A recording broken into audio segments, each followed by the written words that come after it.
Okay. Alright, Cirrus now is altitude 40. Locked in at 2810. 279. Okay. You ready? Yeah, alright, good eyes on you. Coming back. Lined up and auto heading.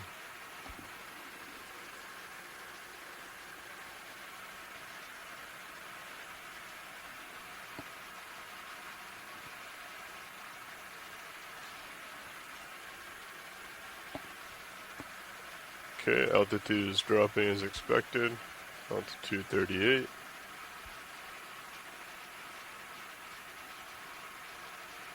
Good visual in Titan. I see you now in your main screen. You're looking down 90. I'll come to center. Looks like the swing arms snuck out again. Freaked out, yeah. Okay. And then I'm going to come to port. I'm going to rotate. Sounds good. I'll come meet you at a 190 or so. And then we can approach bottom and then readjust from there, depending on what the local high is. I think you are picking up right there in your blue view. That's 20 meters away. Oh, I see it. Yeah, look at that. That's why you have nice altitudes when you come down. Yep. It's pretty steep. Yeah. Copy that. I'll line up the local high. It looks like right around there, maybe 220. 22, I'll come to you. Copy that. Rotating now. Push out camera a little. Let me know when you're set, and I'll go ahead and push out until, what do you think, 45 on your camera? Yeah, let me see. That is... I'm pretty much lined up. It's a little bit of an offset. I'll rotate camera up a little bit for your reference. Copy that. I'll center myself.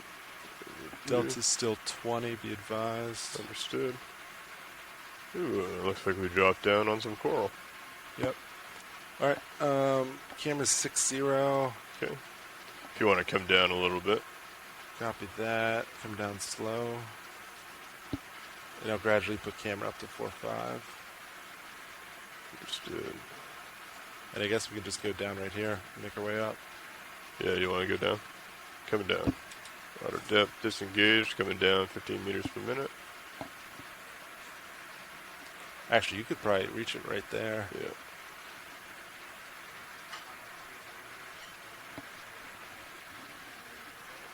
Let's see, it's about 30 meters out. Yeah, actually, this looks pretty good. Yeah. I'll maintain this depth. You could probably come up 5 meters, Copy and that. then you should be able to touch or get close enough. Push it ahead. Coming up. Yeah, camera's at 4.5. Once you're centered, I'll get your lights adjusted. You can fix those uppers. Looks like we have a little bit of current coming from the east. Looks good. Alright, I'm going to enable HPU. HPU's on. Do you want swing arms in or out for this? It's pretty steep. It's pretty steep. I don't know. I think we have pretty good view for overhangs. Might be nice to have them. Yes, put them out? Yeah, I'd say so. Alright, I will get uppers ready. Valve packs enabled. Okay. Deploying now. Coming down a little. Yeah, Delta 15.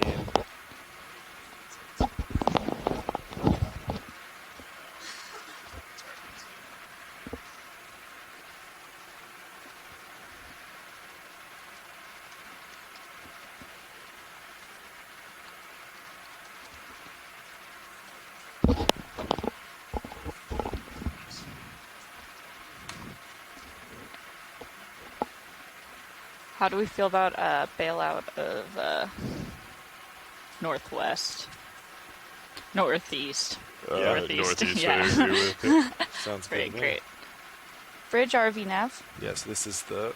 I don't know if you looked at this starboard upper. I just want to let you very know slow. that we are Yeah, on I bottom don't think and we wanted actually to know did. if this was a good time to discuss bailout We'll talk plan. with Josh after this. Yeah, we're on a cliff. We're thinking that northeast would be good for us.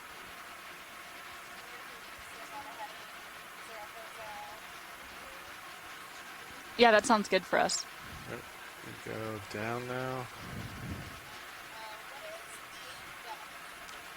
We are at a depth of about 28, 10. That's correct.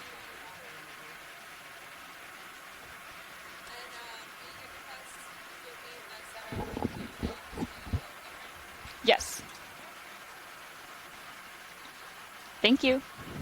HPU off, uppers are out, and up. Copy.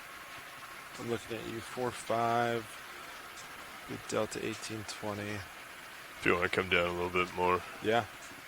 I think we have this right ahead of us, and then also I believe there's a small fish over to the port that might be of interest.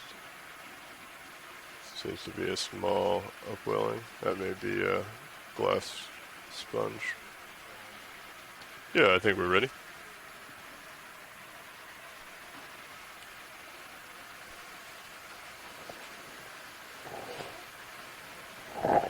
This is the Okeanos video engineer Roland Bryan making the general announcement to all those on the ship and the shore.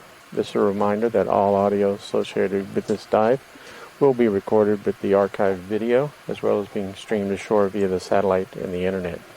Keep that in mind as we proceed with the dive today, and enjoy the dive. All right, noted about the upper arm. All right, good morning, everyone. This is NOAA Ocean Exploration coming to you live from the NOAA ship Okeanos Explorer.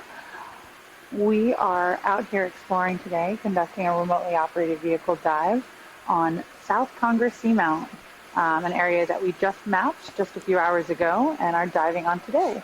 So the images that you're seeing right now are some of the first ever images that have ever been seen from Congress Seamount. To start us off this morning, we're going to do a few introductions, and then we'll hand it over to our mapping lead extraordinaire, Shannon Hoy, who's going to give us a little bit of context about what we saw in the data overnight, and then we'll get going. Out, okay, right. So why don't we start out on the phone? Who do we have joining us today? 7. Currently have the blue view. And, Hello, everybody. This is Scott Britt, the University of Louisiana at Lafayette, deep sea biologist. Jason Tater, research geologist at the U.S. Geological Survey. I am co-lead on this expedition, focusing on geology. Happy to hear and hopefully see some good things. Looks pretty good. Yeah, Nav, on days like today when we're on cliffs like this, DP's been excellent recently, but there have been times in the past where it can drift. So just keep an eye on the ship. All right, do you have anyone else joining us on the line today? Move serious a lot. Yeah, good copy. Like this. Yeah, I could definitely keep an eye on that. you want to take a quick zoom video just so I can see how my All right, so why don't I go ahead and introduce our onboard team here? Close to locked in, but Good morning. My name is Rian Waller. I'm a professor at the University of Maine, and I am the biology co-lead for today's expedition, so you'll hear me a lot today. More if you'd like it. My interests are in cold water corals and other deep sea habitat forming organisms, and I'm really excited to bring you Congress Seamount today, a seamount that we have never explored and was just mapped overnight. So this is the first images we've ever seen from here. HD video. There we go. This is Kimberly. Good morning, everyone. This is Kimberly Galvez. I'm here as the expedition coordinator in training, sitting next to Rian Waller, and we're happy to see you today. Come down. Good morning, everybody. I'm Shannon Hoy. I'm with NOAA Ocean Exploration, and I'm the mapping lead for this expedition. So I collect information about the seafloor and the water column and provide spatial context for all of our scientist parties and you guys at home. All right, Shannon, why don't you give us a little tour of what we saw overnight? Get back in the tow. Yeah, absolutely. So just to give everybody some spatial context for what we've been doing, so we came all the way down here due to some weather, dove on this unmapped and unnamed seamount 2 days ago, I believe, and now we steamed over here yesterday, and we are on this little group of seamounts south of the New England seamounts, which is this chain right here, and the corner rise seamounts. So we mapped this just last night and processed it and got it ready to dive on for today. So I'm going to take off some of Sorry, these can you repeat that? general layers and show you what we decided to do. Because it interferes with the temp probe reel. It should be written down in your log somewhere from this morning. So this background data here that you're seeing, that's the blue hues, that's going to be all of the altimetry data, so mainly from satellites. If you look at Google Earth, this is the the background that you see for you want to come in quick for your awareness. And this high rainbow colored is the data that we collected last night with the multibeam. And I'll just turn off that background data. Actually, where you see this overlapping right here, that's where the difference is between the satellite low resolution altimetry data and then our higher resolution multibeam data. Okay, quite interesting. But I'll turn that off so that you can see the new data. Okay, so we have Congress North up here and what we believe to be called, or what we've called, Congress South down here. So today we've gone to Congress South, this lower seamount, and chosen a place to dive. So let our science leads, our expedition coordinators, take it away to explain what we're doing today.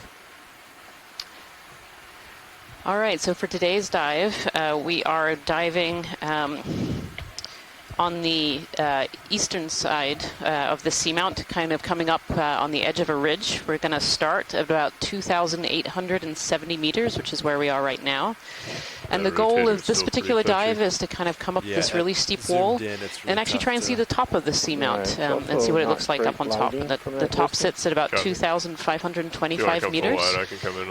And so we're expecting today to see a lot of what you're seeing already. So very blocky, very steep habitat, hopefully some deep sea corals and deep sea sponges, maybe some mobile fauna like fish. Oh, we have a squid up on the screen right now. And then also collect some geological samples too to help us age and place this seamount, these two Congress seamounts, and see where they fit within the New England and corner rise seamount chains. Thank you so much. And yeah, That's my cue. Oh, sorry, Jason. I was just going to say that I turned off, we did have the contours on here, which were 100 meters, and those are off now, but just to give you some indication of how steep this is. Thanks, Shannon. So from a geologic perspective, this seamount has only been minimally investigated in the past with some seismic reflection data and a few camera lowerings. From those we knew it was a lot of exposed rock, but with differing amounts of sediment cover.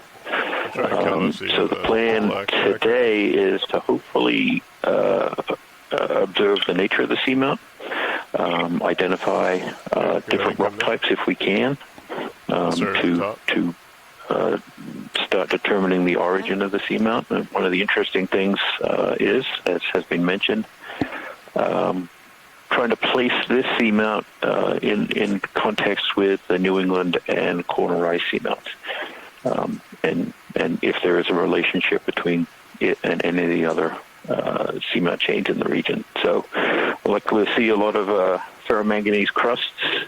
Hopefully we'll get a peek at some of the primary rock underneath, and we'll try our best to grab some samples on the way. Go ahead, watch lead 2. You're very quiet. Yes, that's much better. Thanks, Jason. That was great. Sure. Yeah. So what we're looking at right now, this is a bamboo coral. And you can see on the left-hand side here, we have some living tissue. These are called polyps. Sorry, and on the right-hand side, we actually have denuded coral skeleton. You can see this empty, bare skeleton. And these are called bamboo corals because they have these black nodes. They actually look a little bit like pieces of bamboo. They have the white skeletal elements and then proteinaceous black nodes in there. And you'll see on this colony too, as we start to zoom out a little bit, there are these brittle stars. They come up really bright red on here. And these brittle stars are not actually eating this coral. They kind of take advantage of areas that are bare and then get themselves up in the water column to be able to feed. So we're not quite sure what has eaten this bamboo coral.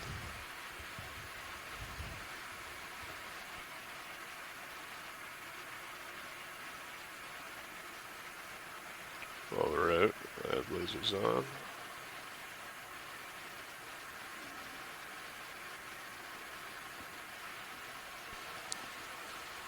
And we're just about to zoom in on that base stalk there to get a good, hopefully a good range of distance. So we know that sometimes bamboo corals can be properly, rangely aged when it comes to being able to detect the distance of the base.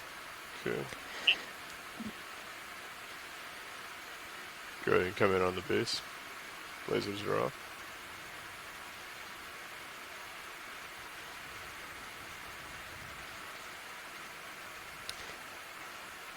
Can we get those lasers back on, please? Lasers are on. We may need to zoom out a bit to be able to paint. There we go. Ah, thank you.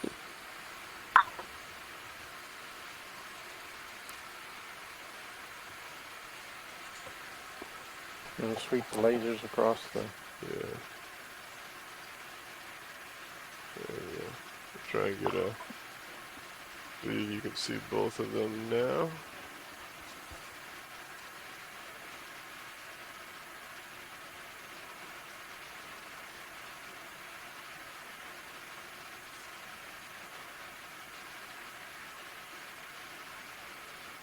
Okay, lasers are coming off.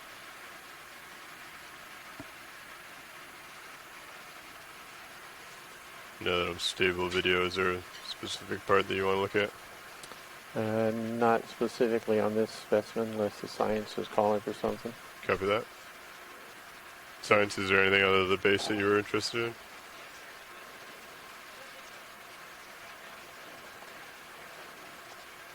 Copy that. Taking off. Cindy Van Dover was asking if the ophiuroid brittle stars that are on the colony here would be feeding on these bamboo corals, and it's not my experience that these brittle stars feed on them, but it is possible they have such spiny arms that they're abrading the tissue and causing some tissue death there. But I got to say that it's very intriguing to see 3 brittle stars and 3 patches where there's missed tissue. Yeah, I don't know if you noticed, Scott, but some of those brittle stars were also missing arms. And so I do wonder if there's been a larger predator here at work that has been attacking this coral and potentially tangling up with some of these brittle star arms as well. This is a beautiful squat lobster on this piece of dead and ferromanganese-coated coral on the bottom here. Do we want a better view at this or just a... let science make the call. I think this is good, pilot. Copy.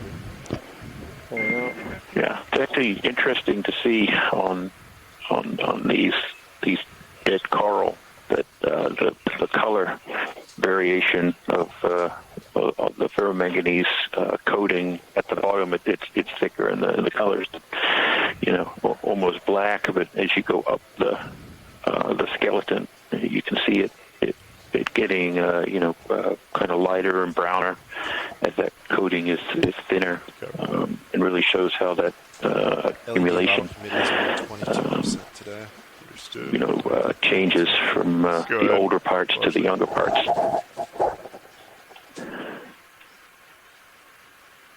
Sure. Copy that. It seems like there might be some over here on the port. Next to the sponge. So Jason, looking around here, there might be some rocks that might be available for collecting. Would this be a good place?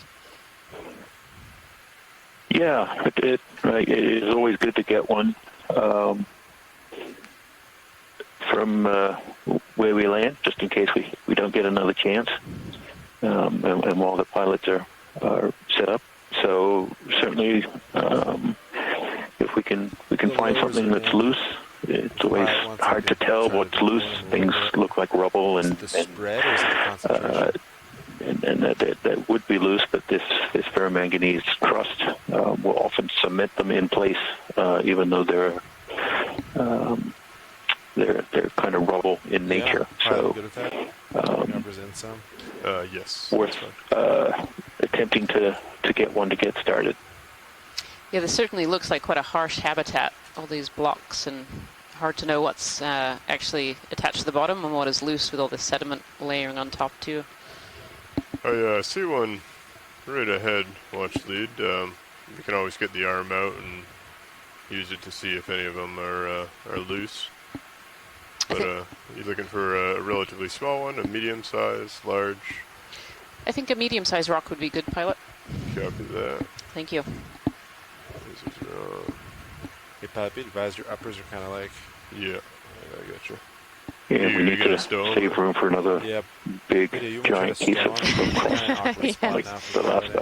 Yes, for those of you who might have watched Dive 1, we picked up a rock that was, we tried to take a piece of a ferromanganese crust that turned out to be a lot larger than expected. And see if that is still happy, because right now they're kind of like pointing forward of D2, which we don't like. I have my laser. It was like 7 kilograms or something. I can't remember the weight on it. But looks like it's maybe 15 to 20 centimeters in width. I'm going to adjust real quick. Does that look reasonable, or assuming that it is loose? Yes, pilot, I think that's good. Jason, the lasers are on a rock right ahead. Would that be a good spot? Sure, if I can get that one. About a 10 centimeter. Good, because what we're hoping is, because most everything is coated in this ferromanganese crust, that inside that is some sort of nucleus of original material, which in this case is likely basalt. So hopefully we can, something of this size will allow us to get that. That's so them now I think that's a good size piece. Forward.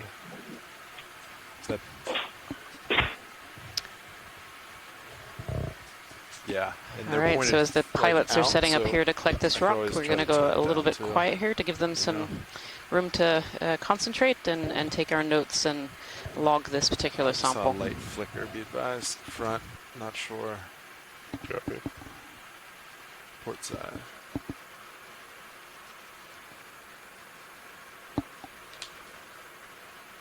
Alright, co-pilot, when you get an opportunity, do you mind spinning up the hydraulics? Is that on the Sirius cam?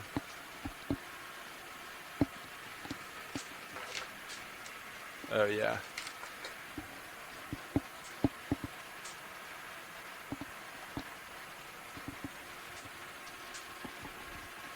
Okay. Co-pilot, looks like we're going to try and get a rock sample here. Yeah. I'll reach out, see if any of them are loose, and then go ahead and open up the rock box. Understood. You want to put Zeus up here? Yeah, if you don't mind. Yep. Ship stationary has been. We haven't had any moves, right? Yes. All right.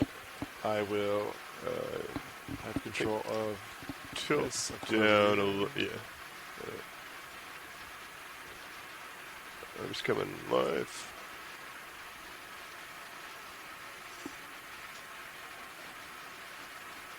I'll follow you center. Yeah. Just getting loosened up.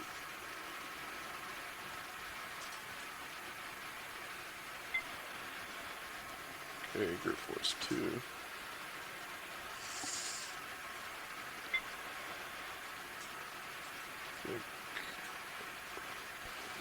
Hi everyone, just checking in if you can still hear us.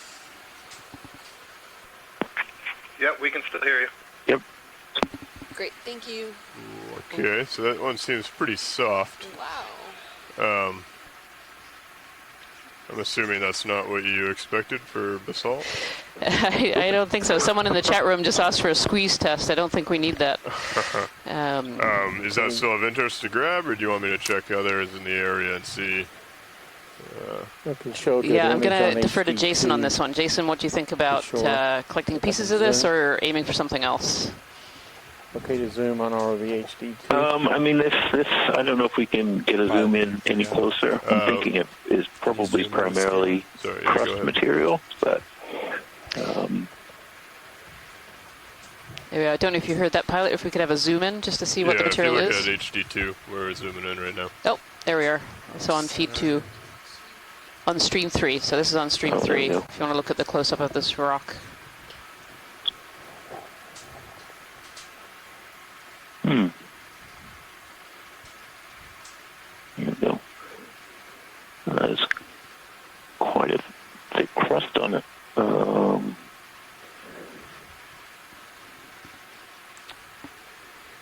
If it could help, I could pick it up and I could just bring it closer to the camera and likely altered rock, it. whatever it is. Maybe we could try another one just to the right of the lasers. There's another sample there. Okay. More angular than this one, but smoother, not that kind of bubbly texture. I believe the jaws are right over it right about now. Is that correct? That's what I see. Yep. That one. Yeah. Seems to be definitely more stable and loose. Is this the one that you'd like? It seems to be a little friendlier. Can you confirm this is one to go for, Jason? Yes, it is. Yep. Go for that. Do you want to take a rock box? The lid open? Yeah. Alright, I will come down on Mini Zeus. Go for that. I can bring that inboard if you want. Yes, please. Sample boxes. Valve packs are on. Alright, winging inboard.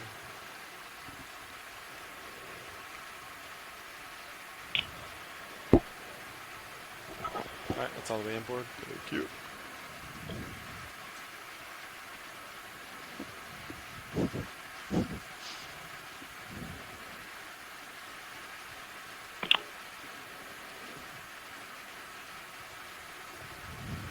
That's good. I'll follow you with Zeus. Do you want me to center it on that rock? Yeah. Alright, centered there. That.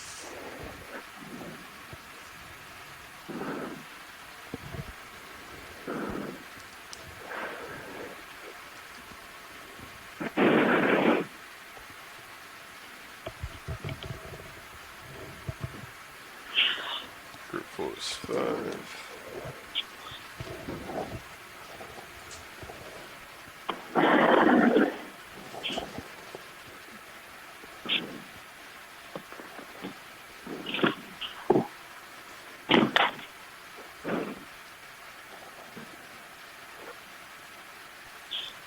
Just as a reminder, if you're on our telephone line, if you could please mute yourselves when you're not speaking. Thank you. Yeah, I'm just gonna bring it here in front of the camera. Off camera control. Does this look like a better sample to the folks on shore? We'll let the dust clear a little bit.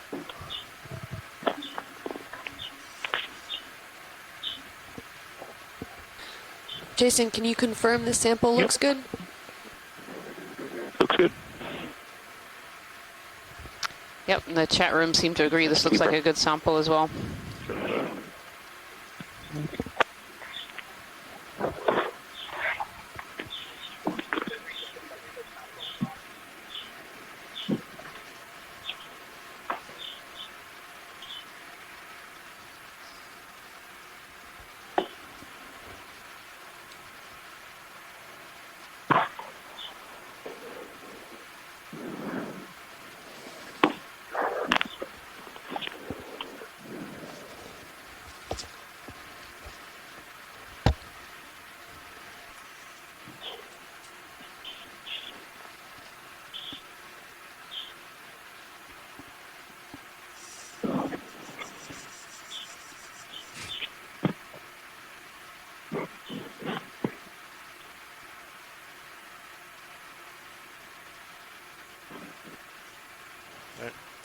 Winging outboard.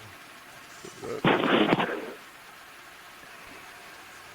disabled. I'll follow you over with Mini Zeus. Great job, ROV team. Thank you.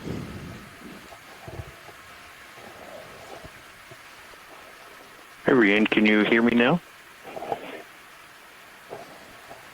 Yes, I can hear you now, Jason. Great.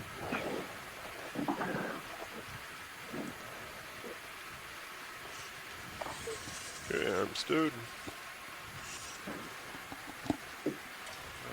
Valve packs off. Hydraulic secured. HPU is disabled. I'll take my camera back. Copy that. Looks good. And joy lock coming up. Back a little. Center up HD2. Center up. Yeah, copy that.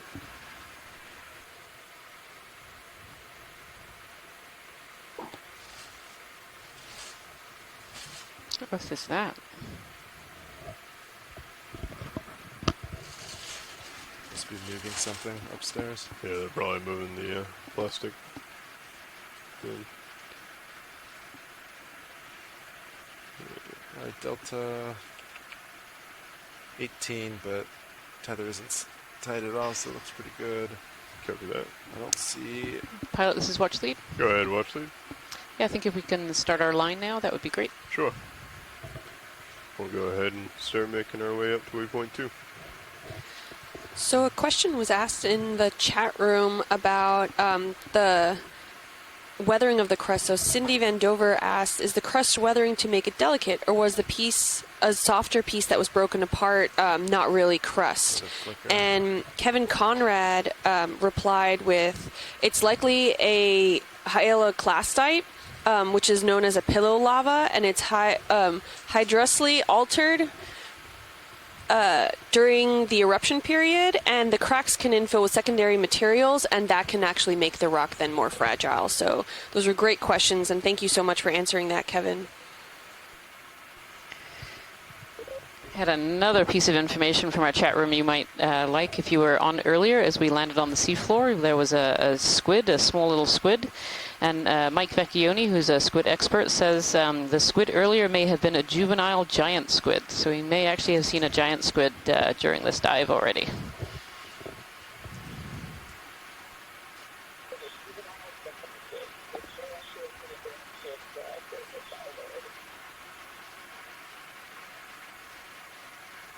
What is the bearing to waypoint 2 now? It is about 233. 233. Is that a hard target, or is the idea just to go up slope? Roughly. They had a certain path that they wanted. Yeah, we saw a squid, and now we already collected our first sample of the day. Day's looking good. Deep sea corals everywhere and sponges. I think it's going to be a good dive. Yeah, and we saw one of those quite thick coral stalks there that already had a thin coating of that ferromanganese crust on it as well. So we know that's present in the region as well. I think this was just a little Watch local lead ridge. nav. Come back to center. Yep, looking about 230 right now. Looking good.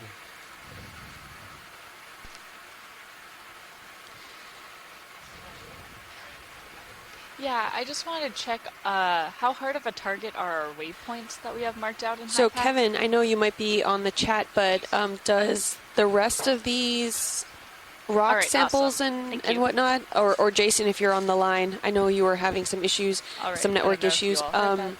If the most of these like small cobblestones, if we can expect to also be that fragile, or are these larger boulders something that also might have that? Are we expecting there to be ferromanganese crusting on everything? Looks pretty good to me. Starting to get spread out a little bit if we want to get a quick movement. I'm still on the phone, hopefully. Yes, we can hear you. So, 10 meters at 230. Okay, good. Yeah, I think we're expecting that, everything with the more rough or bubbly or grape-like texture will be encrusted with this ferromanganese oxides. The more angular pieces are also coated, but they may, have less of the crust or altered substrate that, like we just saw when we broke that one open. So unfortunately, the crust that comes on there really does make it hard sometimes to identify, what is underneath, because it is so pervasive and just forms a really thick coating that all but obliterates the primary texture of the rock. So, kind of looks like a pillow there to the left side of the screen. That's what we'll be looking for. But everything is certainly largely encrusted. We just hope to find a piece that has some fresh primary rock inside.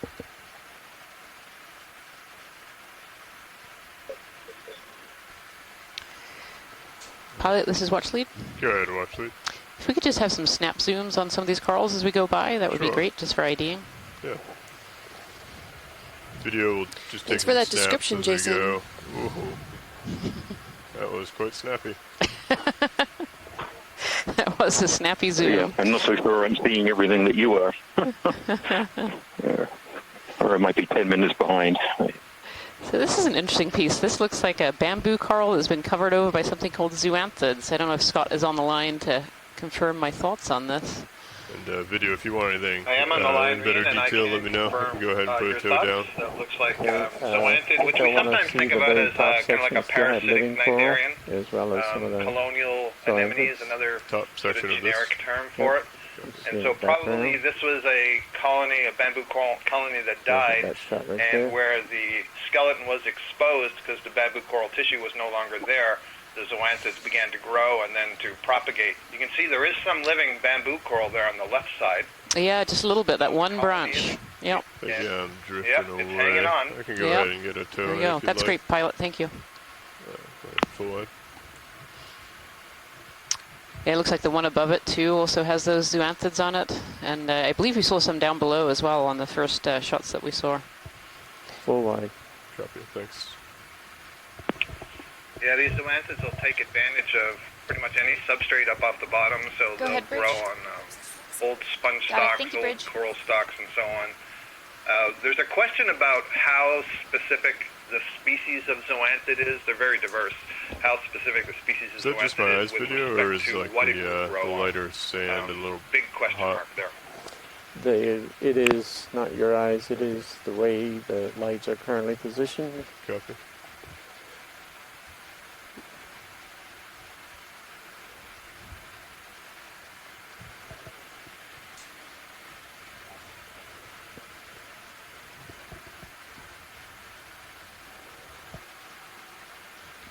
Alright, Delta about 15, looks good. Still looking about, now looking about 235. Still looks pretty good. It's upslope. Camera 40 degrees for reference. Copy, 40. Thought you said full zoom. Sorry, 40.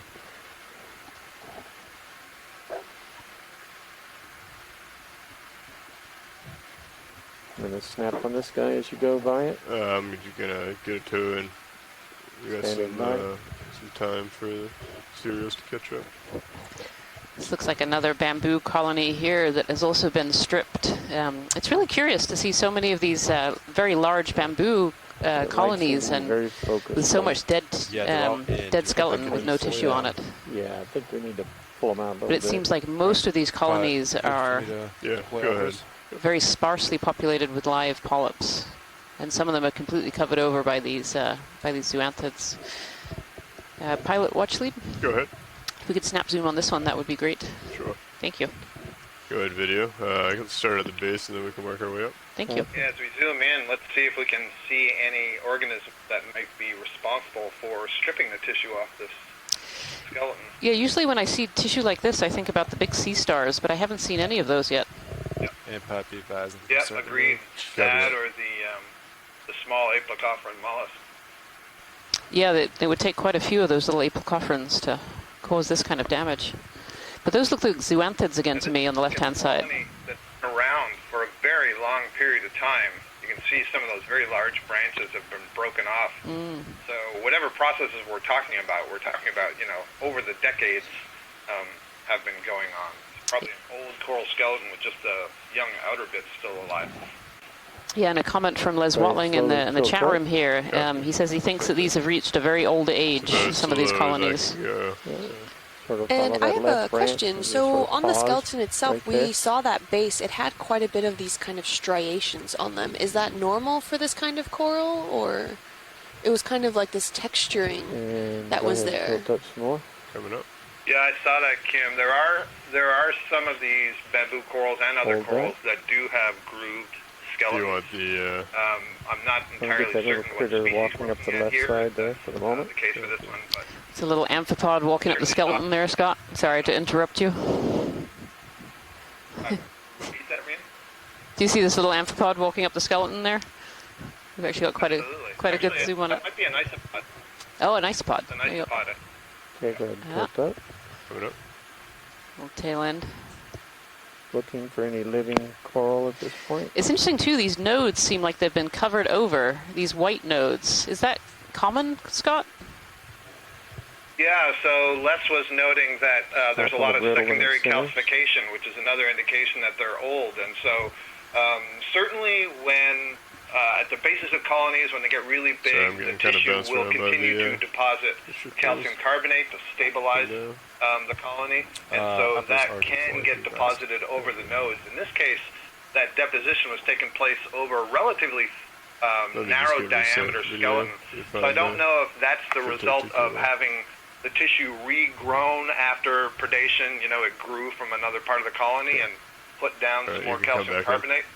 Not sure. It's just another indication that this colony has been in place for a very long period of time. You can see there's all kinds of things that have been happening at different periods and different organisms taking advantage of it. I see hydroids and zoanthids and brittle stars. It's great. Yeah. Barnacle.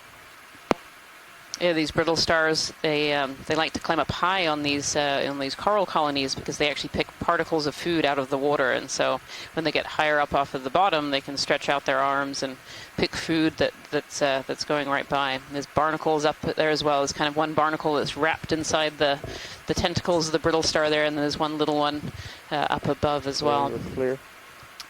Yeah, I'm getting. I don't know if there's any live tissue on this particular colony here. Do we have that stabilizer for the chair? The one post? Yeah, I actually don't see any live tissue on this particular colony. It all seems to be zoanthids and then some hydroids. Mine is other organisms. Securely tied into my chair. Full wide. The swivel. Oh. I don't have that, I don't think.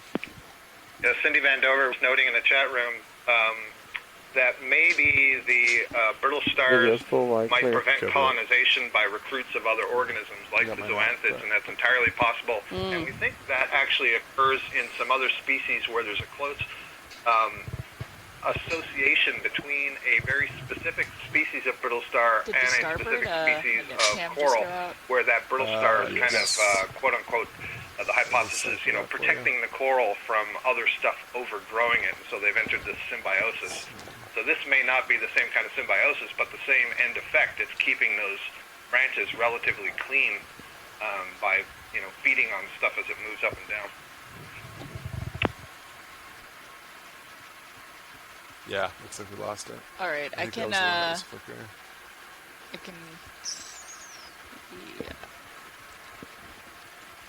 Yeah, we can make note of that. Levi can swap it later. Yeah. Let's see, 1448 roughly.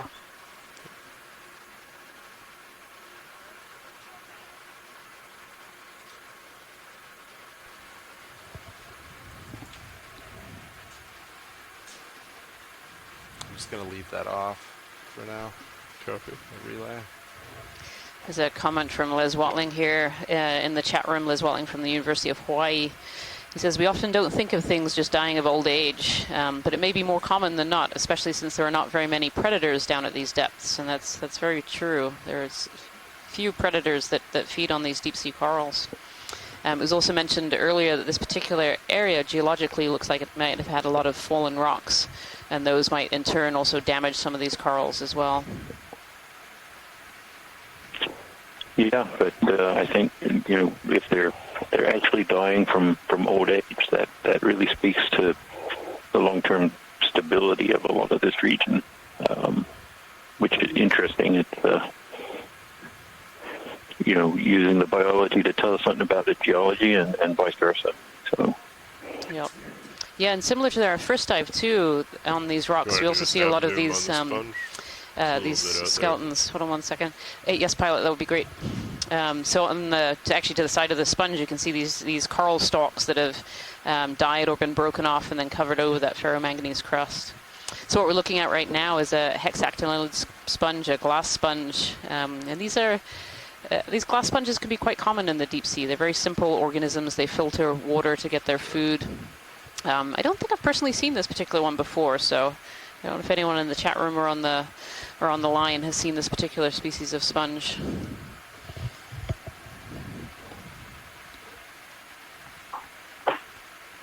Yeah. So sponges, like corals, can actually form habitats in the deep ocean. You think of these corals and coral reefs. Well, sponges very often can form very dense habitats for other associates. So think of things like brittle stars and small crustaceans and worms. They all live amongst the structure that these sponges and these corals are creating in the deep ocean. So creating these little oases of life where there might not other be habitats suitable for these animals. Wide video. Thank you. Oh, we have a fish up in the top right quadrant there. Top right. Yep, it's kind of swimming towards the center. Do I have my right correct today? I do. Oh, yeah. There you go. Go ahead and come in, video. This is the first fish of this dive. First fish of the dive. Didn't see too many. I think, what was it, 4 total on the previous dive? Yeah. 3 different species. Just 3 total fish to this one. I don't know if Peter Oster is still on the line, but this looks a little snaphobranchus to me. Yep, Peter Oster on the chat room confirms snaphobranchus, snaphobranchid fish. Could you actually zoom in on the snout there, pilot, if that's possible? Yeah, that's Max. That's Max. Okay, thank you. I can try and get closer. He is pretty far away. If you want to come full wide A parasite, maybe? That's what I'm wondering. What those, whether it's little nostrils there or parasites on its head. And but I think Sirius is all done. There's also another fish here to the left as well. You want to do a quick snap on that video, just so we can get an ID? Oh, there's 2 of them. There's 2 fish. There's barrel sponges. 2 snaphobranchus. Sorry, say that again, co-pilot. Sirius is done moving. We could probably do another 10 if you're up for it. Yeah. How do we feel about the 230? 230 still looks good to me. It's going to disappear into the rock. So yeah, there he goes. We'll try and get closer to the other one video if you want to come Oh, he's trying to. Backing up.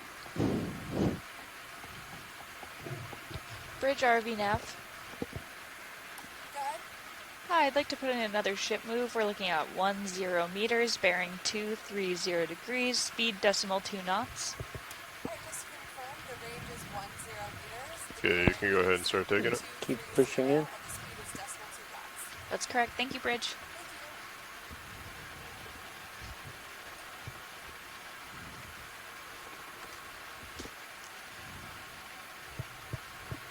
It's gonna bounce probably. Oh, or not. Mm-hmm.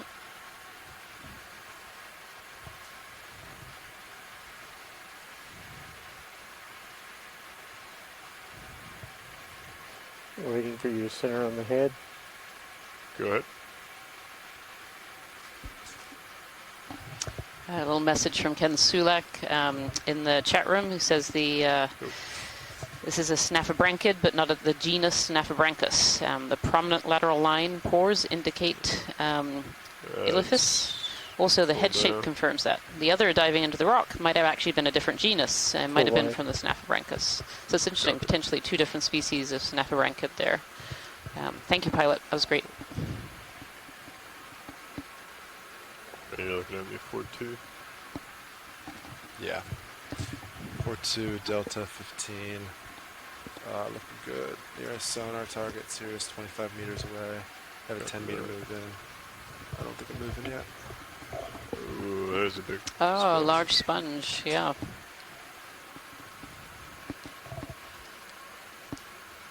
Maybe one of these vase-shaped sponges that we saw on dive number 1. It looks pretty similar from here, but we'll take a look as we get a little closer, perhaps.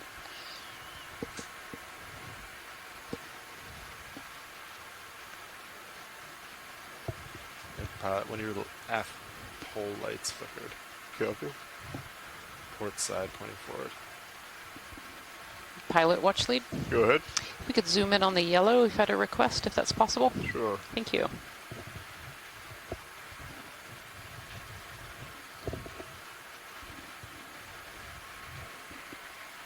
This is significantly more challenging without that starboard. You never realize how much you rely on that. I can keep track. There's a lot of coral rubble in this area as well, kind of in between the rocks. We can see these branches that are covered over and dead in the cracks.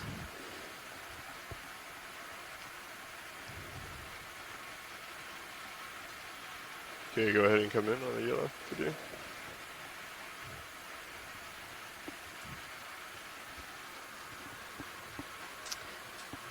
There you go. So this is interesting. So the yellow is that zoanthid that's covering over the coral skeleton. It looks like another bamboo, potentially.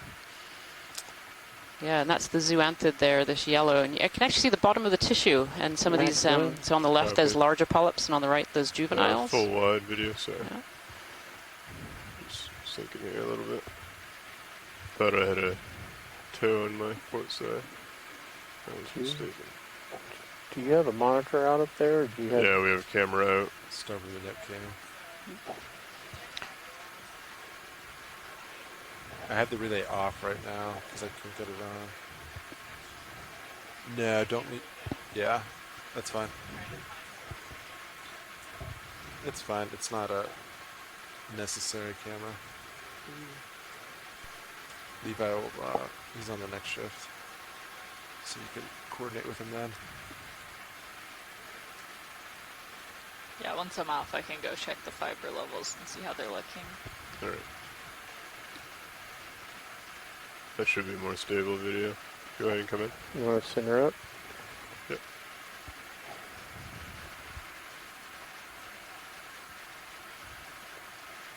A white sponge in the background there too. Or a tunicate. Yeah, so there are those zoanthid polyps that have taken over this bear skeleton. So they're very opportunistic. You have to find them on dead skeletons of corals in the deep ocean. They're still a member of the cnidarians, so they're still related to corals and anemones, but they form these colonies. And you can kind of see some of these polyps are all different sizes, so they're all different ages, have been there for different lengths of time. If we could pan up a little bit, pilot, that would be excellent. Why not? There's some hydroids on the left there, and then these white ones. Oh no, those also look like maybe a different species of zoanthid. Dougal Lindsay in the chat room there mentioned this might be 2 species of zoanthid, and I think they're right. This does look like 2 different kinds of zoanthid. Go ahead and go up. Coming up. I'll go to the top. There we are. There. Nice. Yep.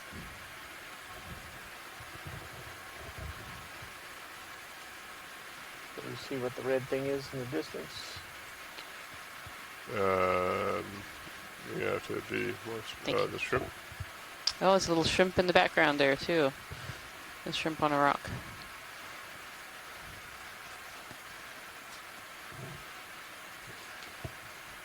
Thank you, pilot. Yep. Pilot's clear when video is clear. Pulling out slow. Copy that.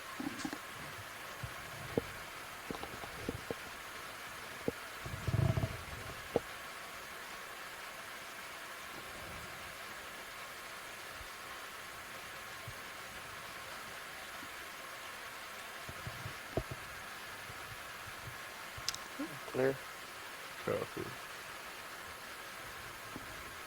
Where is this ship at? Is it? Its ship move is complete. Copy that. So I have a little bit of space. We might want to get another move in. Yeah, I don't think Sirius is quite done, but okay. I think we're far enough away that we can double up. Yeah, you'll probably be done in a minute or So we're seeing actually quite a few. Rian mentioned earlier some coral rubble that's in the area that has been coated in this maybe a light crusting of the ferromanganese minerals that are in the water column, or have been precipitated. Sorry, on the skeletons themselves. And it's interesting to see like the different variety that we're actually seeing there. Everything from bamboo to quite larger, thicker stalks. Now we're not sure which exactly corals these are. But it's really interesting to see just the different kinds of coral rubble that are in the area. You have some of those really finer skeletons, as well as those really thick stalks that might have upheld some to endure some period of time. But it's just interesting to note that, you know, at some point, even back in the time when they were alive, there was still a variety of different coral species in this region.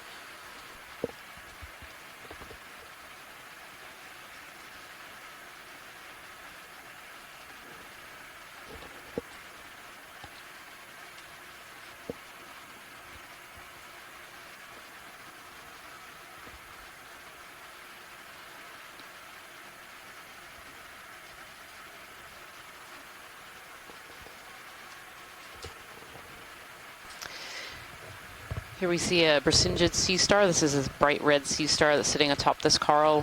Just like those brittle stars that we saw earlier, these sea stars are looking for food to pick out of the water columns. They like to be up high, so they often use dead coral skeletons or even sometimes live corals to get them high up in the water column to be able to feed.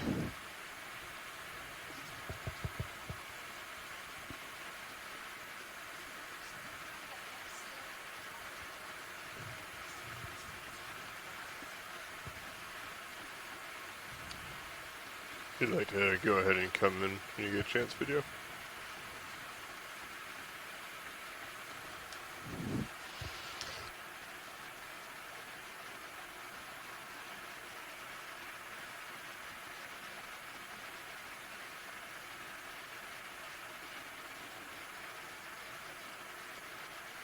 He is on the very tip of this. That's impressive. He is sitting on the very top of this coral. And that's a beautiful shot. So these sea stars, like other sea stars, have these tube feet on the bottom. And that's what helps them both move and also helps to move food from the arms into the oral area. And the mouth of this particular Brisingid sea star would be right in the center, so right behind where that little coral stalk is left there. Down each of these arms, they have something called ambulacra, which help to move the food from the tip of the arms all the way down into their central oral area to eat. They're really, really fascinating and beautiful creatures. It's really nice to see this one up on top of this coral. It's also quite amazing to see something so large sitting on this tiny little stalk. Going for full screen. Copy that. Thank you, pilot. Holding.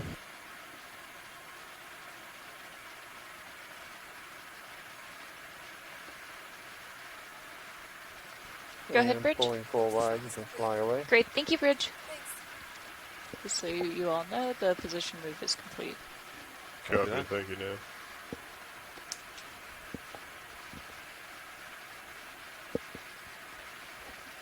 Okay. The video is clear. I'll tilt down, lower to the left to look at the sponge.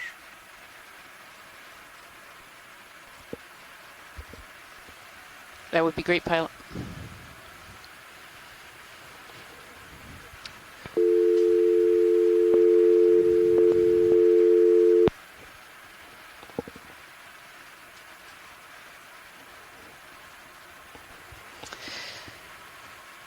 So this V-shaped sponge looks similar, but not quite the same as the sponges that we were looking at on Dive 1. The Dive 1s had more of a tapered shape towards the top there. This one seems a lot more open. As you will, video.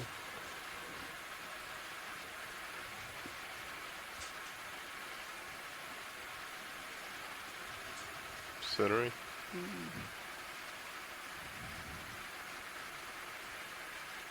Partial. Copy. Go ahead and take more if you got it.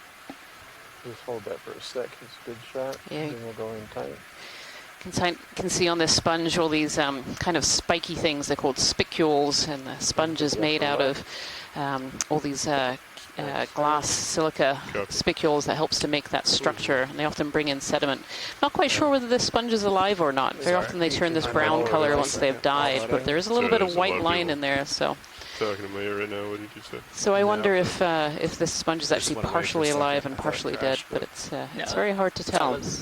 These sponges are very passive. They don't tend to move, and they're filtering water all the time. They have specialized cells within that body wall that move water through. Correct. More right than down there. You can see lots of other particles that have been incorporated into the outside of this sponge, which makes me think it might well be a dead one. There seems to be an awful lot on the outside that is settled here. There's actually a little sponge to the side there too, a little round, almost golf ball shaped sponge on the edge there. And they seem to be both growing off of this this dead coral skeleton, this black skeleton. Continue tilting down. I see whiskers. You see what? Whiskers. Let's hold there. Something behind. Okay, clear. Looks like a shrimp. A little shrimp, yep. In there. I've got Thank to you, pilot. the conference call.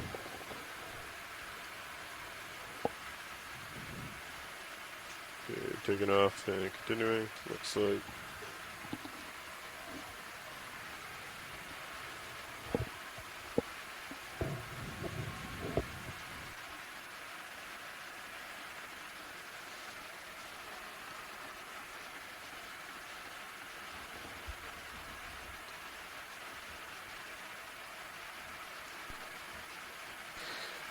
Hi, Scott. Can you verify that if we're back on the telecom line?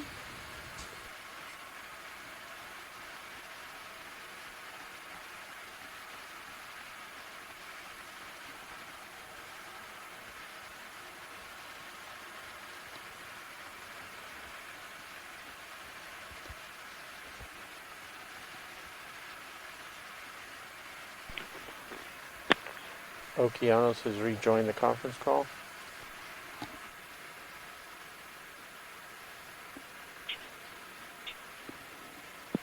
Now I can hear you. Perfect. Thank you so much for letting us know.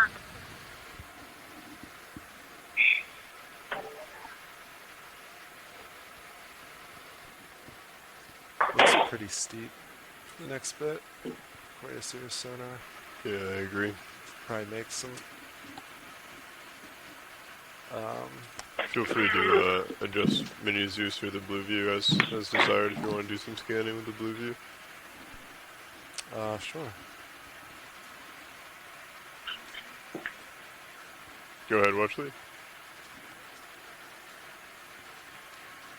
Yeah, we could go ahead and do that.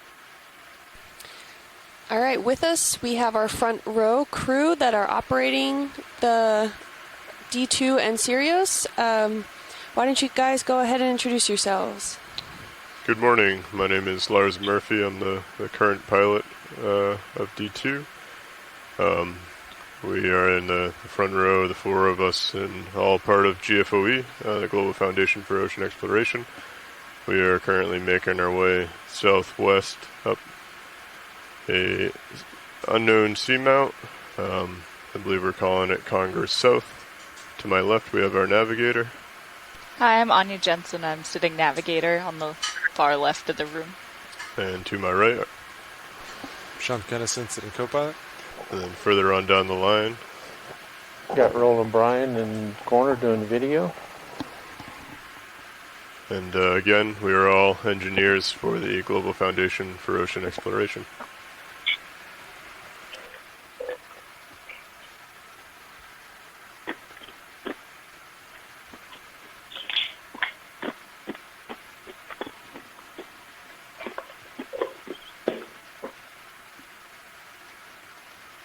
Great, thank you so much, pilot and watch lead and nav.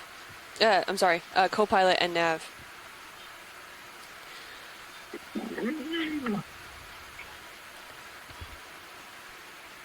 I'm hearing some audio coming from shore. I'd like to remind everyone, if you're not currently speaking, please mute your line so that we can have a clear connection. I don't see any overhangs. Just looks pretty steep. I think that's all I see. Copy that. You want to do a snap zoom here video? Looks like we have some potential dead coral. Yeah, looks like dead coral, iron encrusted. So we're currently at a depth of, where we stay now, 2796 meters. We started around 2870 meters. So we're making pretty good progress moving up the slope. Here we'll come up against a somewhat steep, rock face.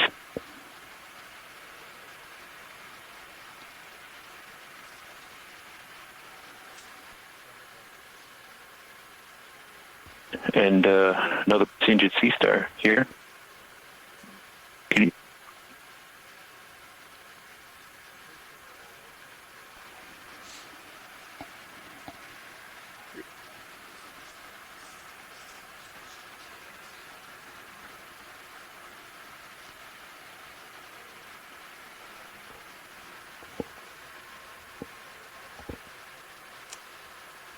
Co-pilot, you should stop moving since that past ship moves. So whenever we're ready to put in another, just let me know. Yeah, we got a pretty good hard target. I say we keep rising. D2 still has plenty of tether, so we could probably rise for a little bit before our next move. Perfect.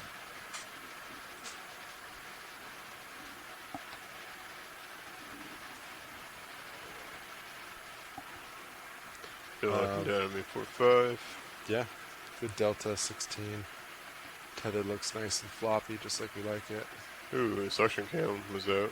Is that? Yeah, it was, wasn't it? Yeah, I saw that. Just came back on. I want to make note of that. That's odd. Yep, there it is. Comps look reasonable. So that's suction cam. Not suction cam. Suction light.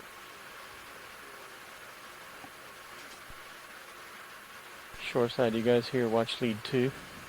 It's 4 separate lights so far. I heard the question if we heard watch lead 2, but I haven't been hearing anything. That's me. I'm talking on watch lead 2, so this site's working. Yeah, I guess this is a good time to just make tracks since there's no zooms available. Yep. I know that. Not sure how much of what I said heard or that was the suction missed. light or suction camera. There's the light. Oh. Oh, I thought it was No the problem. camera. Thank you, Jason. Just had some technical difficulties on here. We couldn't hear you. But it looks like on the chat room it says that you were able to be heard over the streamed video. So no one missed you on shore. So I feel like we would have got another light even without the suction light. Yeah. Pilot watch lead? Go ahead, watch lead. We've had a request from shore whether there's much in the way of a current velocity. Yeah, so we've been noticing a slight updraft and then also a slight current coming from the southeast, kind of blowing into our port side. I'll try and line up perpendicular to it now. So probably coming at like a 150. Okay. Not too much, maybe 0.1 knots. Perfect. Thank you, pilot. Relatively mild. Yeah, Pat, be advised. I don't see necessarily any overhangs, but this section looks nice and steep. Yep. All hard returns. I'm pretty sure it was the section light because I saw the brightness come back on D2. Okay.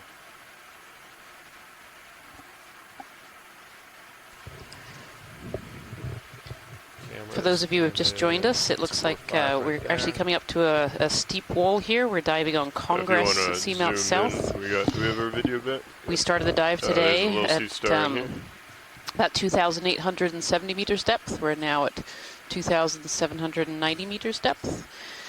We are currently about 950 miles from my home in Maine and where our co-lead Jason Chater is currently situated. And we are diving again on Congress Seamount. The Seamount was previously unmapped until the early hours of this morning. And so this is really our first look at both the geology and biology of this particular seamount area. I can come in if this is of interest, but this seems different. We hadn't seen one of these today. This little sea star stuck in there. You want to come out partial? Yep. If you look at the sea star just to its left, I think there may be a mud stick amphipod. You see that little sort of stick thing sticking out? Did you hear that, pilot? Is it possible to zoom in again on the sea star and just to the left? Yeah, go ahead and come in, video. You want to get in closer first? Yeah, I can try. Yeah, let me pull full wide. It was in the foreground. See exactly where you are. In the foreground, okay.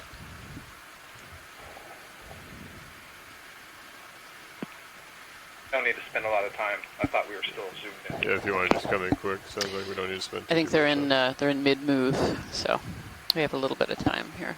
Yeah, no. I was just noting it while we were zoomed in. I didn't realize the delay here. There we go.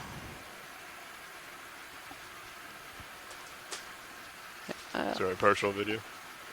We just missed it up. Not having that cam. Extreme left. Sponge in the foreground there as well. Right. Now you can come. Be advised, your light. Okay. The top bar is pretty close. Yeah, I think that's good, pilot. Thank you. Understood. Getting pretty close to this wall here.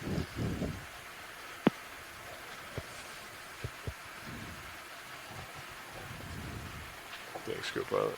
Yeah, no problem.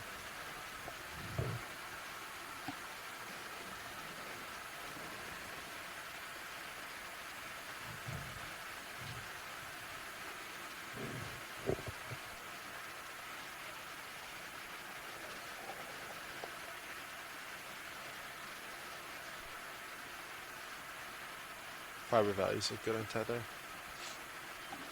Minute cams start going, that could be an indicator of damaged fibers, but the values match, so I think it's just local to the camera. Or up in the rack room or something. For those wanting to see a little bit more about in-depth about what we have on D2, you can visit camera feed 3, and we currently have a quad view screen put up, and one of those on the lower right hand side you'll see a sonar that's labeled Blue View. And pilot, would you have time to talk about what the brilliance is of this new piece of technology that we've added? Yeah, I can go ahead and speak to that. Would you like me on OKEX?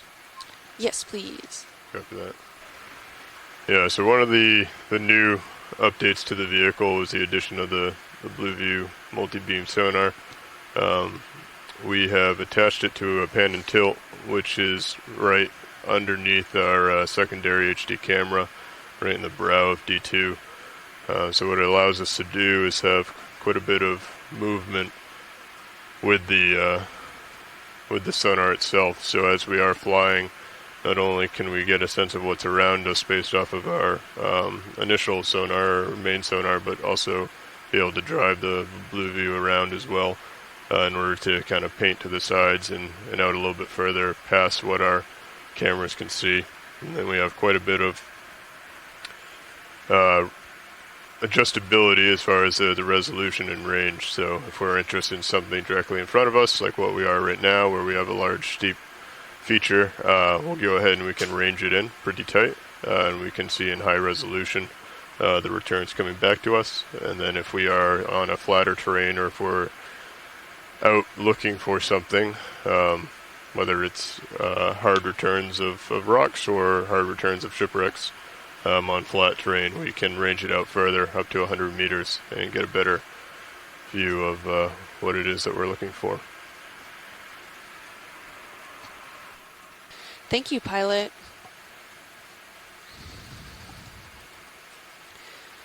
We want to go ahead and get another move in, maybe? Can we get a quick snap zoom of some sediments here, please? Sure, if you want to do a quick snap zoom video. You'll need to sit down to show them what they're looking for. And it doesn't have to be quick. We can go for minutes, maybe hours. Understood. We'll get a tow. And take our time looking at the sediment. Jason, do you want to explain why looking at the sediment in these kind of areas is important? Sure.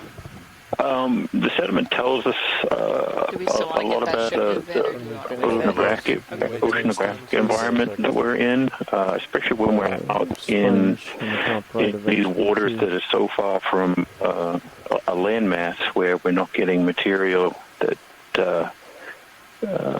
gets transported from the land, the terrestrial environment, directly into the ocean, like we would sort of adjacent to a coast out here. The bulk of what we see is actually material that has fallen out of the water column where it lives. And here on this zoom, what we're seeing, these bigger white shells are pteropod tests. These are planktonic organisms that live in the water column, and when they die, their shell, their test, falls to the bottom and gets accumulated into the sediment. So, these sediments actually record a history of water masses that lived in, and can be used for really long geologic records of changes in ocean environments or even global environments. So they're very valuable in terms of things that we can study to learn more. So there's something here. And because we're so far from land, most of the sediment is biogenic, so it is these shells or tests. But we do get things like we call it volcanoclastic, so like material that erodes off the seamount and gets incorporated into the sediment. But we also see things at times like dust from Saharan Africa gets blown out into the ocean. Volcanic material from Iceland and other areas goes into the atmosphere and falls out into the ocean, and sometimes it's accumulated. So, and then we get organic matter, which from the Sargasso Sea, small particulate matter can still fall down and get incorporated. So it's a big mix of different environments that get captured in what is, often just looked at as sediment, a really complex history. Pilot, on the left-hand side there's a really interesting, it's very, very round. I think it might be a xenophyophore, I wonder. Yeah, sorry, I didn't mean to interrupt you there, Jason, but that's really... any of these regular shapes that I see in the deep ocean are usually something a little unusual. That's right. That was a squirrel moon. I'm sorry. And it's not even moving like a fish. But yeah, this is what we call a xenophyophore, and this is actually it's a single-celled organism, and so they build these kind of mucus and sediment houses. They bring in sediment. You can see actually there's some of those pteropod shells you were telling us about. In there, Jason, have been incorporated into the house for this giant single-celled organism. It's even actually a little sponge on a stalk there in the top left-hand corner as well. Very fun. It's always really fun to see these xenophyophores. When you think of an organism that's only a single cell, you think of something you can only see under a microscope, and here this is. I'd actually be really interested to get a shot with the lasers on this pilot, if that's possible. See how big this one is. Lasers are on if you want to come out video until we Are they pure organic, or is there any sort of skeletal material on the inside, or...? That is a great question. One I wish I knew the answer to. I don't think they build a skeleton. I think they make these houses, and that's what protects them. But yeah, oh no, actually Jason Chater says on the bottom that made of aragonite. They have aragonite houses. Is that right, Jason? Is this something that you'd be interested in? Oh no, I was responding to an earlier question in the chat room for the pteropod. Oh, okay. I'm sorry. Yes, pteropods are made of aragonite. Yep. There's anytime you're sitting in the... Go ahead, Scott. Xenophyophores are gluing together material from the external environment, so it's probably a lot of sediment grains, and maybe there are some shells, and so maybe aragonite, but from the external shells, I don't believe they're secreting anything like that themselves. Go ahead.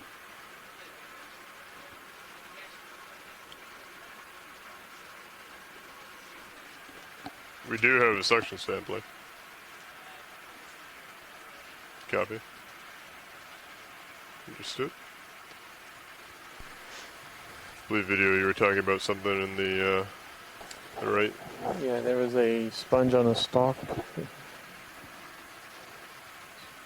Yep. That one. Copy. We have sort of transitioned to a slightly more sedimented area. Is that another one of those barrel sponges? We saw previously. Yeah, sponge on a stalk. A little more sedimented area, in between the steeper rock, but still things are popping out like this. Is this on a stalk?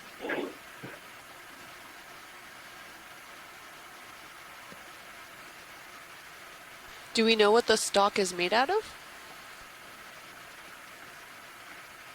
I think it's silica, like the body. So these are called glass sponges or hexactinolids, and so they actually make their skeletons of silica. And so the stalks are actually, if you collect one and have one in your hand, it kind of looks like a matted series of glass stalks, all kind of twisted around. Sometimes they have a bit of protein in there. Sometimes it's just silica. It can be different depending on the different species. Move. We're looking at range of 10 meters, bearing 230, and speed decimal 2 knots. Go ahead and come in video.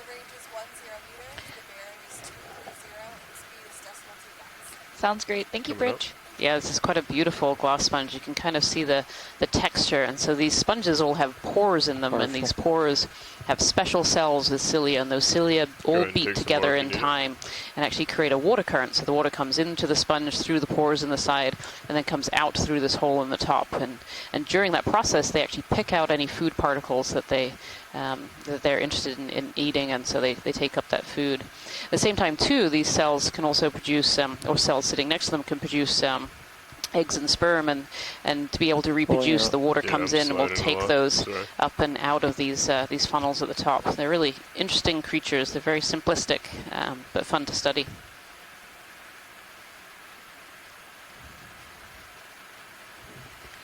There's a little note in the chat room from Ken Sulek about that xenophyophore, and he's saying that is very abundant in places on the calcareous ooze in the deep basins of the Bahamas. And they can actually be orange to grapefruit size. So they can actually be quite a bit bigger than the one we saw today.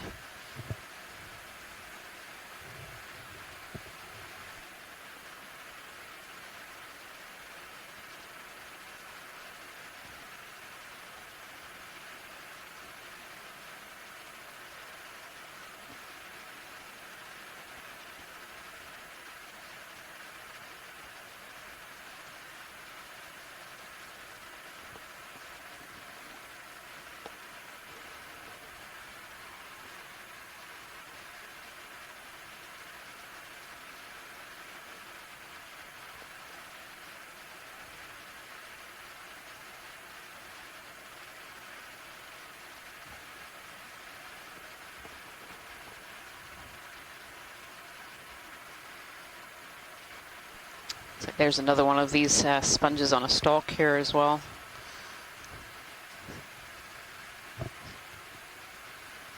Do you want to do a snap as we're coming by?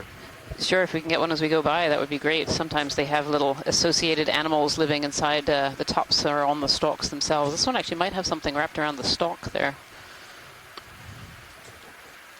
Go ahead and come in more if you'd like, video. Oh, it's a little brittle star. Look at that. And actually it blends in quite well. It's got that white, slightly pinky color. So wrapped around the stalk of this euplectid hexactinolid. So just like the brittle stars that we see on corals, these brittle stars are trying to get up into the current so they can catch food particles as they pass by. So these sponges provide that for them as well. Ship move is complete. Copy that. Beautiful. Thank you, pilot.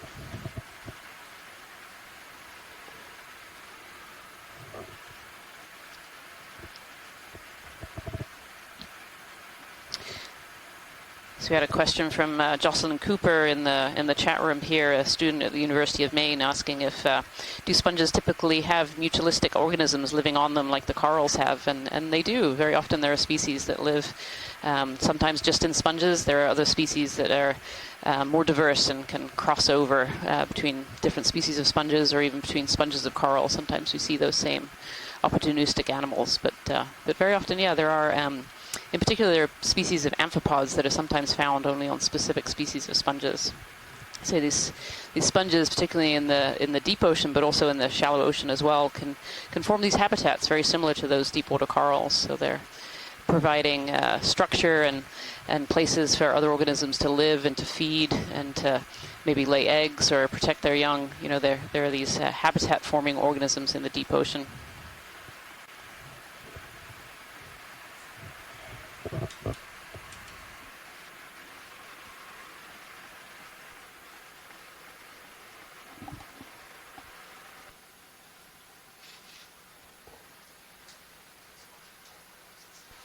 Aren't there even sponges that have small shrimps living within them, like wedding basket sponges, if I'm not mistaken? I don't know that one in particular, but yes, there are shrimp that live in, some of these sponges have really big pores, and so they just provide great hiding holes for amphipods and for shrimps and things where they can get out of the way of predators and kind of live their life inside these sponges. Yep. From Les Watling, who I know has studied amphipods that lived in sponges. I was hoping he would comment in the chat room, and here he has. He said Jim Thomas and himself described a new genus of amphipod that was trapped inside a glass sponge. So it entered as a youngster and then grew too large to be able to leave. That's quite a specialized cohabitation there. This amphipod unable to get out.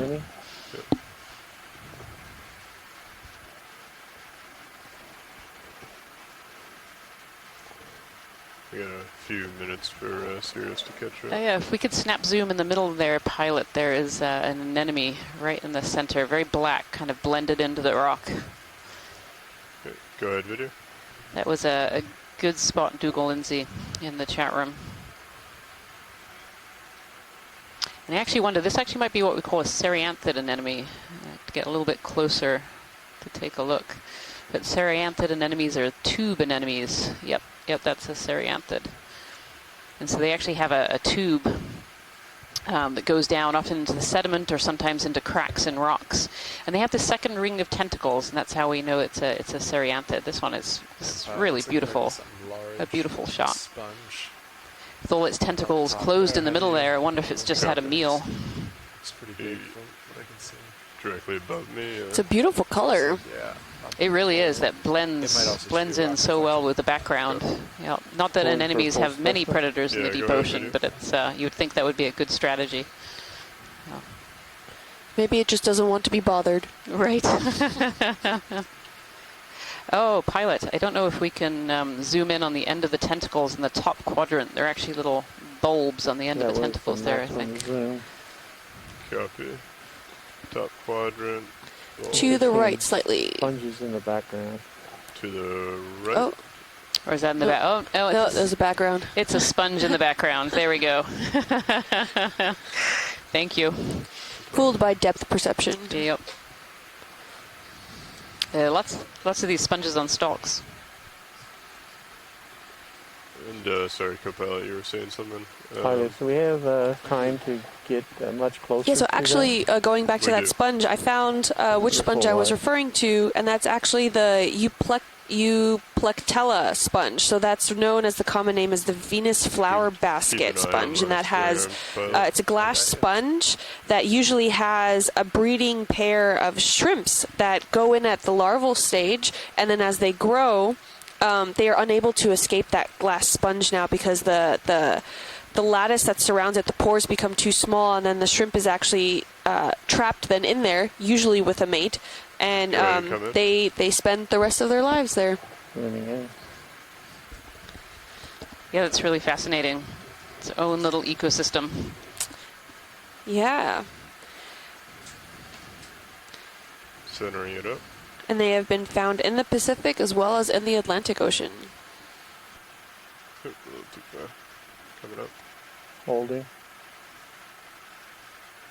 I'm sliding. Coming up.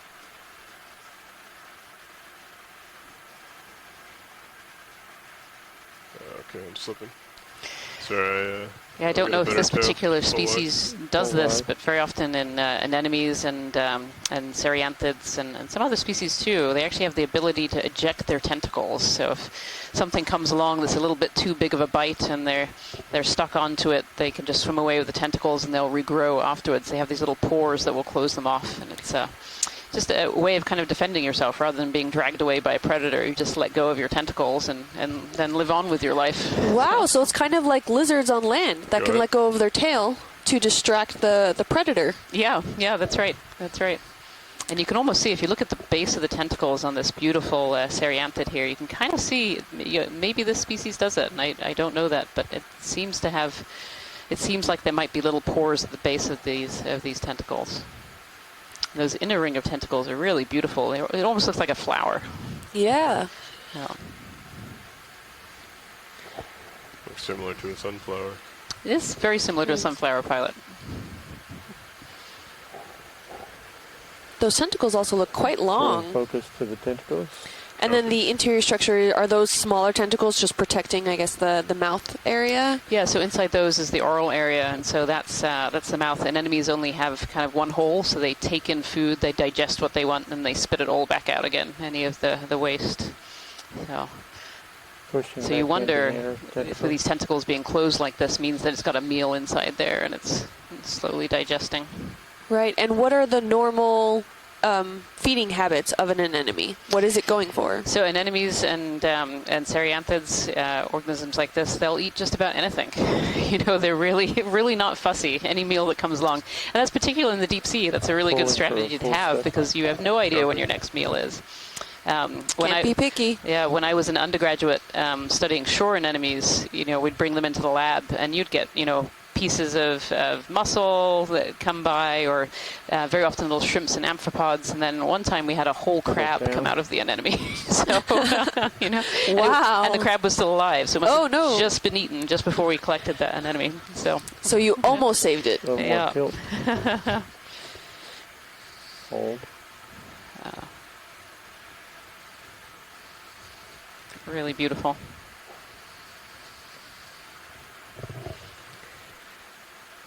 Has this great kind of mane look to it.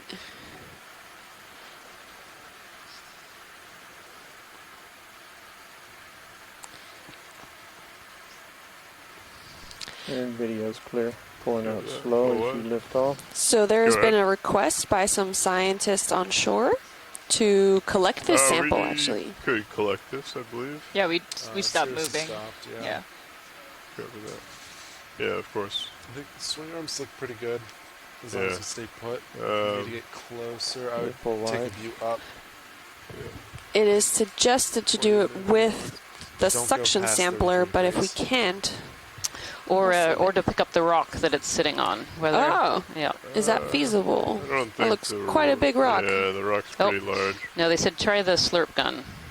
The suction sampler. Suction sampler. I kind of like that word, though, the slurp gun. They've always been called slurp guns for me. How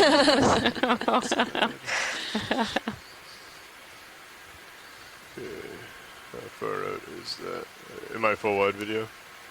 Okay. You are full wide. Copy. Okay, and Tina Moltsova from Russia has said that they are actually not very well attached, so we might actually be able to collect this one a lot easier than other species of cereanthids. So, go ahead, co-pilot. Closest items are starboard bow. You're fine where you are now. Copy. So the pilots are just going to set up here to try and collect, and so we're going to go off air for a minute to give them time to concentrate and make sure that we sample. I don't know. Make sure we log the sample. That's the option. How big is it? It's pretty large. Lasers are on. Yeah, I would not try to. Yeah, we'd clog our hose. Clog it. So. My thought is come behind it, snip it, pull it. What are your thoughts? Yeah, it's a little tricky. You have actually, can I pull it? Yeah. Hey, video, could you zoom in on HD2, please?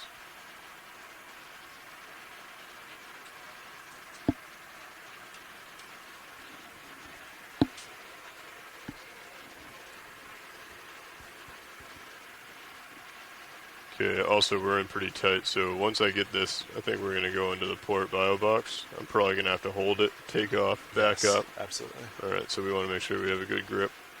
I think the stock is reasonable. I think if I come in, underneath, snip, tag on.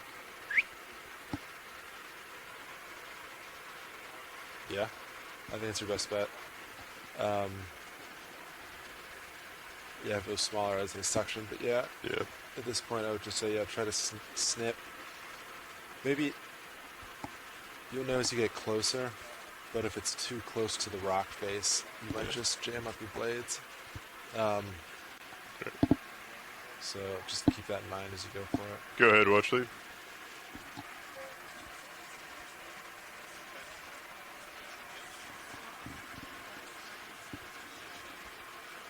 Copy that. This is a pretty large specimen. If we attempt to suction it, it may get stuck in the hose, and then we won't be able to suction anything else for the rest of the dive.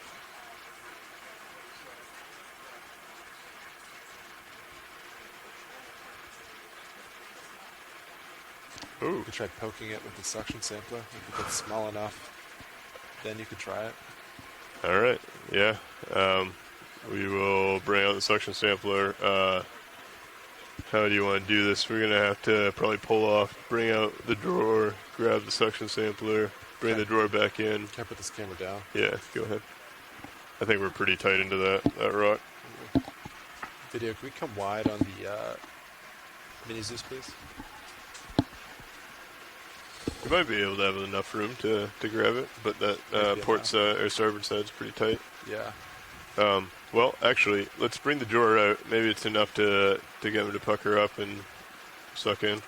Yeah. All right, let's do this. Just a little bit of a shake. If not, I can always reach out with the... hydraulics are on. I mean, if he does start swimming away, we could always try and rodeo him in the water column. All right, I'll start extending drawer slow. Copy that. Ships all stop. Cirrus is in a good place. Nice delta. I'm coming out nice and slow. Come down with the main camera.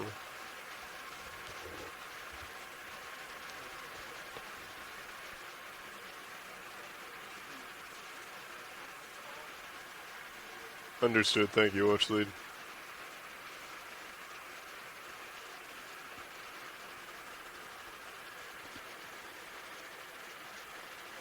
And that's all I got. Yep. That might be enough. Can I... Yeah, if you could take mini down. No. No. All right. Even close. All right. Let's... You just back up, maybe. That might give you enough. Well, the only reason I'd want to use a suction is if it does pucker up. I think I might want to reach out with the arm, see if he does. Let me retract your drawer. Copy that. We gotta bring the arm out. Alright. I'll follow you with Mini Zeus. Coming live.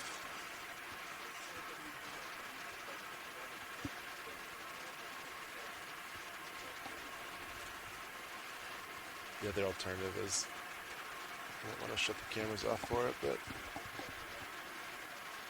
yeah, you can go for a mangled grab. I think we can manage just a little tap.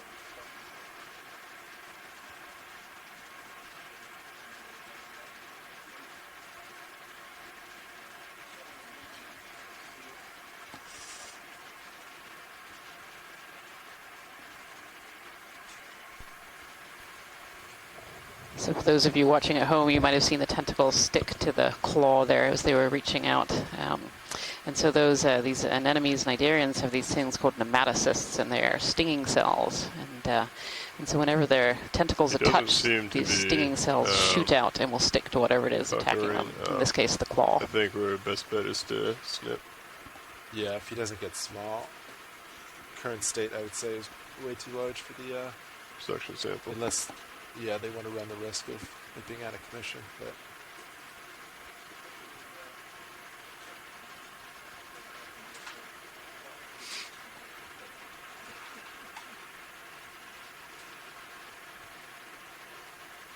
Okay, so again, what I'd like to do is when I do grab this, I'll bring it up. I'll try and tuck it in close to the vehicle. Yeah.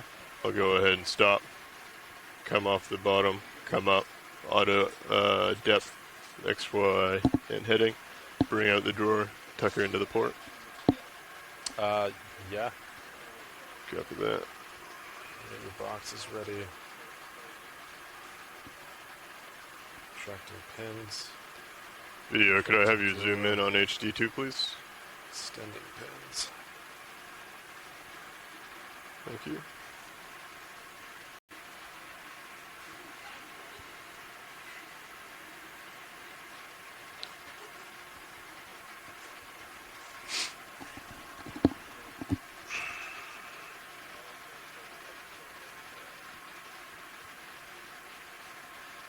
This is going to be pretty hard to get in there. I think I might hit that rock up above. Yeah. Aim the PTZ.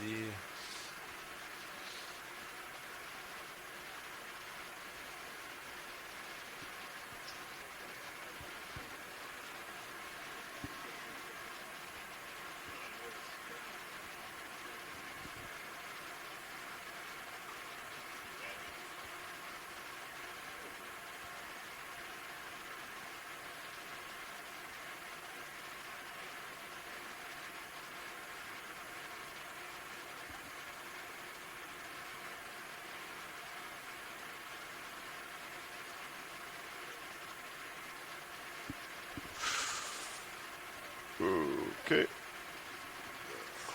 Video come wide on Minisius.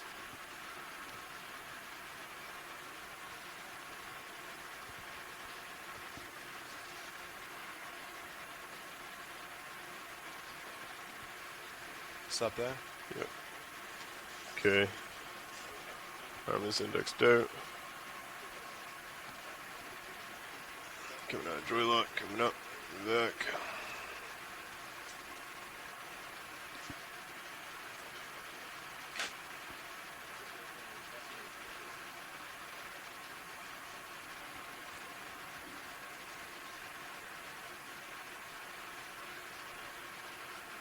That would be the delta. You want to come out with a drawer? Lock. Yep. Going out of depth, auto XY. Standing drawer now.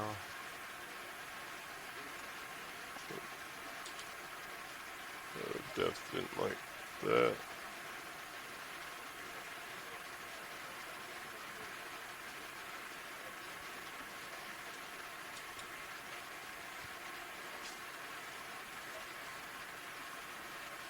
Drawer is fully extended.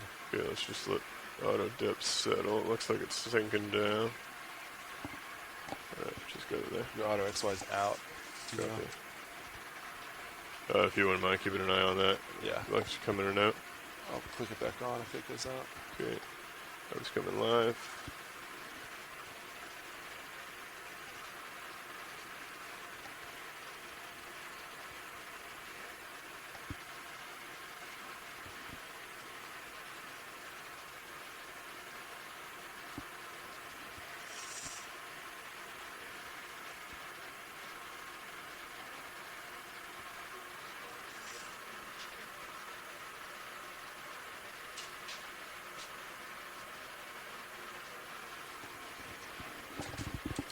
Thank you. Of course it goes. No. I don't have my other camera, do I? In the net now.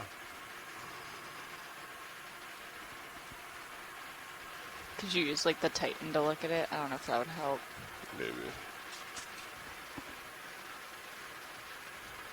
I think I'm pretty close. Okay, I'm going to go ahead and open the drawer. When you're ready, Copilot, I might have you come in pretty quick on the drawer once I'm clear. I think this floats. Yep. Ready? Yep. Alright. Draw's coming open.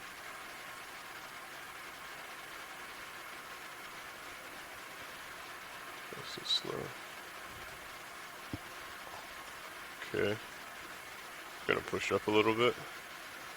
Coming out of depth, pushing up a little bit.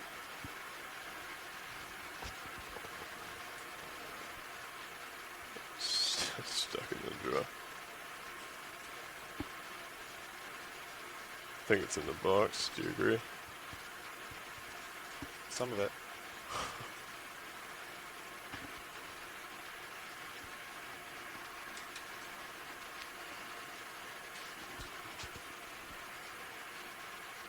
You can hold it up to the suction sampler to get the rest. I could, yeah. Okay. You want to bring the drawer in? Tracting.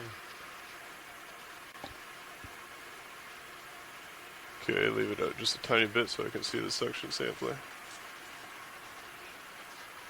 Alright, so wash leads. We did get some into the outer port. There is some that's still stuck on the jaws. What we're going to go ahead and do is pull it up to the suction sampler and try and take some of it off. XY's out again. Roger that. Thank you. If that's... What's the fine filter at? Oh, man. Like C5 up. Fine filter is in 5. C5 up. Inhaling.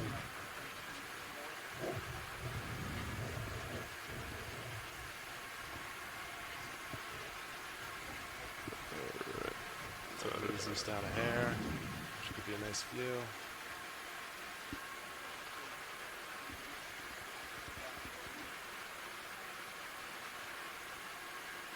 Do you have suction on? Yep, full on. Copy. Okay, go ahead and slowly open the draw.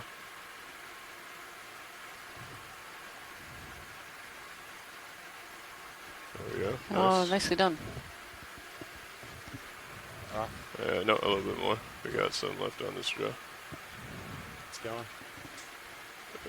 Okay. There we go. Alright. Yep, all off. Thank you, co-pilot. Tracting all the way. I'll follow you over.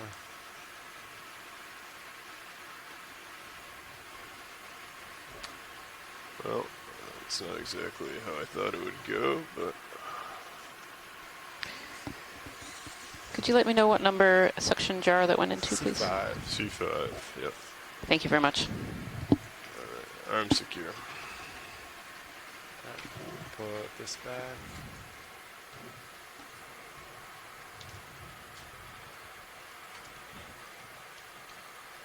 Tracting pins. Alright. Valve packs off. Hydraulics ramp down. HP is off. I'll put my camera back. Alright, looking good.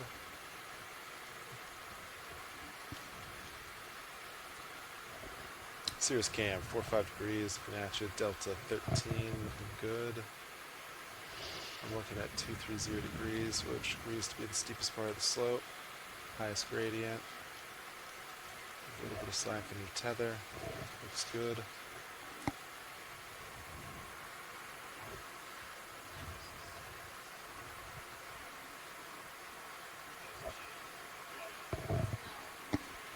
I think I was able to get it relatively close to the base, but... I think it's just so gelatinous. Did that just come out? I don't think so. I think that was... Oh, that's good. Thank you, pilot. I don't know what that was.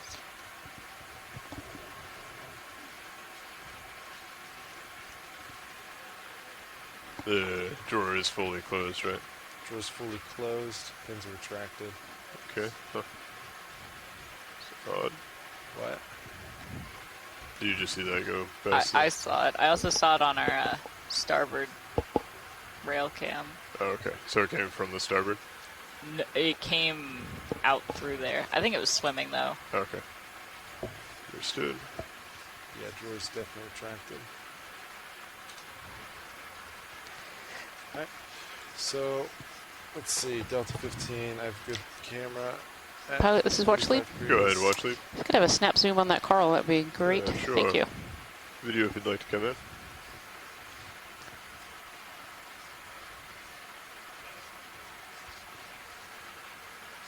Well, there we go. That one's a live bamboo, though it's still missing some tissue in the middle there. See that node?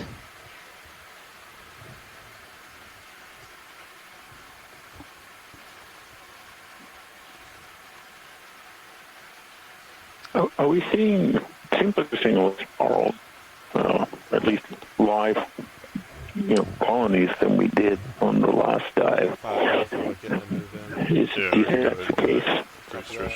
Sorry, Jason, I couldn't quite hear you on that one. 230, okay. I missed the Put that in right now. Oh, yeah. Bridge Just, RV nav. From my... Yeah, I'd like to put in a ship move looking at range 10 meters, bearing 230 degrees, speed decimal 2 knots. It does seem like they're slightly less, yes. Again, kind of dominated by bamboo corals, which is very similar to Dive 1. Yep, that's it. Thank you, Bridge. But this, it does seem like they're more spread out. So it was interesting where that little bit of skeleton was exposed up near the top. It almost looked like the upper part of the tissue had been pushed upward. You could see there were 3 or 4 polyps all sort of jumbled together. I don't know what would cause that. What is it that's sort of moving by or feeding on it? Almost like some other claw had been passed here in the past and abraded the tissue. I'm going to put camera at 30. Understood. I'll wait for you to some items catch ahead. up. Be advised, could be mild overhangs. Copy. Or actually it might just be that right there. Pretty hard to turn, yeah. Ship is moving. You see, I said we were seeing less, and automatically we start seeing more. So if anyone wants something else they want to see, I'll just say it, and it will hopefully show up. Looks like there's a nice fan up there. You did look at that. So far, we've only been seeing bamboo corals, entids, anemone sponges. We haven't seen a lot of diversity, but maybe that'll change as we go forward. Yeah, I don't know if you saw it, Scott, but I think there's a Bathypathes black coral up on top of this rock here. Yeah. And is this a zoanthid, the yellow one on the bottom? Yep. Probably. Yep, looks similar to the one we saw earlier.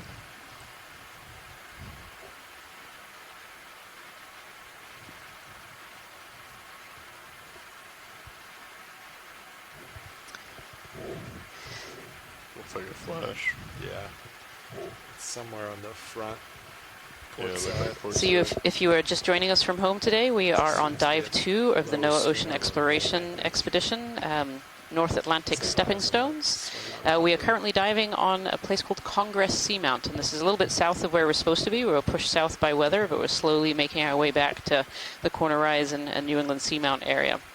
We started this dive at about 2,870 meters, and right now we're at 2,776 meters. We're making our way up quite a steep section of the Seamount.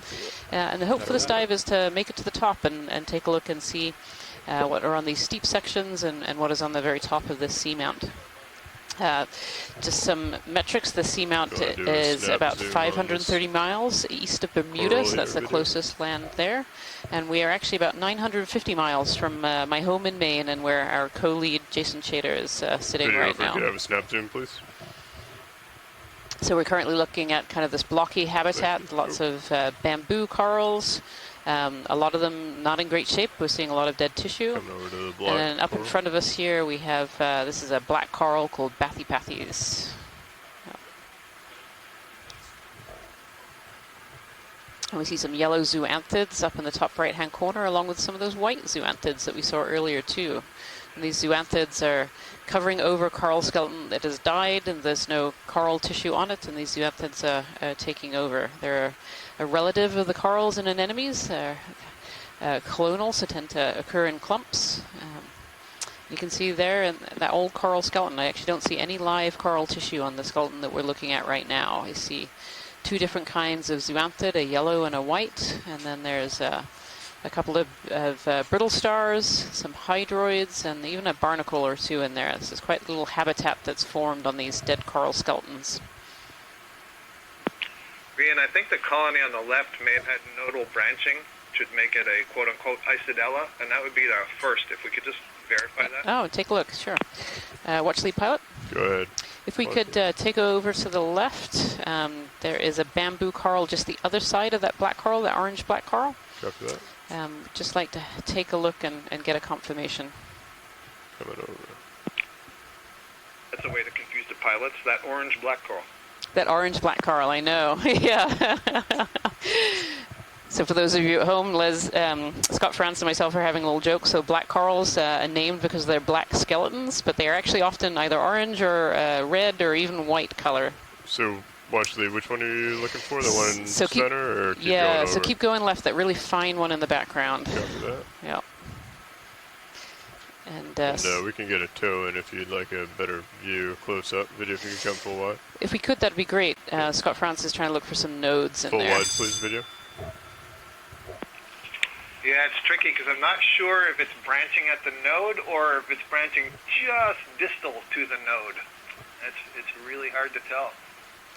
Well, let's see if we can answer that by... The relative thickness of that skeleton suggested that may be the case. And we don't have to linger here. We have enough going for the nodes. There that I can see where the branching points are. There we go. Branching at the node. Copy. Is that what you were looking for, watch lead, or? Yeah, excellent. That's very good. Yeah, that's excellent. Thank you, Pilot. Copy that. Yep. Full wide video. Is this of interest to grab, or are we just... Scott, is this something unusual or new for this area that's worth taking a sample? Well, in this area, who knows? But there are isodellas known from the New England Seamount, so it's not unusual in that sense. I don't know which one this is. You need much better, usually you need the specimen in hand to say absolutely. I would never turn down a sample. Sounds good. I think we're going to make our way, Pilot.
Pilot? Do you have access to monitor 3? I'll put something else up there. Sure. Yeah, what do you want? Mini Zeus or Titan? Copy. Yeah, you want to do Mini Zeus? Yeah. Oh.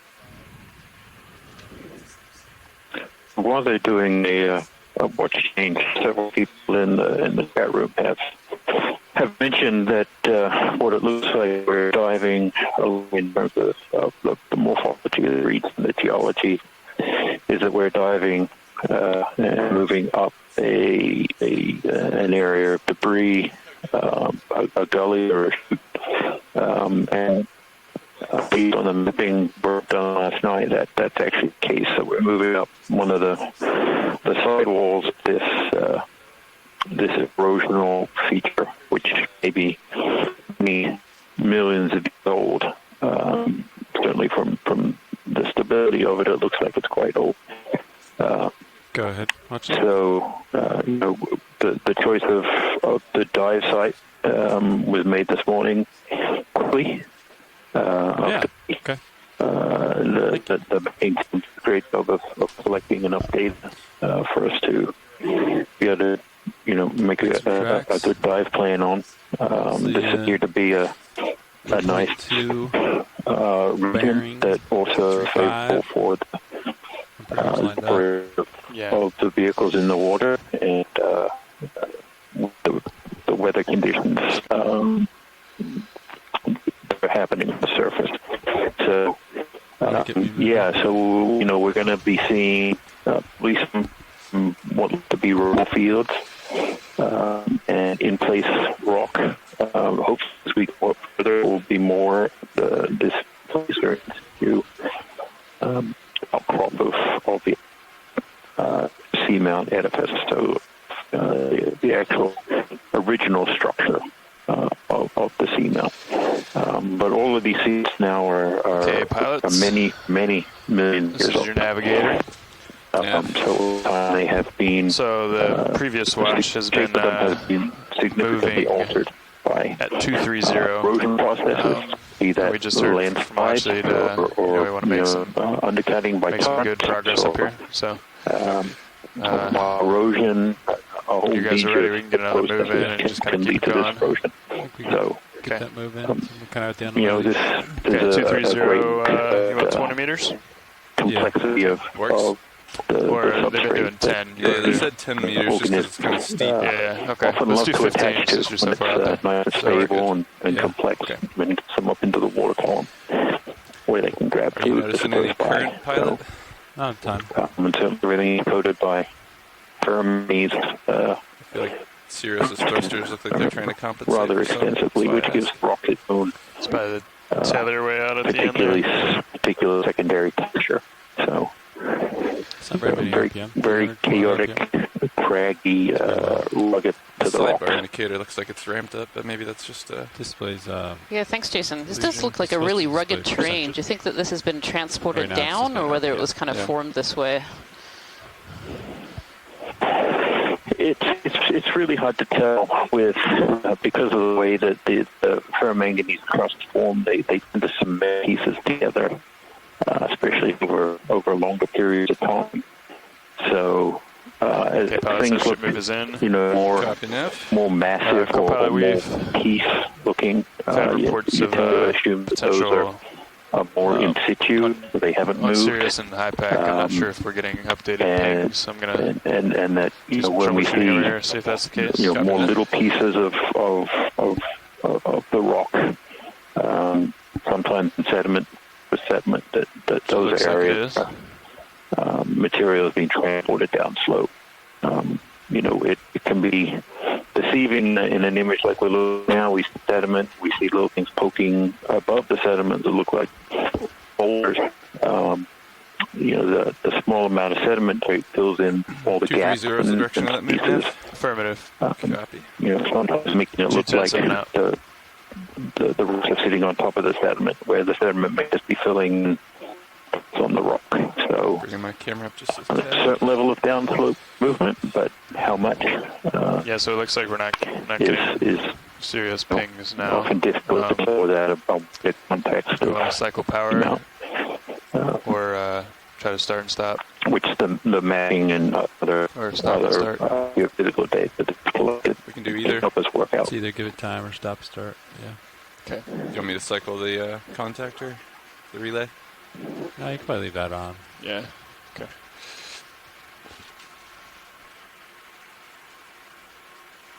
Give it a minute here. Yeah. It might be reflecting off stuff. Yeah. Let it move once into a new location. Sounds good. I feel like we had an issue with that on the last expedition, but I don't remember what they did. They put a whole new USBL on. We're continuing to try and move up slope as much as we can. I don't know if that was the day they replaced it, though. Video, if you want to snap zoom. We often get slowed down looking at a number of interesting things.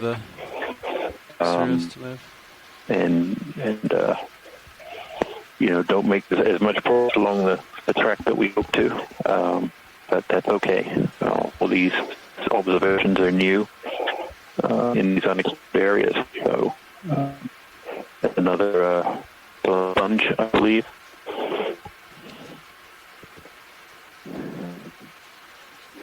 I'm not even quite the actual scientific name. Well, I'm not a sponge expert. This is Kim here. But it does have a really interesting shape. I really like the kind of wavy floral look to it. I wonder if anyone on the chat can identify what it is?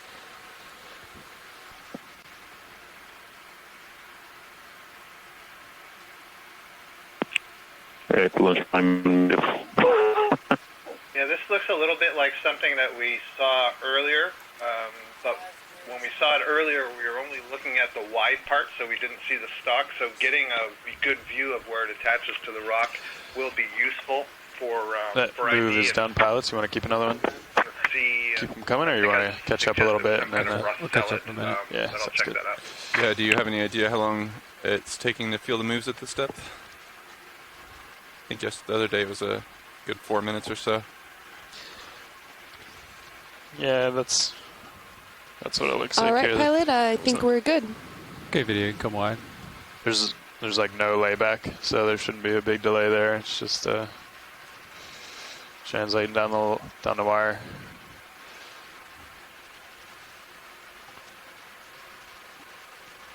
Yeah, we have only 30 meters of layback. Jason, would you want to give a quick review on where we are? Copy that. So I think. Sure. We can is start right, from planet Earth if we want, but we'll go from where we are looks like I'm making a little in the ocean on headway here. Expedition. So we are on Congress Seamount, and Congress Seamount has two peaks. We're on the southern peak. We started our dive at about 2,870 meters.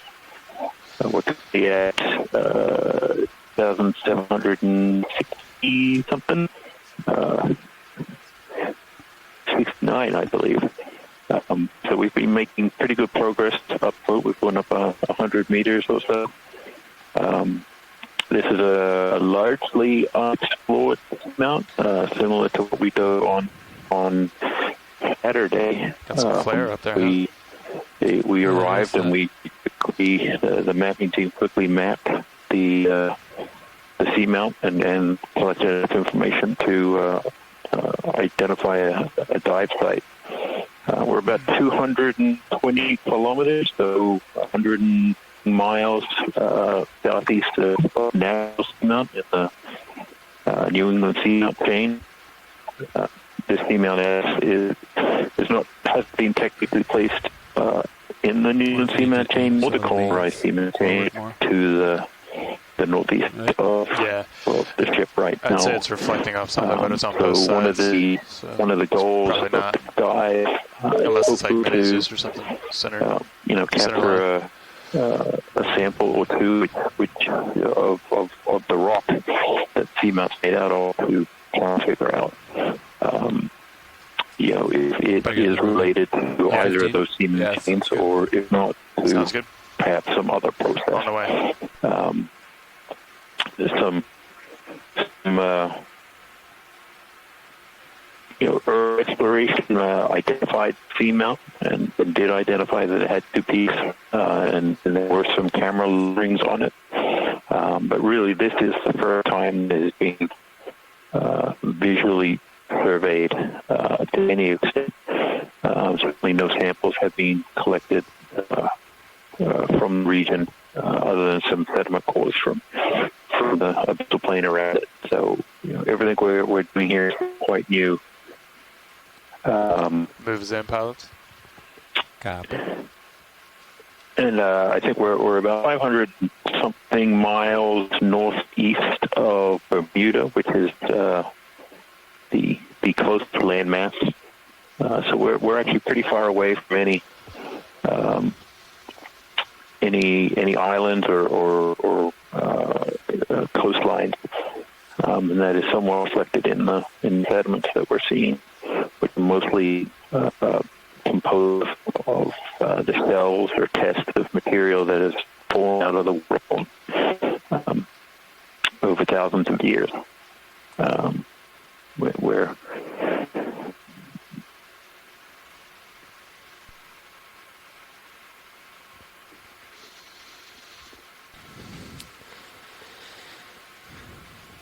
Thanks, Jason. And you can see here pretty much the same scene that we've been seeing throughout this dive, where we have some corals in this area. Doesn't look like any scleractinian, but some corals here, and some of the branches actually look stripped, like they were the subject to predation at some point. But we haven't seen any predators around of these. So normally these would be any form of sea star.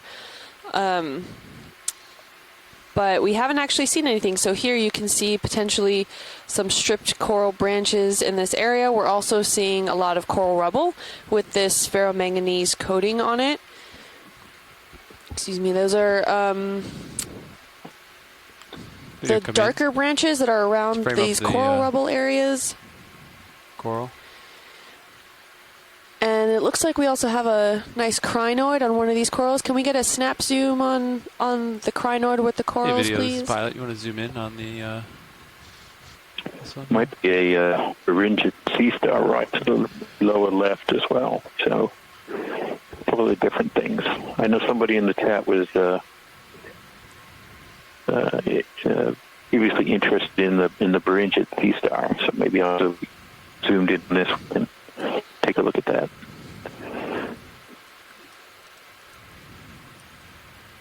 Yeah, hi, this is Emily Crum with NOAA Ocean Exploration. We had a question come in through Facebook. I don't know, it's kind of related, Kim, to what you were just talking about.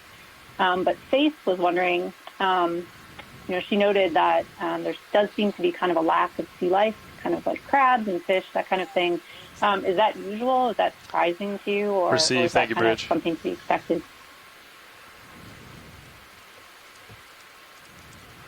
Okay, video. You can zoom out. See what we see. Because this is all new in terms of exploration.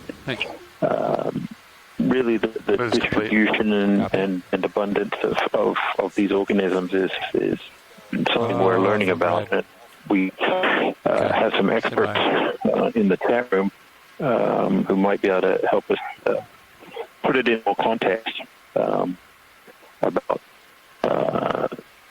whether the limited amount of organisms we're seeing is normal.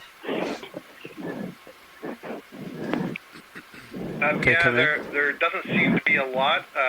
For one thing, those other organisms, the crab, shrimp, various mollusks and echinoderms, may be associated with the coral. Actually, here's a new kind of coral that we haven't seen yet today. Oh, I'm delayed, but later when we pull out from this Brisingid sea star, I believe there's a corallium just to the right. But we're not seeing a whole lot of coral colonies, and this is probably two factors. One is that the water column here is fairly oligotrophic, which means that there isn't a lot of production in the overlying water. The phytoplankton growth is less than, for example, further west over the New England seamounts. When you're in the Gulf Stream, for example, there's a lot of productivity, so there's a lot of food that sinks through the water column. So here, there's relatively less, so we would expect to see fewer organisms because of that. But then another issue has come up a few times in the chat, and that is where this dive is, the particular feature of the seamount that we're in. It may be that there has been, through time, repeated downslope transport of some of these rocks and erosion and sediment. And because of that, you can see these, dead coral branches, that black stuff that you're looking at. The corals have been broken up, and so they haven't been able to establish a large, stable community over a long period of time, and so you don't get a lot of these other organisms attracted in that case. So that's a couple of hypotheses for why we're not seeing too much. We're also pretty deep, so maybe when we get shallower on the seamount, we'll start to see a little bit more. Great, thank you. Yep. You got time? This looks like a dead corallium. You can see the pink skeleton. So this is another kind of octocoral. We saw some live on our first dive, but this is the remnant skeleton. You can see it's much more smooth in its pattern of growth. It doesn't have these angular branches. Actually, I think there may be some live tissue just below that just off your starboard in your rail cam. I don't know but for the how many most part, fish we've seen. Is dead. You can come wide, video. This is related to the precious pink corals of the Mediterranean, the corallium that are there that are used in for reference, I have a 45-degree angle down on you, pilot. There's a lot of debate about whether that's a sustainable thing, especially if you're going to start using deep-sea coral for jewelry. Go watch lead 2.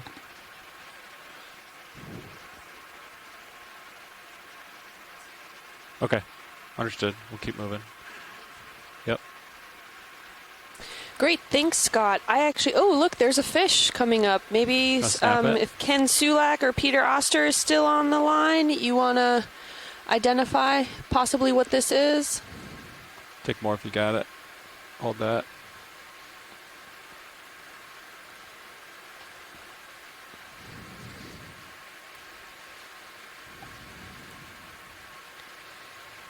Nope.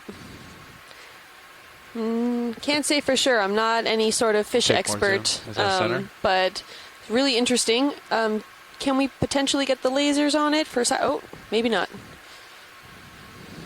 Oh, doesn't want to be filmed anymore. All right. I am starting to come on top of you here, pilot. Okay. And I've centered on 230-ish. So we have someone from the chat room, Apashna, saying possibly a cusk eel. Keep going. Once I get a safe spot, you can call another one in.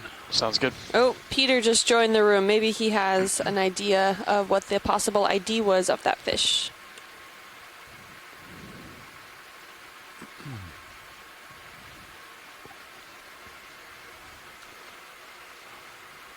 Hard target's about 20 meters out in front of Sirius. Yes, Apashna was correct. Peter verifies that this was an ophidid cusk eel. Ooh, do we have someone join the line? In the Sirius Center? Yeah. Yeah, that's that's the wall there. All right, thank you.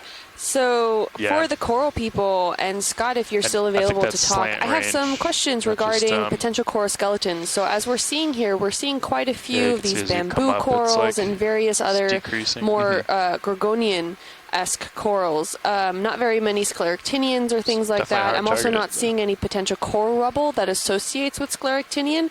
Could this be potentially because of what the skeleton is maybe composed of? We're not seeing potentially if the skeleton is composed of either aragonite or a calcite. Could that have been a factor at these depths? Yeah, I don't really think so, Kim, because we're not at that different a depth than we were on the last dive. We're maybe a little bit deeper, but am I recalling correctly? We're relatively similar depth range. Okay. Yeah, so we're about 2,755 meters deep. Yeah.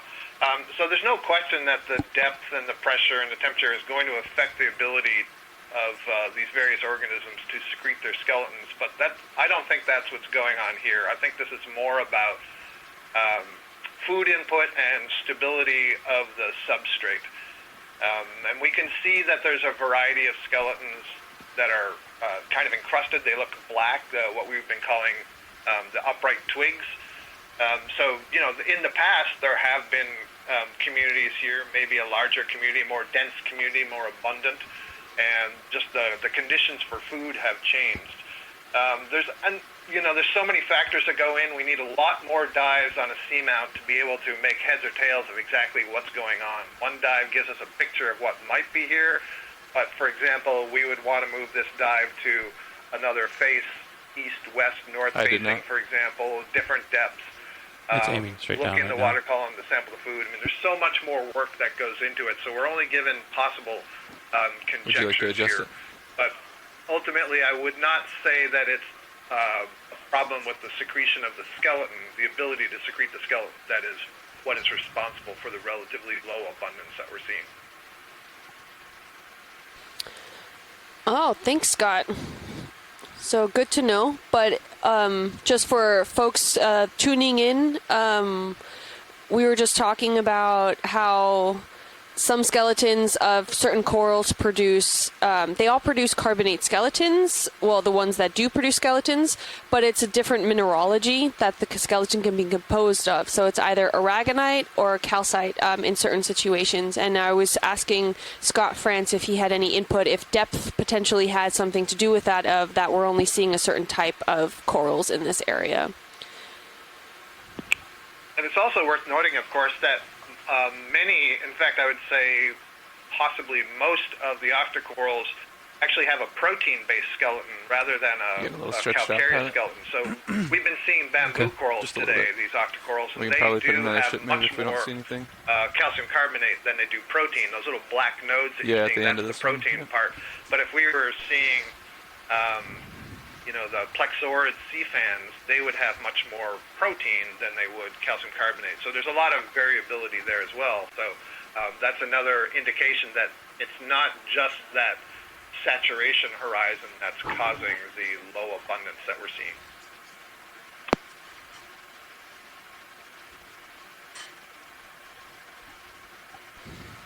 Thank you, Scott.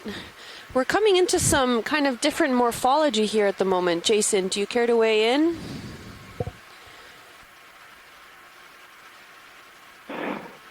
Sure, happy to weigh in. Not sure. I can provide all the answers. We're certainly seeing less sediment than we were. Again, we're seeing this almost clinkery, very good type of surface texture on these. For reference, are they able to add outcrops. to current move still? So a lot of that texture is a result of these ferromanganese crusts, which are cementing, almost making a pavement right over the top another one in, and it's followed immediately by that. But I think either way, it serves our same purpose. The seamount is composed of. It is reminiscent of some of those volcanoes and okay, great. So you just added 15 to the current move, or you just put 2 in, or like one right in after this one? Where the surface is extremely rugged and rough. Okay, slightly different processes in terms of that's generated by the flows and texture of the lavas. Where here, it's a secondary texture from the precipitated minerals that come out of the seawater. So it's interesting. We've been really looking at how the morphology of the dive is generated by perhaps the nature of the area where there's erosional, and we're seeing the results of downslope transport of rocks and other things. And so that certainly might be the case. What we're looking at now, this might be a little debris chute. Material has come down and sediment has been able to accumulate. So it'll be interesting to see what we see up a little higher as we move along. But certainly the sessilely attached fauna here is really tries to grip onto the stuff that sticks up the highest, so we can really get up into the water column and get that food material, which may be somewhat limited. But going back to actually one of the questions you mentioned, Kim, in terms of the aragonite and calcite. It's interesting that some of the organisms use aragonite. The calcite is actually a more stable variety of calcium carbonate.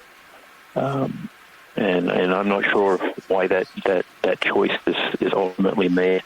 I love it.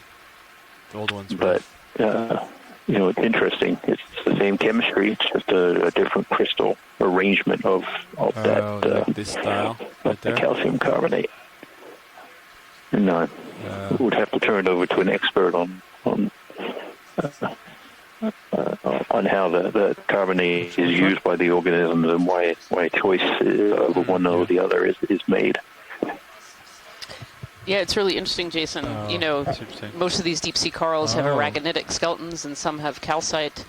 And from what I've heard from experts is that the calcite is much easier to precipitate out than the aragonite. And so there are lots of questions about how these deep sea corals are distributed across our oceans, and whether these calcite compensation depths and aragonite compensation depth is helping to drive that a little bit. Aluminum beam. As well as things like temperature as well. Temperature, I guess, can Tell by the way affect it how aragonite and calcite precipitate as well.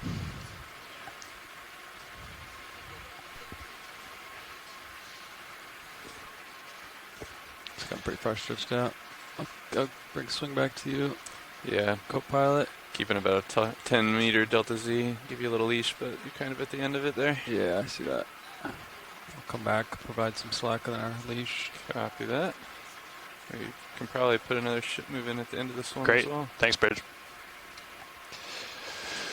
Okay, pilot's move is complete, and Bridge just said they checked and they can add distance to a current move if we want to. So good to know. You can probably keep moving. Yeah. Keep stacking them. Okay. They wanted to make tracks. Want to do the same thing, or is I think starting to look a little to your left there?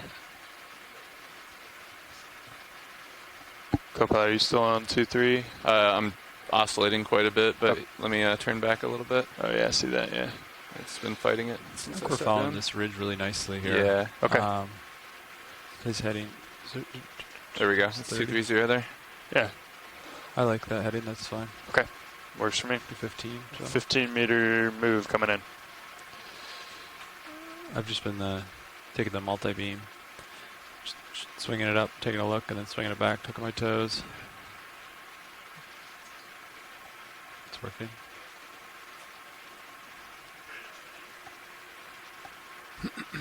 Up.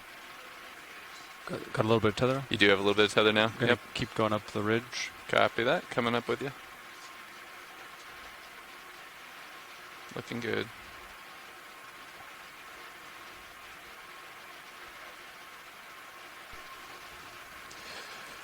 Move is in, pilots. Copy that.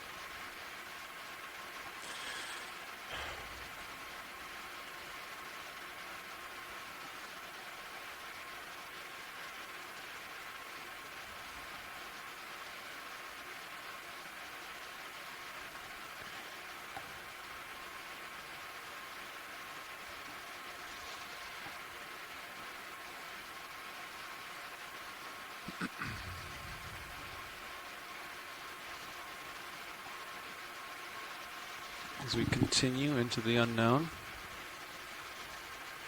Yeah.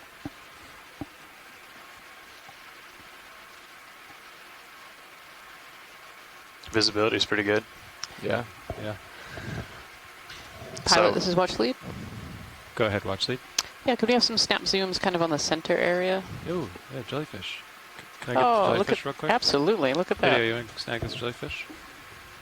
Jellyfish are my favorite. Oh, that's a nice beautiful jelly. Look at that. Yeah, I don't know if anyone in the chat room knows what that one is. Crown jelly. It's close, isn't it, Bob? Yeah, coming at you. Coming up a little bit.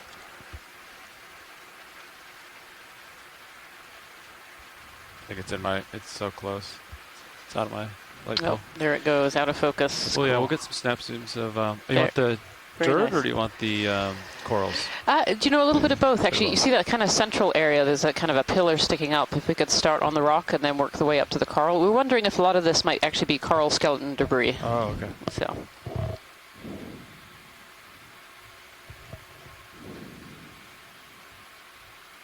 Yeah, video, if you want to snap here. Take a look, hold that. Okay, we're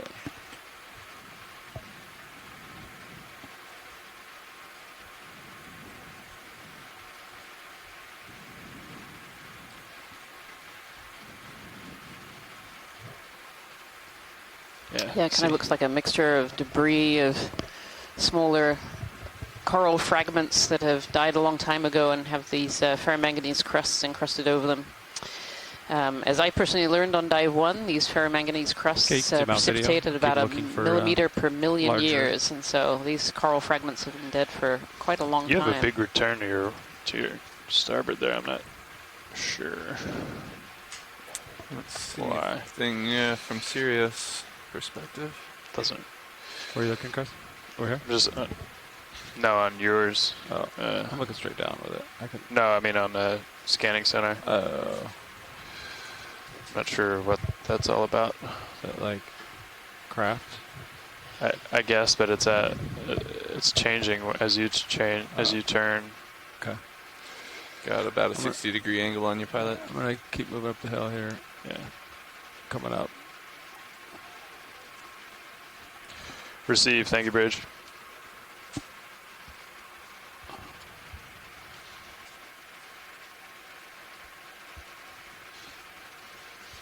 Move's complete, guys. Copy that. Okay. We are getting intermittent serious pings. Pilot watch lead? Go ahead. Yeah. A snap zoom on here would be really good on this central area. Okay. You can come in, video. Thank you. Particularly on the right-hand side, I see lots of, they're hydroids. There we are. It's like this little forest of hydroids on the side of this rock. You've got time here. Okay. Some little juvenile corals in there too. Go ahead, Scott. No, I was just saying, I'm glad you asked to zoom in on those. Really stood out. Yeah, like these little feathers sticking out from the rock. So these are hydroids, which are anidarians, so they're kind of a relative of the corals and the anemones. Some of them can be clonal, some of them can be living on their own. And these are little colonies sticking up on these stalks. It's really beautiful. Thank you, pilot. Yeah. Okay, video. I think we're clear. We can keep transecting. Coming up. Coming up with you. Go ahead, watch it.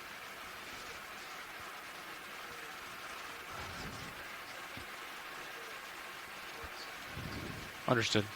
Yeah, the last move's complete, so we'll let that one settle out, and then that would be a good time.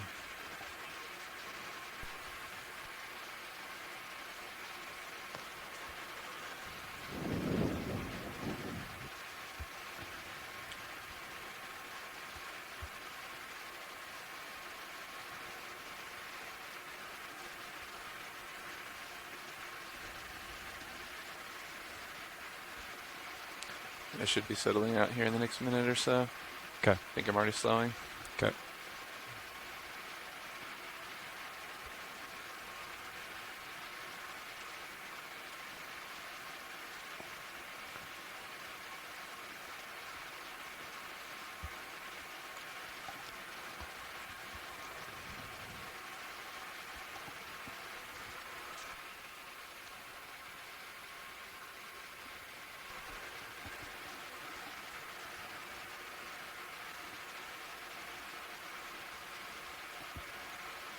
I'm going to sit down here, co-pilot. I'll get some hydraulics up. Copy that. How much would you like? Like 80%. 80%, copy. Actually, that one. I thought that one was loose, but now I'm second guessing myself. Spinning up now. Give it a shot. You've got about 1,000 RPMs. So to the geologists on the line, the pilots here are going to set up and look for a rock to sample in this area here where there might be some looser rocks to be able to collect. It'll go into starboard wing. Copy that.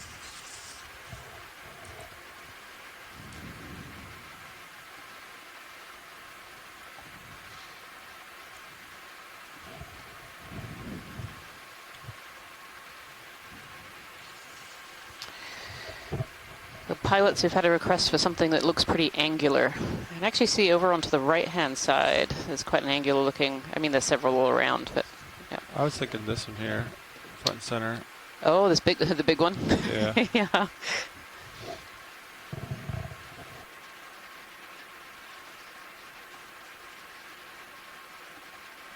Oh. Did you like that one? Stopped right in front of you. Did it just crush? Sorry, I was looking down, recording the sample. It rolled downhill a smidge. Oh, right here. okay. It certainly looks angular.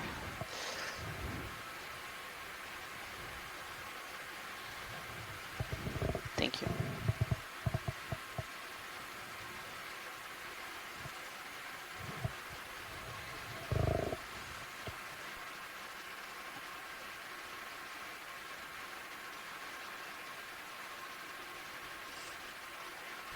Pilots, whenever you have it, if you give it the squeeze test, that would be helpful.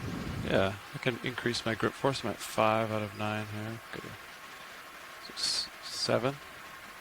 That's a really good squeeze. awful lot to hurt my... Getting some heave here, but we're steady otherwise. That's a squeeze. That one seems like a pretty hard rock. Ready for, would you like a wing inboard or? Yeah, you can starboard wing in. Copy that, stand by.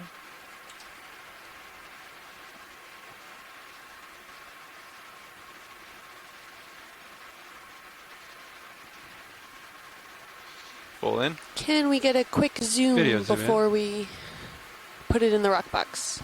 Thank you.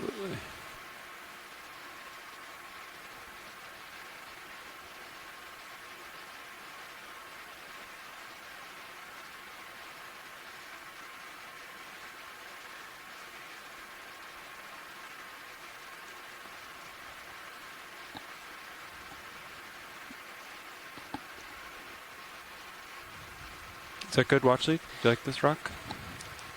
Let's ask the scientist on the line.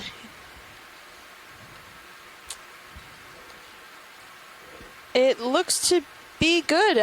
If you've done that squeeze test and it held out right, yeah. I think that's good for collection then. Full squeeze force on it, so on wow. this setting. So perfect, thank you. Definitely not deforming at the fingertips, so it's a pretty solid rock. I'm going to go ahead and put in the starboard forward rock box. Copy that.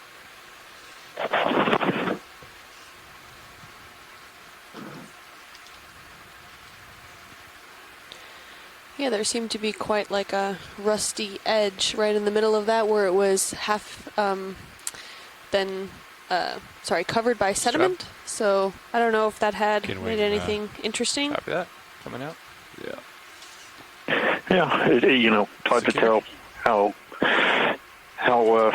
good it will be until we can get it back and take a closer look. But it didn't seem to be, predominantly crushed like that first attempt we made earlier. So, got target. It might end up being a good sample. Copy that. Coming up with you. Co-pilot. So yeah. Yep. Sorry, it's a little delay. I had food in my mouth. Nobody wants to hear. It seems a bit like biology, where you can't really satisfy all geologists with one rock. You can't really satisfy all biologists with one coral either. All right, coming up. Copy. No, it's kind of hit or miss when we're down here. It's, we're limited in what we can take and how much time we have to take it.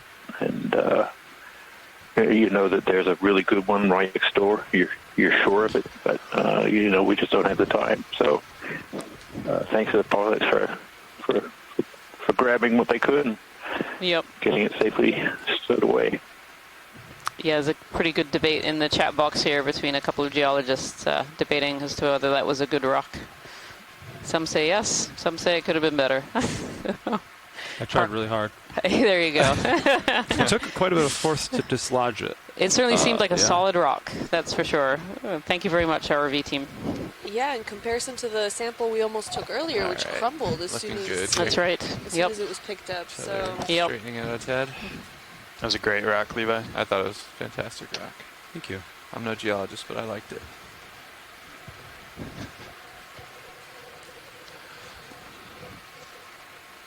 It's a rock that we didn't have before, so look at it that way. That's very true, Jason. Glass half full. Yeah.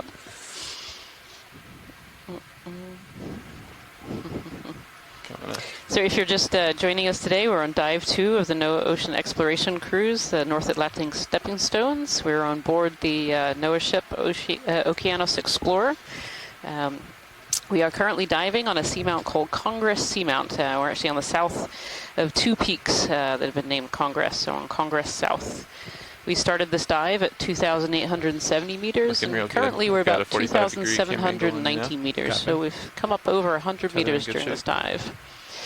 And we're currently making our way kind of up the side of a ridge towards the top of this seamount, which should sit in about 2,525 meters of water. Pilot, this is Watch Lead 2. Go ahead, Watch Lead 2. Can we have the lasers on to get good scales on what we're looking at? Thank you. They're back on.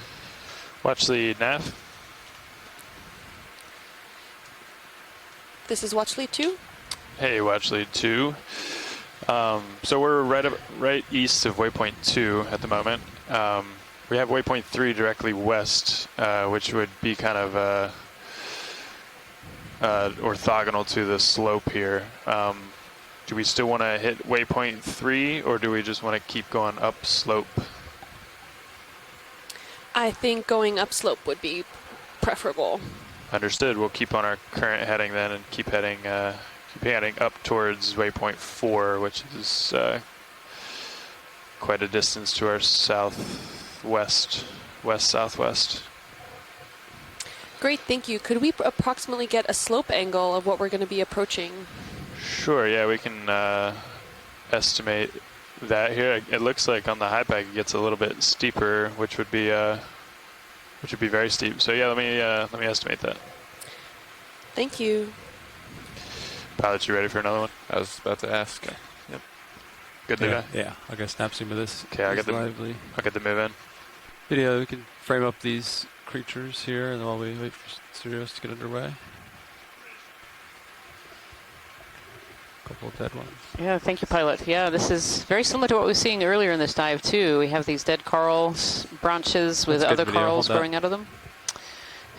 There are some old skeletons that have zoanthids, and then there are some bamboo corals over on the right-hand side as well. Yeah, lots of zoanthids this dive, and I don't remember seeing any on dive 1 for this cruise. There's a little ophiuroid brittle star. You can just see its arms sticking out from behind the corals. Oh, pilot, could you zoom at the very top of that branch in the middle there? Oh, there's some barnacles. There they are. Yeah, a whole little grouping of barnacles in the middle.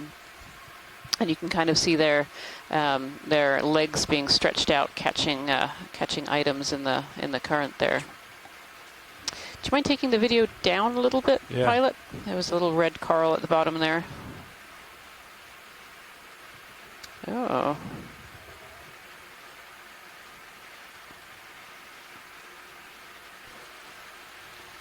If you zoom out, I can get closer. Identification? I have some more tether now. If you can get a little closer. Yeah, I'm going to scooch the ROV closer, and then I can zoom back in. Thank you. That would be much appreciated.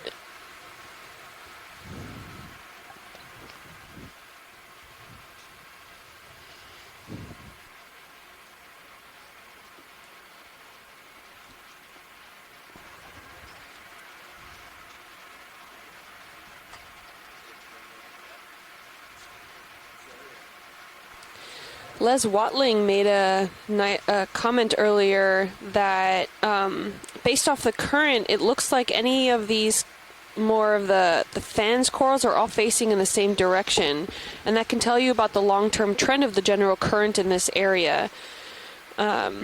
If they were, if you could see partially of these corals then like bending over slightly or whatnot, that would give you an idea of potentially the current strength that's within these, because a lot of these corals are flexible in order to go with the current there.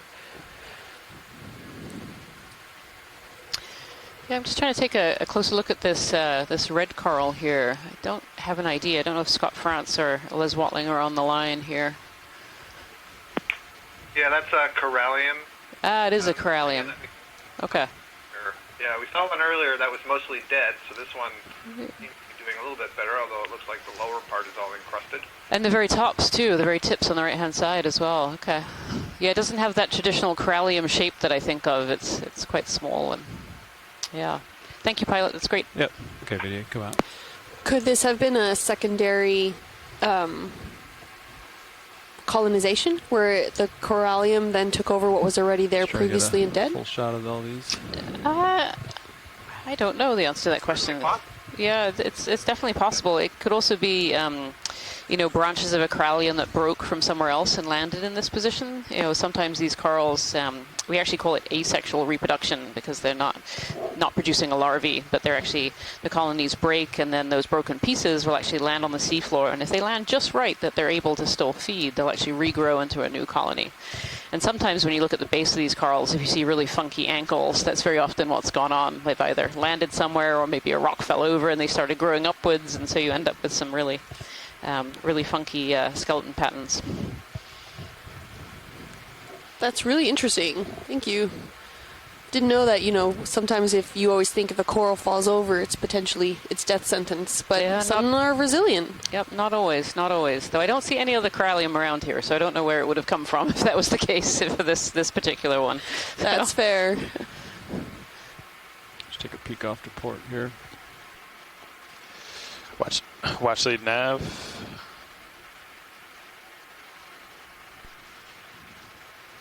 Sirius is on the move, pilot. That's all right. I can just. You got time though. I can just let you know I'm not sure if we're gonna get quite there, but there is potential for like a 60-degree slope coming up. So I'm not sure if we might just be a touch south of there, and we might miss it a little bit, but there's potential for that. So we'll keep an eye out on all the sonars and everything.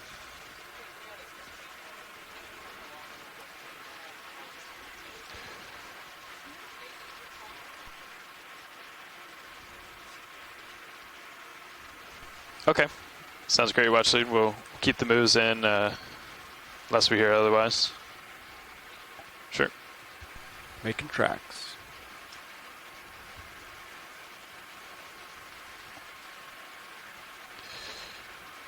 You guys have eyes on high pack back there, watch lead? Yes, we do, thank you. Okay, yeah. So if waypoint 4 is basically just the top of the ridge, right? Like if we just kept going 230, that's acceptable. We don't have to go north to get to waypoint 4, right? No, that's fine. That's fine. We can go direct. Thank you. Okay, understood. We'll do a straight line and hope to get there. Perfect.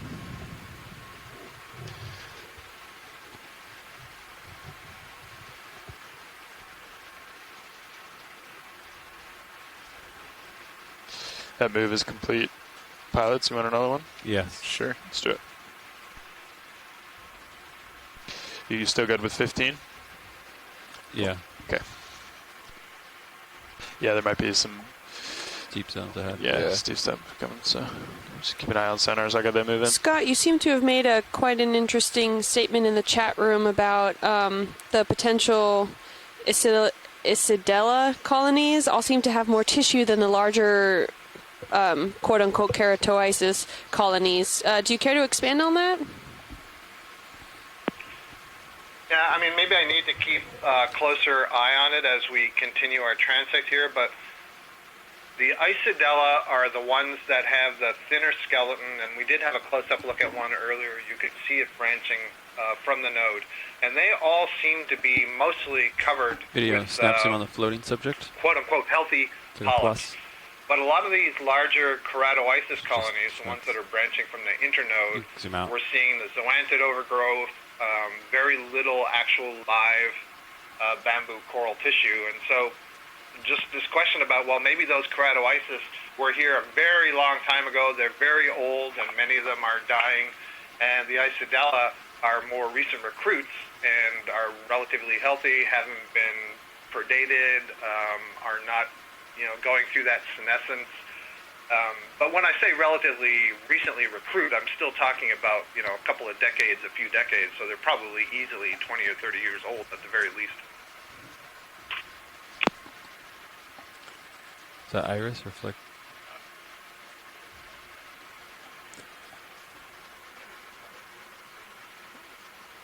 The previous co-pilot did note a few flickers on their shift. They know where? Yeah, and I actually saw one on the suction a little bit ago. He saw one on the suction, one on D2 port aft light. Okay.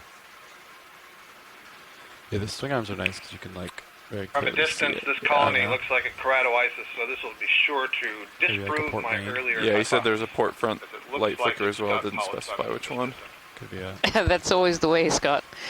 If you wanted to deploy some pilot watch lead. That's why I shouldn't just go ahead, watch lead. Can we have a snap zoom just on this big coral that's going by, just to see if we can disprove Scott France? Video, yes. Frame up this coral. And in all seriousness, this is one of the fun things about science is coming up with these hypotheses, explanations, and then going out and testing it. By Absolutely. Yeah, absolutely. Yeah, this looks like quite a healthy colony. It's got a little crinoid up there too. I actually don't see any dead branches on this one. To get the nodes, and it's an Isidella. That'd be great. Yeah. It would. support my hypothesis. There you go. Thank you, pilot. Yeah, I think it is. Yep.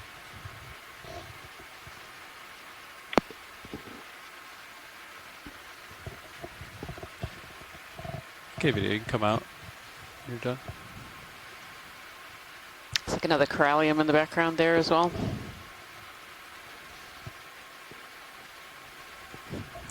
Yeah, if you want more light, pilot, we can bring those lowers out just a little bit. We just don't want to lower them too low climbing the slope. Okay. Yeah, you could bring the lowers out a little bit. Copy that.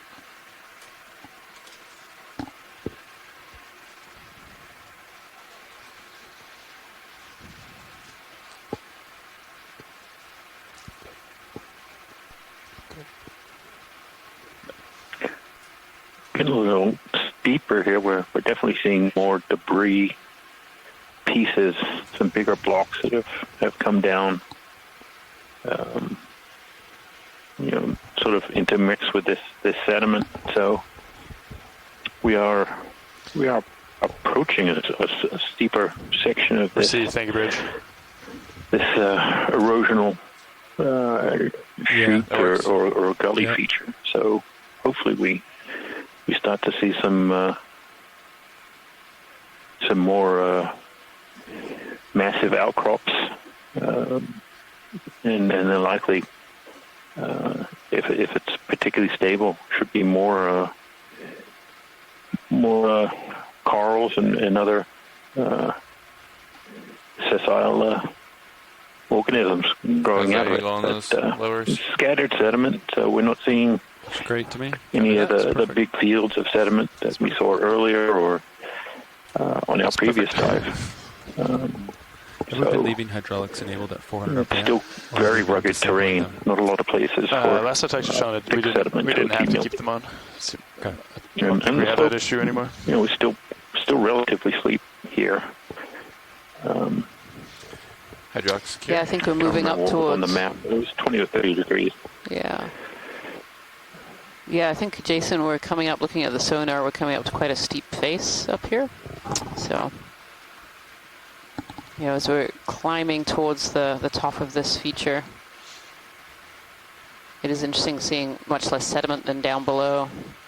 I feel like there are more of the coral skeletons as well here. Let's get all the skeletons. Just look for the skeletons. Oh yeah, lots of them.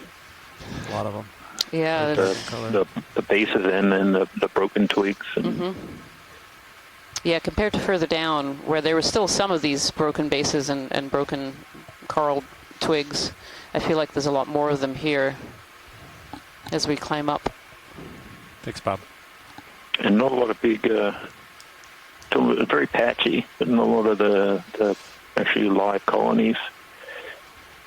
And not as big and healthy looking, I guess. Yeah, the ones further downslope tended to be those ones with a lot of branches that were totally denuded. I'm just curious what this is. You want to snap it? Whereas up here, we're actually seeing some colonies that may are indicate the more alive. Hold that. That's just a large base. Yeah, so it may be pointing to the stability of the region a little bit. Out. Although still hard to tell just what the time scales of instability are, given our location and the age of this seamount. The jellyfish.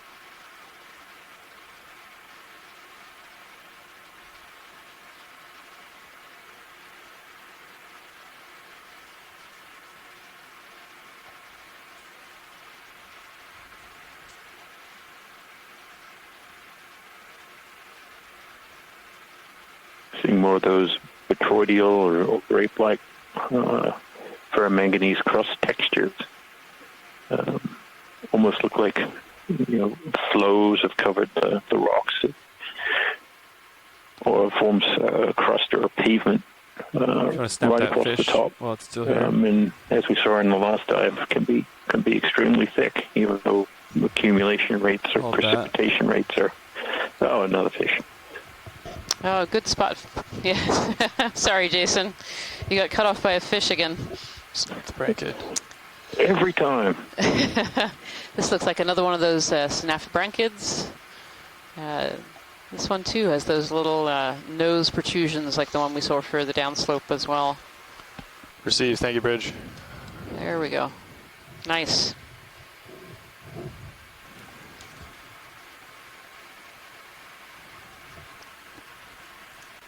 So we've seen more fish in this dive than in dive 1, but they've all been of the same, at least in the same group, as opposed to yesterday where we saw 3 completely separate genuses and species.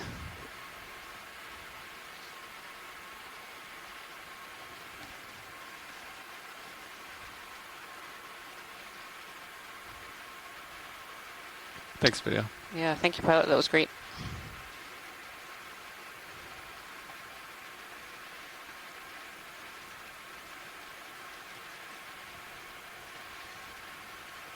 Did I hear that last ship move complete, Nav? I feel like the density of corals is getting a little bit higher as we're climbing here. If pilot's ready. More of these bamboo corals. I think you're ready. Let's do it. I think he's ready too. In this little area at least, maybe this discrete little area.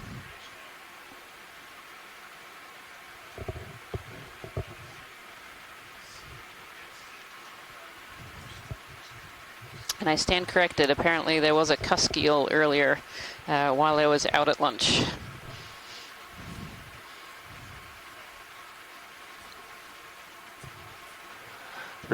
Good copy. Thank you.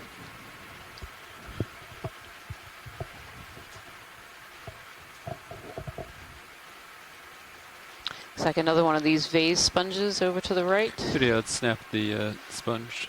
We'll keep moving. Thank you, pilot. Yeah. So it had my curiosity as well. Ah, yeah, it looks very similar to the one we saw a bit further down slope. Zoom out partial to keep it. Thanks.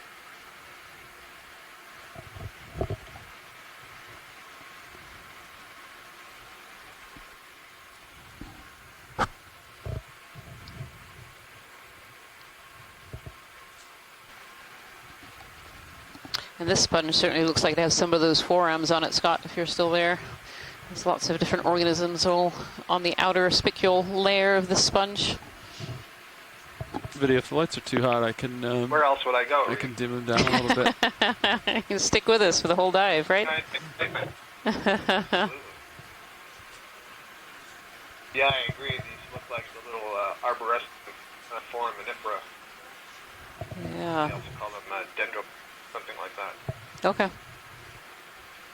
Okay, yeah, we can double check, make So sure they're all the way about outboard. your earlier comment there that it looked like maybe we were getting a higher density of corals, Yep. and I agree with you. We don't have feedback and, on them, but you know, I'm trying to look at the track, sometimes tracking they drift map. on board a little bit. It's a little hard to say, but I get the impression that we're sort of moving out of that chute-like feature and a little bit more up Are both onto fully the outboard. exposed region. I wonder if that's changing the current flow across that feature.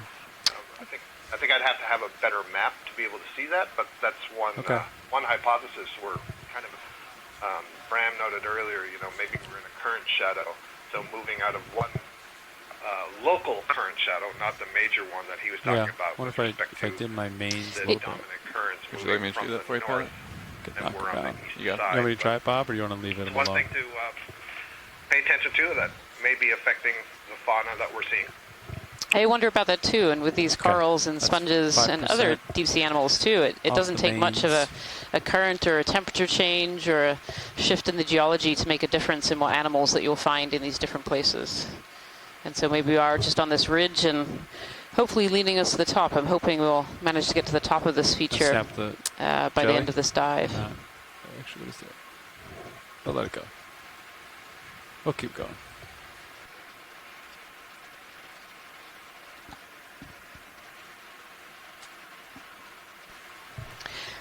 Les Watling has just made a comment in the chat box here that he doesn't think he's seen as many zoanthids at any other site, either here or in the Pacific. And I have to agree. I don't think I've seen so many zoanthids and so many different zoanthids too. There's at least a couple of species of zoanthid here, growing mostly on these old bamboo skeletons that have been left standing.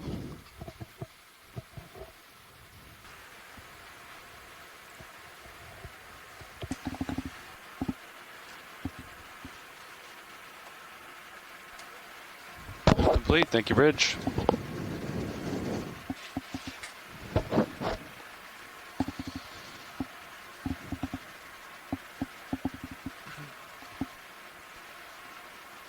It's a move complete. Copy. Copy. 60 degrees down on your pilot. Roger. Thereabouts. Push out a little here.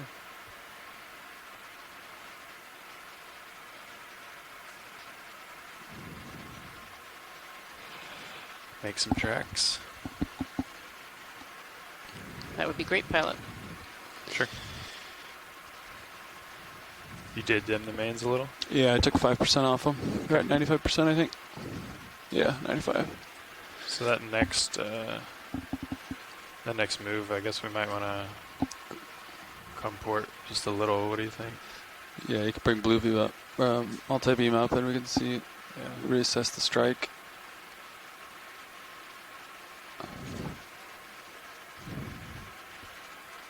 It's a little too high there.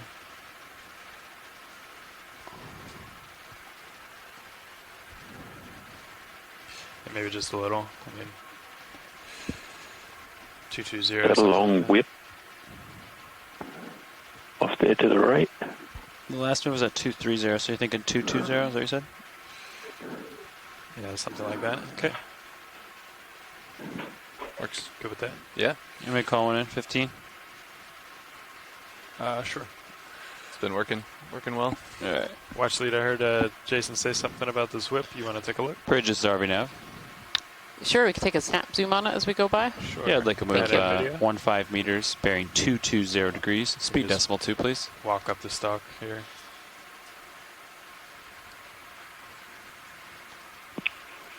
These bamboo corals are really hard to identify in situ because they don't give you a lot of clues. We can't look for branching points, so we can't say, whether it's branching from the node or not. And so the characteristics are in the density of the polyps, the size and shape of the polyps, and then microscopic details like what kind of scleroids are embedded in the polyps, whether they protrude between the tentacles, and how they're distributed between polyps on the tissue.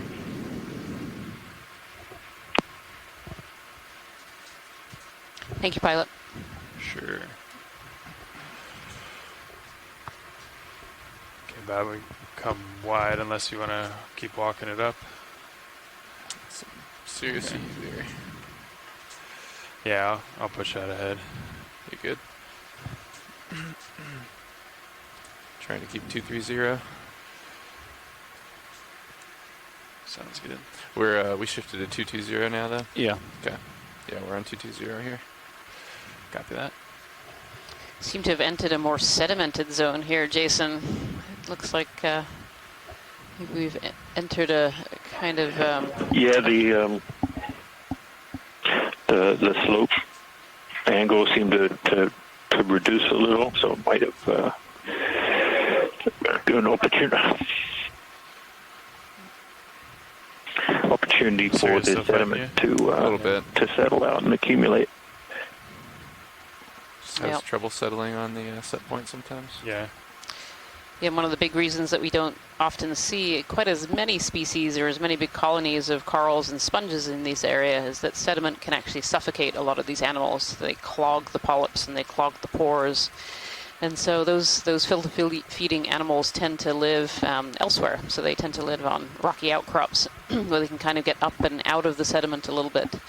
And so, looking at this picture here, we just don't see as many corals as we were just seeing on kind of the rocky outcrop we were just on.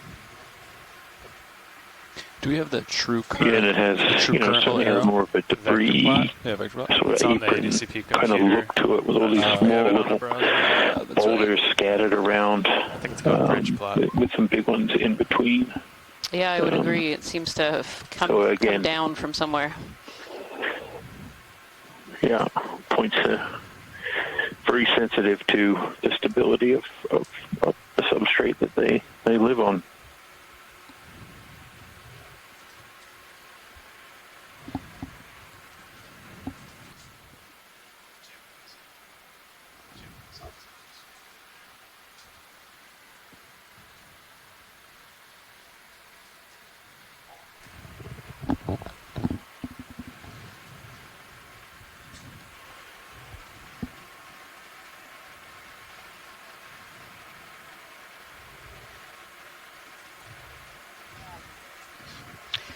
Looks almost like we're coming to kind of the base of a feature here, what we have in the foreground, kind of more of a rubble field, and in the background there, we seem to be getting more into blockies and maybe getting a bit more, a bit steeper. You can actually start to see some of these coral colonies now appearing. I see some bamboo corals. If we want to put in another, we probably can. Some larger boulders. Yeah, that sounds good to me. Some sponges there in the background as well.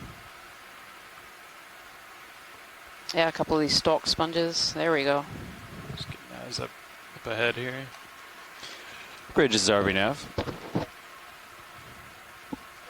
Yeah, we'd like to move same as last. That's a 15 meter range, bearing 220 degrees, speed .2.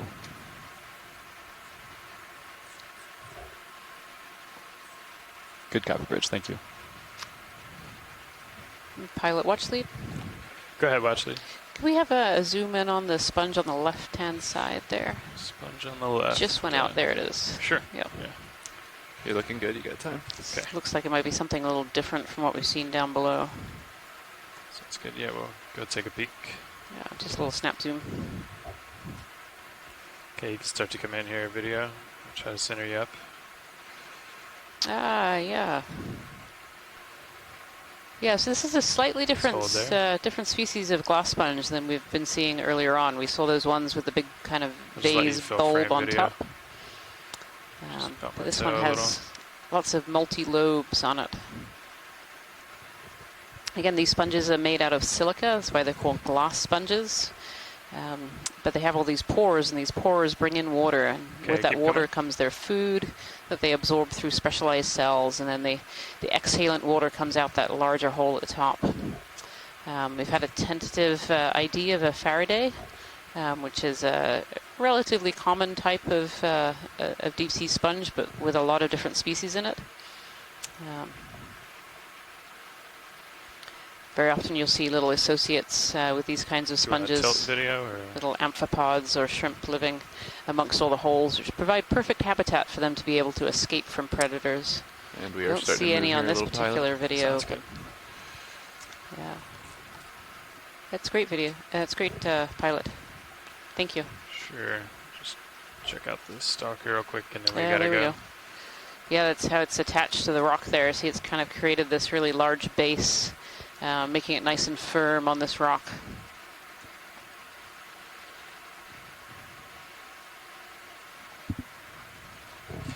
Okay, video. Yeah, let's come wide. Thank you, pilot. Sure. I've still got you at 220. 220, eyes on tether with the Titan. We're okay. Just if you want to center up. Great, sure. Come on over. So we've had an interesting observation from one of our scientists on shore, Les Watling from the University of Hawaii. So at the moment we're diving at a place called Congress Seamount. And this is actually a different location where we were supposed to be diving today. The weather had pushed us slightly south. And so we're on a series of two seamounts that are actually kind of in between the New England seamounts and the Corner Ice seamounts where we're supposed to be diving. It kind of forms a little extension almost to the New England seamounts. And he's noted that we're on this rather isolated seamount that's mid-bay between Nashville, which is the end of the New England seamounts, and the Corner Rise. But from the bamboo coral fauna that we're seeing, they looks a lot more like Nashville, which is on the New England seamounts, than it does the Corner Rise. So that's very interesting in itself.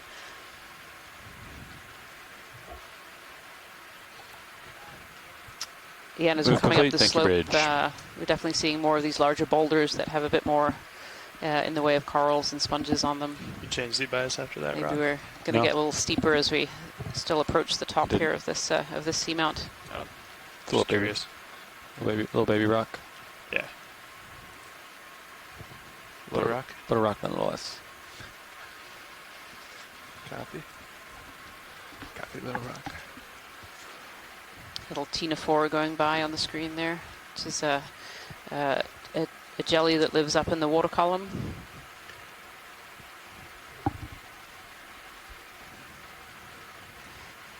And kind of back into this blocky substrate with lots of sediment that's accumulated around, suggesting this is an area without too much in the way of flow over the benthos. Of course, all these corals and sponges are really relying on things that are falling down in the water column. So we call the food that falls down onto these areas, we call it often marine snow or food fall, and this is usually things like plankton blooms in the upper surface, and as they die, they slowly make their way down into the deep sea. It can also be other animals that have died in the midwater as well, breaking up into small pieces, and that's really what feeds these deep sea areas and feeds these corals. They catch those particles and filter those particles out on the way down and consume them and are able to live and grow. So this is just one of these ways that the upper ocean is really connected to the deep ocean. Do you want to get another one in? Through these food falls. Same heading, or you want to come marine snow? Where are we trying to get to? Just up slope. Yeah, I mean, 230, 220. Sorry, watch lead. I was talking in your ear. Yeah, either way works. What is that angle right there, Levi? 220. Yep, we can keep that going. Let's do it. 20 or 15 or. It's not as steep here. We can do 20. That's fine with me. And I'm looking 220 here, pilot. Okay, great. Bridge, this is RVNAV. Yeah, I'd like to move 20 meters, bearing 220 degrees, speed 0.2 knots. A lot of twos today.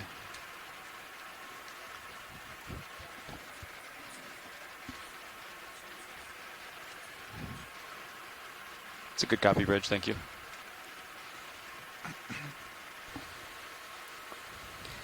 Pilot, this is Watchley 2. Go Watchley 2. Would this be a good time to do a run around the room? Sure.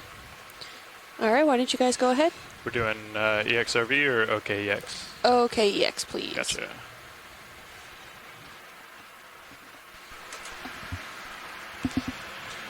Hey everyone, we'll do some front row introductions here when we have a moment while we're waiting for the ship to get moving and Sirius to get moving. Sitting pilot currently is Chris Ritter to my left. Sitting navigator Levi Unima. To the right, co-pilot John Mefford. Tucked over in the corner on video, Bob Knott. And clipping is Art Howard, and we're all engineers and video engineers for the Global Foundation for Ocean Exploration. Can't hide back there, Art. That's great. Thank you so much. These are all our brilliant colleagues here on the ship, and GFOE is one of our great partners that help us operate and be able to explore the deep ocean along with us with NOAA Ocean Exploration. And without them, it wouldn't be the same. So kudos to them. Thank you for all your hard work. We're able to do all of this because of you, and it's been fantastic so far. So thank you. And of course, we wouldn't be amiss in also thanking the excellent mapping team that works very, very hard overnight to allow us to have maps to be able to dive on. To be able to do any of these ROV dives, we need to know a little bit about what the seafloor looks like, and many of the areas we're exploring, including the area today, have never been mapped before. So the maps were made very early this morning, and dive site was chosen at about 5:30. And so without that mapping team working overnight, we wouldn't have been able to do that. Absolutely, and without our science leads, we wouldn't have this great narration and commentary. Why don't you go ahead and introduce yourself, Rian, and then Jason. Yeah, so I'm Rian Waller. I'm an associate professor from the University of Maine. I am a deep sea coral and general deep sea ecologist. I look at reproduction and development in the deep ocean, and I'm here as the bio lead for this research expedition. You got some time. Jason. You're pretty far out ahead. Okay, great. Hold there. Come a little more wide. Hi, I'm Jason Chater. I'm a research geologist at the U.S. Geological Survey in Wutol. Okay, we can come back. I'm a marine geologist who focuses on marine geohazards as well as sedimentary processes in the shallow and deep seas, and then do work spread across a whole bunch of different environments, including seamounts and different ocean basins. I think almost all of them at this point. But so I'm the co-geology lead. The other geology lead will be carrying here at my dive, also from the USGS, will be taking over for a little while in probably about 5 or 6 days, and then I'll be back later on. So we should also thank, while we're at it, the people who drive the ship and get everyone to where they're going. They're tirelessly working away while a lot of us sleep and doing all the other jobs. So don't want to forget them.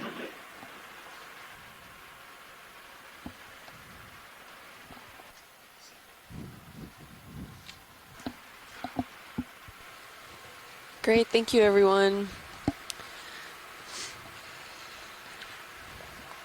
For everyone just tuning in, we like another move, same as are on last. dive 2 20 meters of our 2021 Speed North 2 knots. Atlantic Stepping Stones expedition. We are currently visiting Congress South, and we started at a point of 2,870 meters, and our shallowest point, if we can reach it by the end of this dive, will be 2,525 meters, with an overall rise of 300 meters, with the highest slope being about 45 degrees, but that was we're slightly off our original transect, and our ROV navigation told us that we could be expecting slopes potentially up to 60 degrees. The length of this feature is about 24,000 meters long, and we are climbing up this slope currently, and as you can see here, we have some spots of some corals. We have actually a lot of coral rubble, as well as geologic features such as these small cobbles, which is likely basaltic material with possibly layers of ferromanganese encrusting, along with a lot of sediment that's around.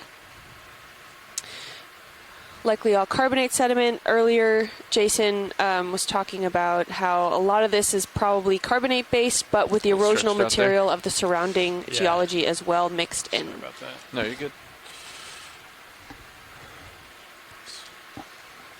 Got all excited. And we're certainly seeing, some of that erosional process reflected in the seafloor.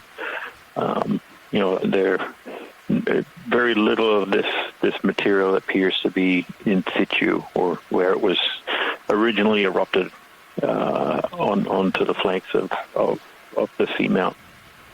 So, we've been seeing little bits and pieces of that as we've been going up slope, but quite dynamic, environment. We have seen areas that are more pavement-like, where the rocks appear to be more massive and in situ. But here, definitely, we're seeing a lot of scattered boulders of all sizes, up to the size or greater than the size of D2, the ROV that is bringing these images back to us. So, we're seeing actually perhaps one of the most extensive areas of sediment that we've seen on the dive so far, even though it's not particularly large. We haven't seen extensive or very thick deposits of sediment, and even this isn't particularly thick. Again, it's just kind of filling in the gaps between these rocks. So, a very, very dynamic environment. Even though the seamount itself is tens of millions of years old. So, Jason, can you tell from these images? Still things. Sorry, Jason. I was going to ask. Can you tell from these images how thick that the ferromanganese crust? To me, looking at these images as a biologist, full disclosure, it doesn't look like these rocks are as black, not as coated as Dive 1. Is that something you can really tell from images, or do you really have to have those rocks in hand to see whether it's as thick? We were seeing these massively thick deposits of ferromanganese. on dive 1, but here it just doesn't seem like that. It is really hard to tell. A couple of looks like bamboo coral skeletons knocked over. Yeah. It's really hard to tell. We moved. I don't know the exact distance, but it was probably about 36 hours of driving to the east, where we're kind of at a younger crustal age here. So perhaps the seamount is substantially younger than what we were looking at the other day. Mm-hmm. Really, again, that will be determined by if we're able to get good rock samples, and we can determine the age of when the eruptions happened. Right. But it does seem that they're significantly thinner. So it could be the age of how long they've been exposed, or changes in the water chemistry that these minerals precipitate out of. The current and oceanographic processes around it all really shape how these minerals do get precipitated out. So it's interesting. Hopefully, once those samples are brought back on board, we'll know some more. Here, yeah. That's correct. Could we put in another? Again, there's a good point to mention at this point that all the samples that are collected during this cruise actually go to national repositories, which are available to scientists all over the world. So these samples don't go just to one person. All of the samples on this cruise go out to and are accessible by anyone around the globe who has an interest in studying them. It's a beautiful little ophiuroid here, wrapped around this dead coral branch that's really kind of broken up and bored into, like another move, same as last. Possibly by other organisms here. You can kind of see some holes down at the bottom degrees, side there. Speed 2 knots. That's great, pilot. Thank you. Sure. Good copy, thanks. Whenever you're clear video. I just called another 20-meter move in, Chris. Thank you, Nev. Great. Thanks,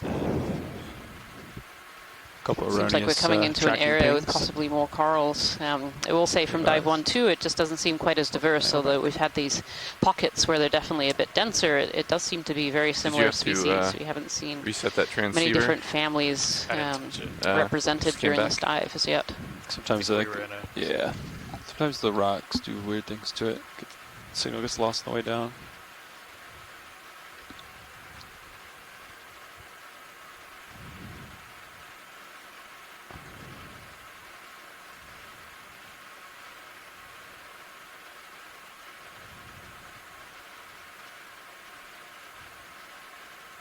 Very pretty bamboo coral, and unlike further downslope where we were, this coral seems whole. Like I see polyps all the way along. As we were further down, we didn't see. We saw an awful lot of branches that didn't have any polyps and had been denuded somehow.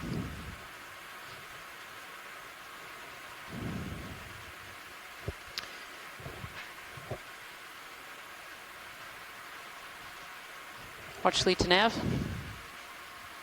Go ahead, watch lead. Do you have an approximate distance to the summit?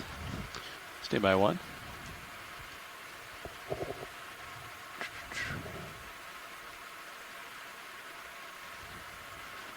ROV tracking is a little off at the moment, but I'm estimating 260 meters about. Thank you.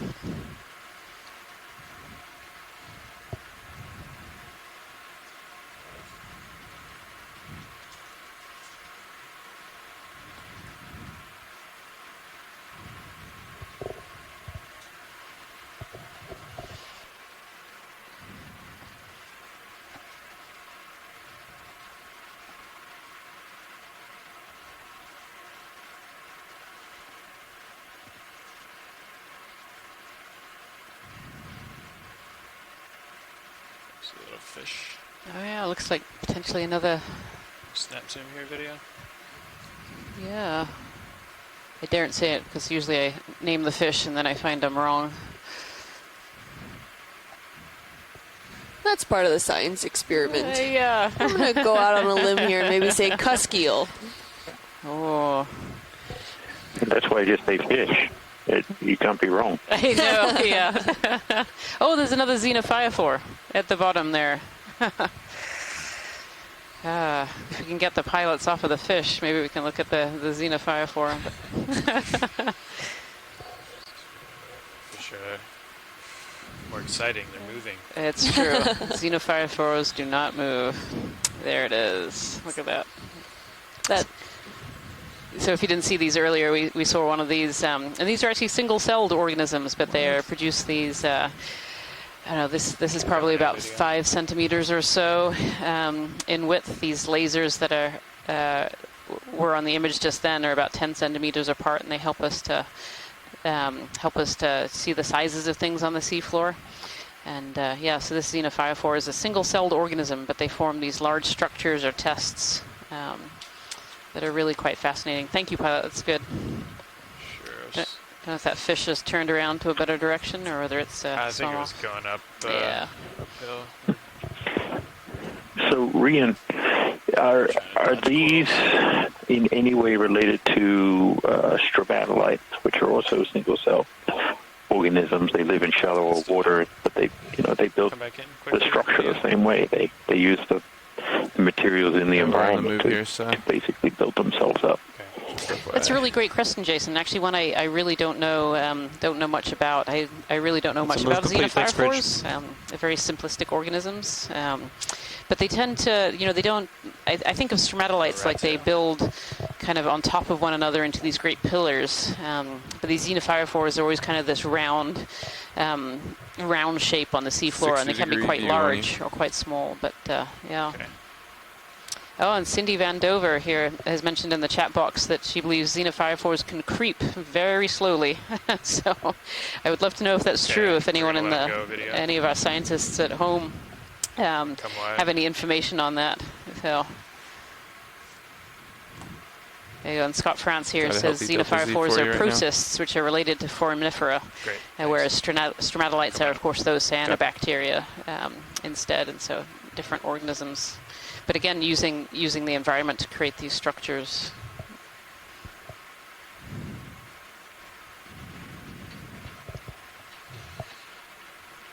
Is there a reason you kept mini zoos down?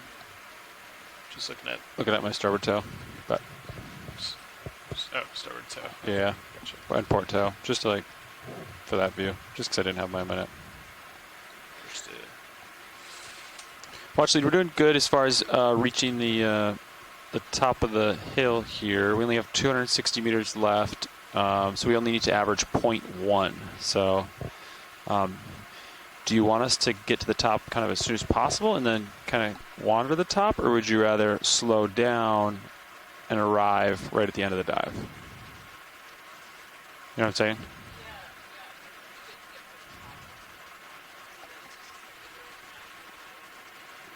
Oh, there's a red. Okay. Yeah, I think we'll definitely get to the top. Come on in. Okay, sounds good. Come on in, video. Yeah, is this a little red fish in the middle here? Oh, a little shrimp. There you go. It's just swimming on its side. It's swimming sideways.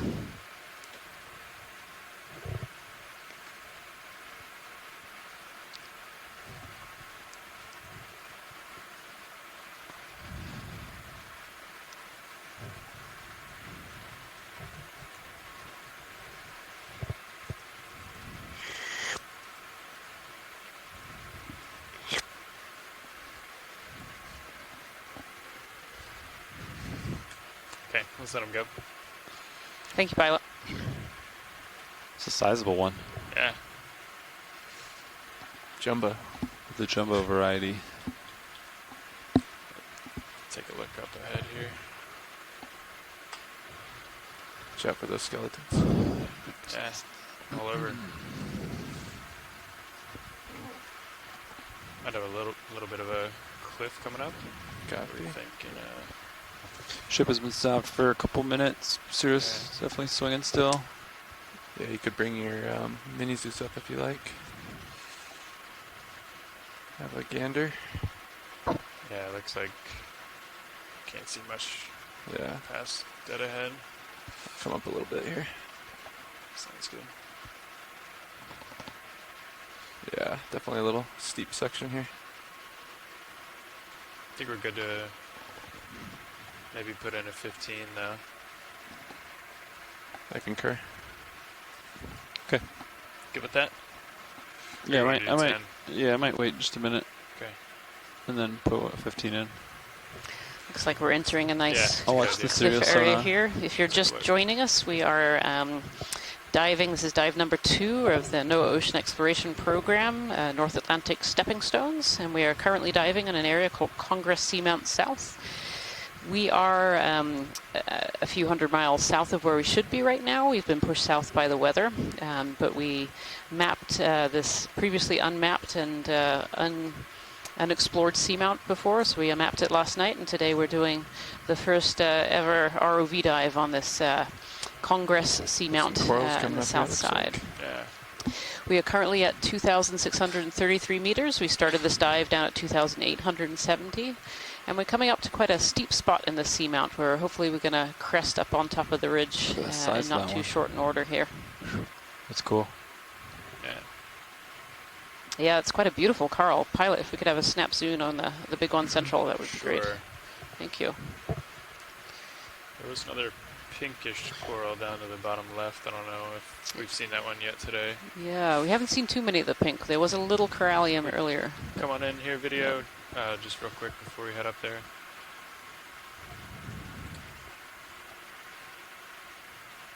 Yeah, that one's another corallium, but good spot, good find. I'm going to call another 15 in. Yeah. Okay. Looks like it kind of leveling off. And so. Okay. Bridge is RVNF. Watch this good here. We can come wide video. Yeah, I'd like to move 15 meters, bearing 220 degrees, speed 2 knots.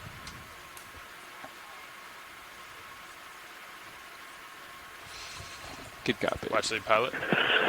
Scientists on shore are pointing out that we certainly have approached and are looking at a more in situ patch of seafloor here. The rocks have not moved downslope. This is where they were erupted out, and we have almost no sediment cover. We still do have this ferromanganese crust that's coating almost everything, including the bases of long dead corals. But it's certainly a more massive and complete form of substrate.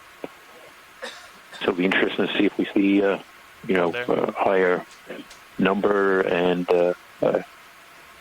distribution of coral species as we go up. Yeah, this is interesting. This is another one of those bamboos like we saw further down. This one is much more bushy, where there are some of these denuded branches where all the coral has died away, but we have these zoanthids that have taken over on the coral skeleton. So on the left we have that pink, and that's the real coral, and on the right that's the zoanthid that's taken over the skeleton. It's even a tiny little mollusk, I think, climbing up the skeleton as well. And there's all kinds of other animals that are living in here. And also more examples of the nodes being overgrown by calcite deposits. Yes, you can see that. Yep.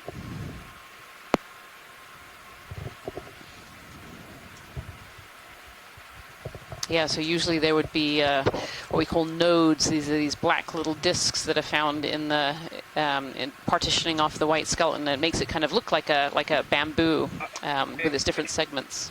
Yep. Sorry, Scott. Sorry, if we're still there, if we're not delayed, there's two little orange things. You have to go through the branches. They're right at branching points. I'm wondering if those are little predators. Oh, I see it. Yeah. Come wide video. I'll get that actually. Thank you.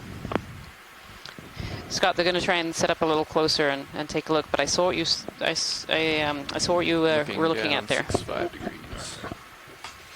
Very good. Are we currently underway now? That's correct. I can stop if you'd like. Might help us figure out who's doing all the predation here. Maybe. Okay, come on in video. Should be a few very chubby apelcophorans, if it is. Hold there.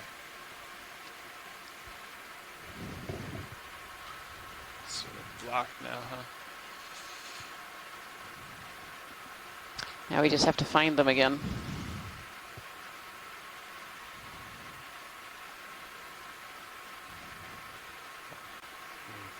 I think it might have been up a little bit more, pilot.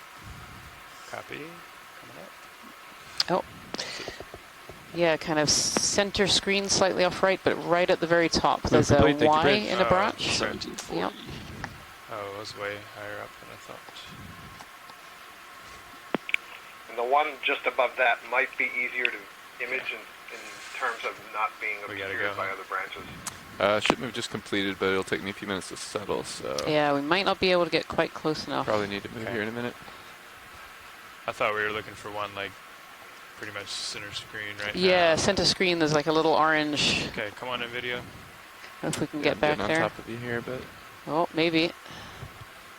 Tether's okay for now.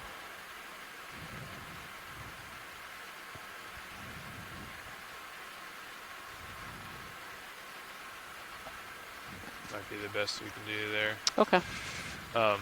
Yeah, it's worth noting that the current's significantly higher up here. That all the waving is not me. That's current coming up and over the ridge. Oh, interesting. Interesting. Okay. Yeah. Okay, come full wide video. I don't know if you could get an ID from that, Scott, but they're yeah, pretty small. Degrees. We can continue on our way, pilot. Thank you. Roger. Delta Z, 18 meters.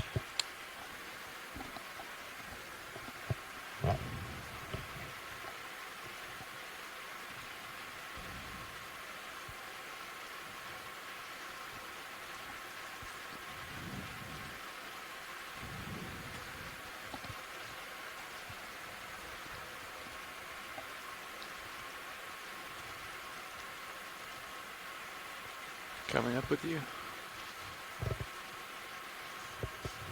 What do we got out there?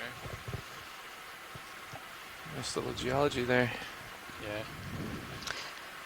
Yeah, if we can have a snap zoom on the Bersingid sea star there hanging out on the coral, that would be wonderful.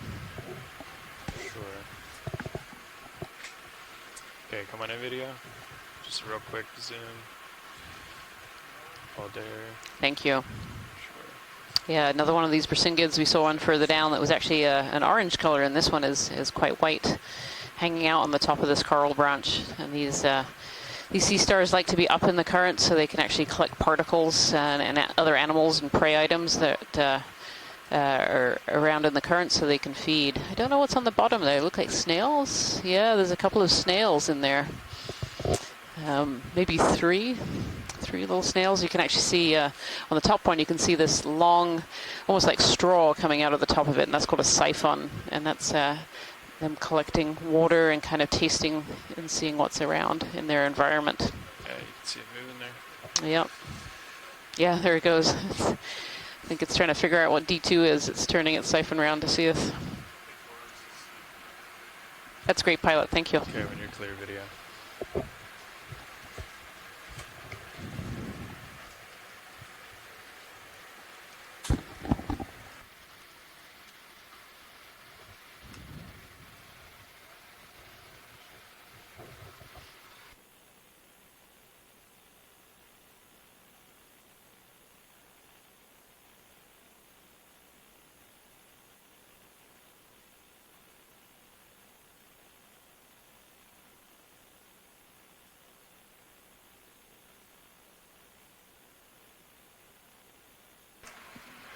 Yeah.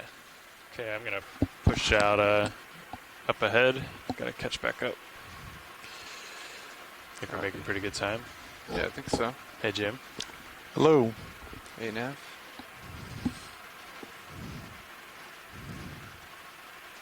Adjusting 220. 220. Sounds good.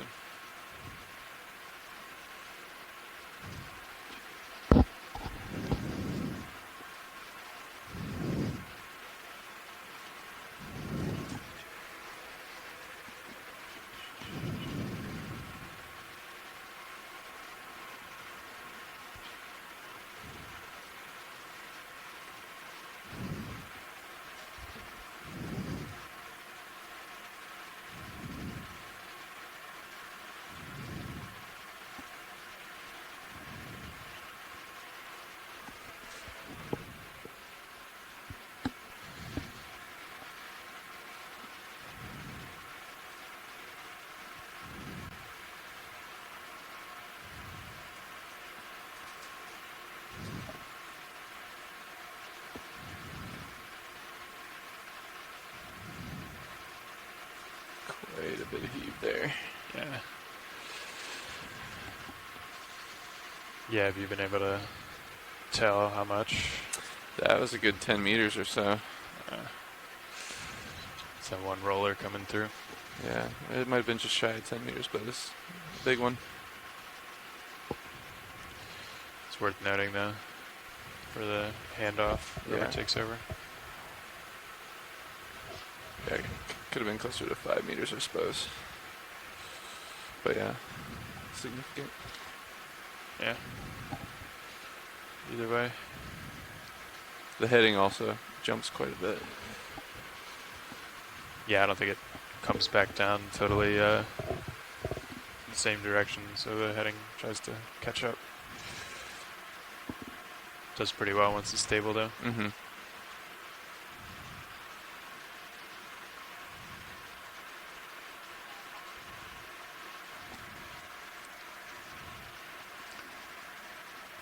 This is Nav.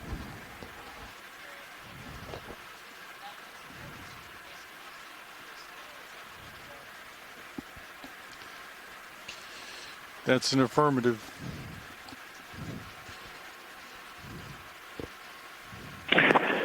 Scientists on shore in the chat room are noting that we're potentially starting to see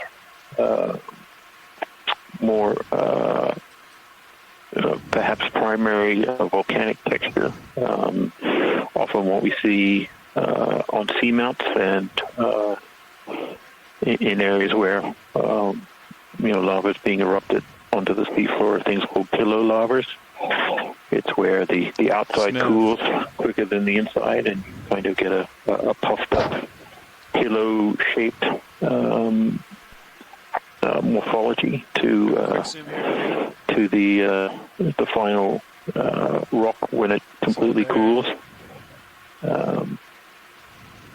So that's certainly one of the diagnostic features we look for when we're traversing seamounts, especially those where the ferromanganese clusters I thought you were calling me. Sorry. And often hide the actual nature of the rock underneath.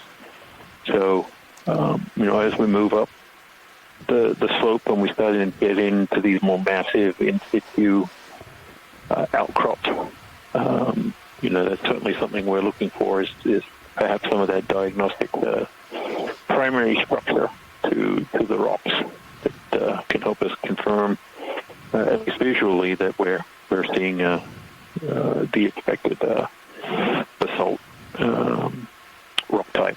On some of these seamounts, as we approach the summits, we actually change over to from a basalt rock, which is the volcanic rock, to a limestone calcium carbonate rich rock type, and where it's thought that the seamount was closer to the sea surface, and we're able to generate reef type environments. 15 at 220. Sometimes there'll be a transition in rock type as we get towards the top. So a number of different things that we're looking at. Unfortunately, again, with everything so heavily encrusted with ferromanganese oxides, it's 15 meters. Something we struggle to see, but speed certainly hope to find. 2 knots.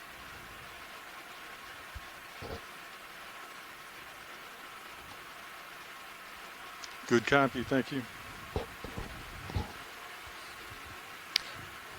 Pilot watch lead. Watch lead, go. Yeah, if we can have a snap zoom on this bamboo coral that's right up ahead of us, the large one. Scott would like to see some branching points. Sure, the one top of screen? Yeah, top of screen there. Yep. Sure. Just put a shoot move in, but we've got a little bit of time. I might sit down and look up at it. Thank you. Yeah, actually this kind of amalgamation of sponges and corals would be nice to take a look at after we've had a look at that bamboo as well. Sure. Thank you. Okay, video. Get a little dark background there. Oh, look at that.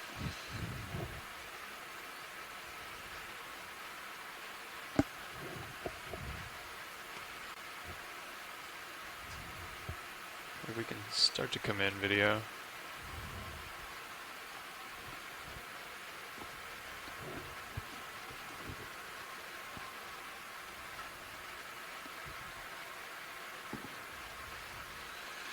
Let's try to find some branching.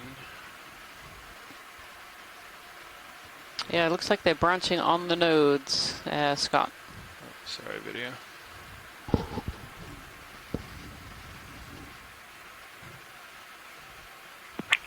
Yeah, it's a little bit hard to say there. Some of them look like they branch just ever so slightly after the node, some at the node.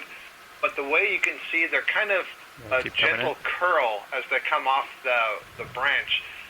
Usually we see that in the nodal branchers, not the internodal branchers. The internodal branchers have a more acute angle. Thank you for that. Interesting. Yeah. Thank you. Thank you, pilot. Sure. Okay, I'm going to try to just tell here the co-pilot, can you bring the starboard lower swing arm inboard, please? Copy that. Starboard lower swing arm inboard. You come wide, video.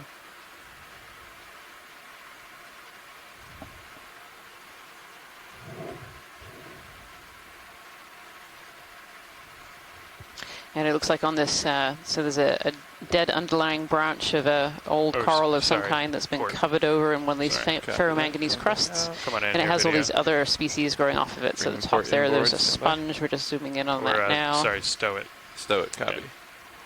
Yep, some little zoanthids at the top there. Great. There's more zoanthids at the bottom. There's a little corallium off to the left. So all these other animals have started to live on this dead branch of this coral. Do you want me to cancel the move? I think we're okay. Okay. Yeah, thanks. Nah. There it is, Ryan. I don't know what we're looking at, but... It's a sponge. It's there. So the way that we can tell that this is a sponge is looking at those, the holes in the sponge. Copy, so all sponges must have an exhalant hole of some kind. So they'll bring in water through smaller pores. They'll take all the food and all the nutrients, everything they want out of that water, and then send it shooting out of these holes. Some species have one, some have multiple holes. But yeah, this is an encrusting sponge of some kind over this branch. So. Yeah, you're still looking good here. Great. Thank you, pilot. We can continue on our way. Come wide if you're clear over there, video. Thank you. Anything else while we're here? Actually, that red. Sea spider? Yeah, that might be a pycnogonid. That would be the first one of today. Okay, try to spin over there.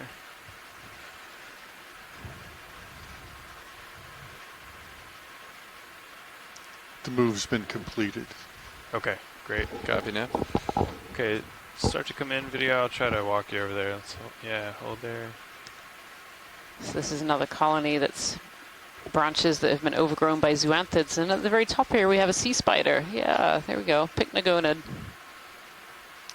And so these sea spiders actually can feed on corals, and I believe they can feed on zoanthids as well. Though I'd like it if anyone in the chat room knows more about that than I do.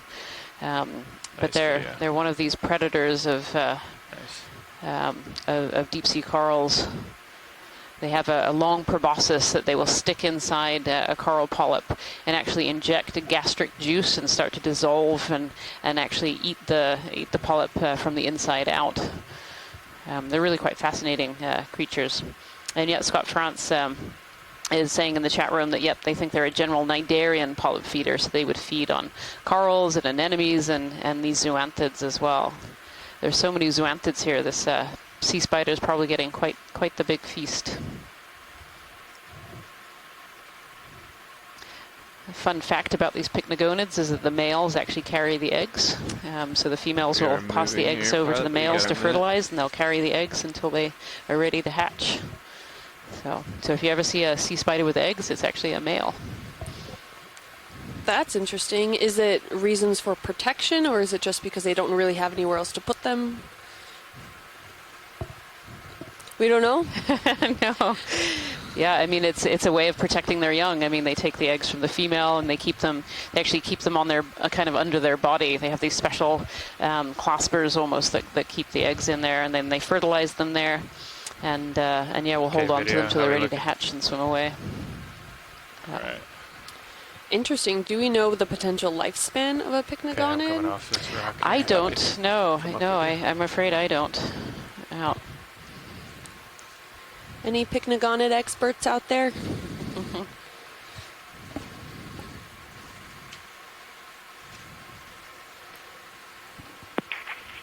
Yeah, I don't know. I don't know how you would age one of these large deep sea pycnogonids. Redeploy that arm.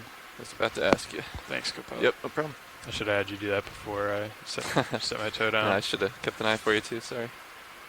No. Maybe there are scientists working on it. That was a really nice shot. Thank you, pilot. Sure. Are we still moving, or is that one done? We're done. Okay.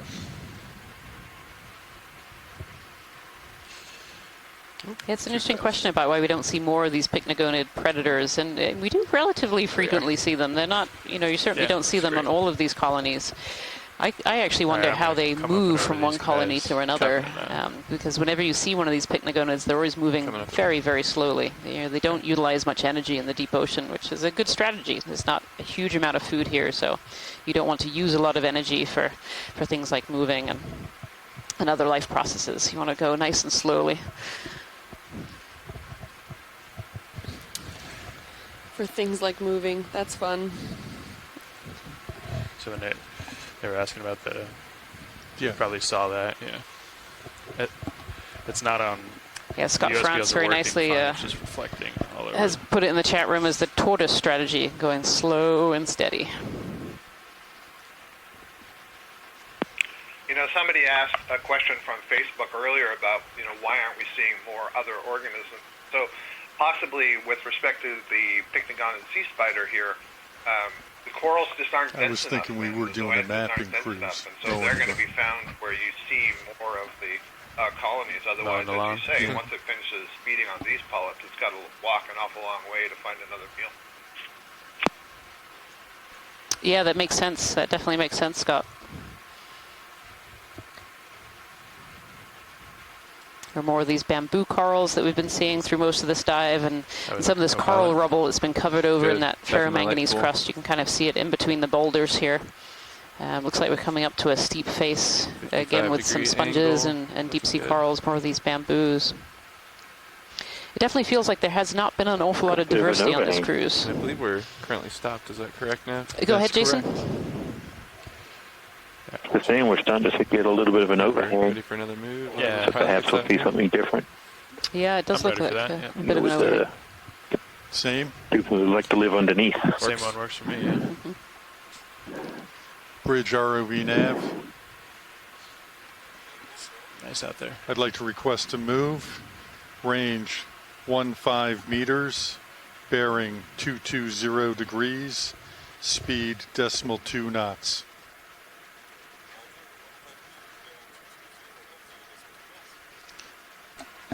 Good copy, thank you.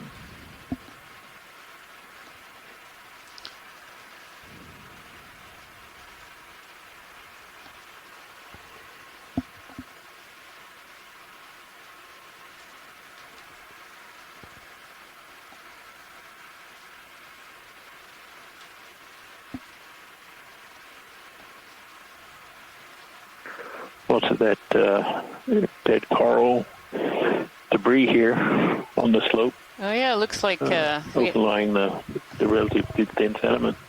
Yeah, we have some older debris, and then there's actually a more recent colony that's been kicked over. It seems to be missing most of its tissue, but is still white, so it hasn't yet been covered over in that ferromanganese crust yet.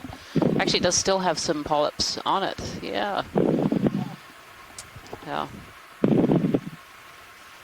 It's interesting to see so much rubble. This again must be one of these drop points, making us wonder what's kind of above it. Yeah. I think it was it was around an hour before the end of the dive yes. on Saturday when we started to see the rubble. Maybe it's the time of day. Maybe.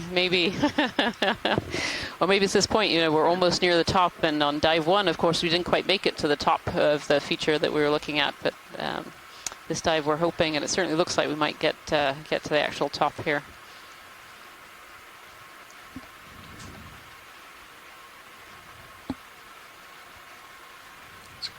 Cool shot from Sirius. Yeah, visibility is really good. Yeah, it's amazing today.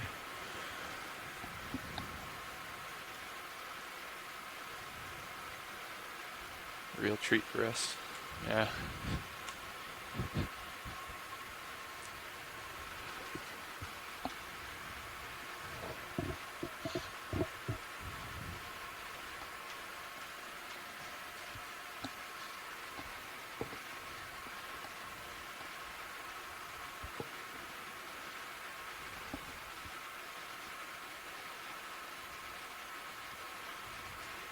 Another one of these Bersingid sea stars, actually, along with a lot of little brittle stars as well in this large bamboo colony that we're coming across.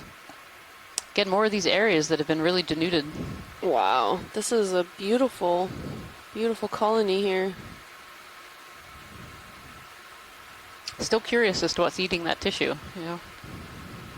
No culprits in sight. I'll come back around, co-pilot. Copy that.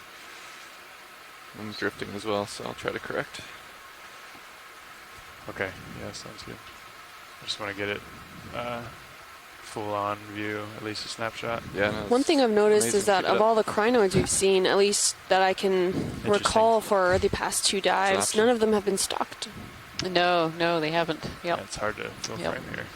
Yep, they've all been the types without stalks that you tend to find on these deep sea corals, and sponges as well are often a great resting place for these crinoids to get them up into the water column. Absolutely. Pilot, this is Watchley 2. Watchley 2, go. Can we get the lasers on, please? Sure. Thank you. Lasers on. This is sizable. So those lasers are about 10 centimeters apart.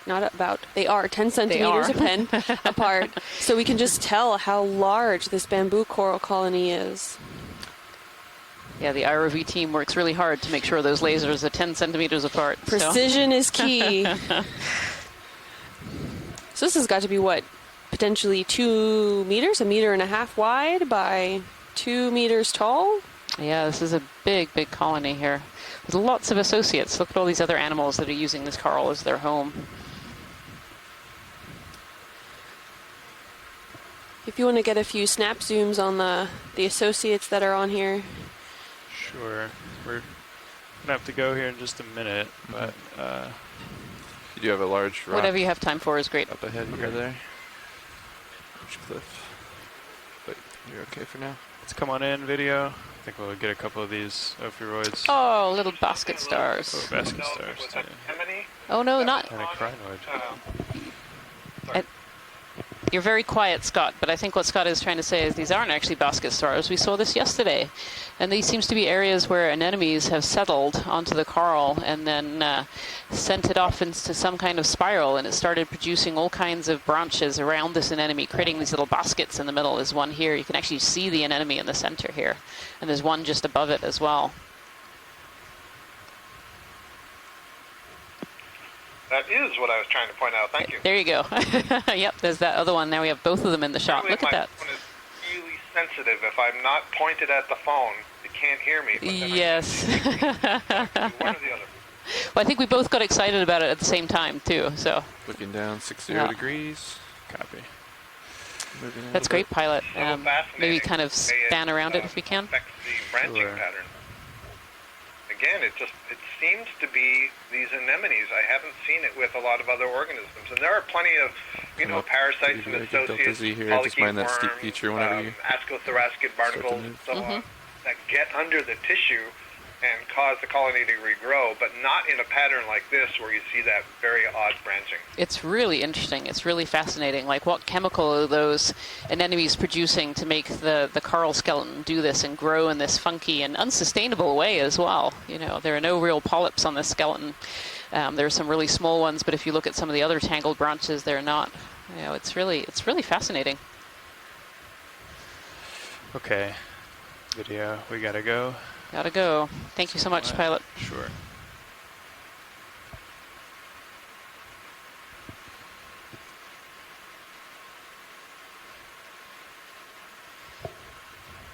Alright, yeah, let's get eyes on this. Yeah, watch your starboard.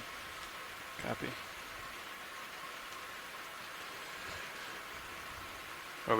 Is the ship stopped now? The ship is stopped. Great. Bring my mini Zeus up. I think this is straight up. Yep. Oh, look at this wall. Ascending with you.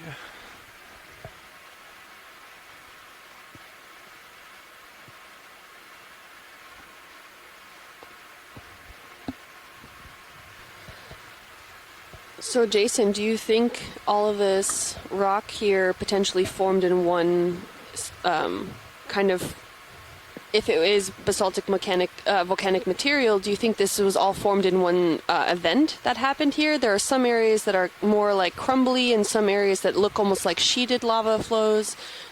What is your perspective?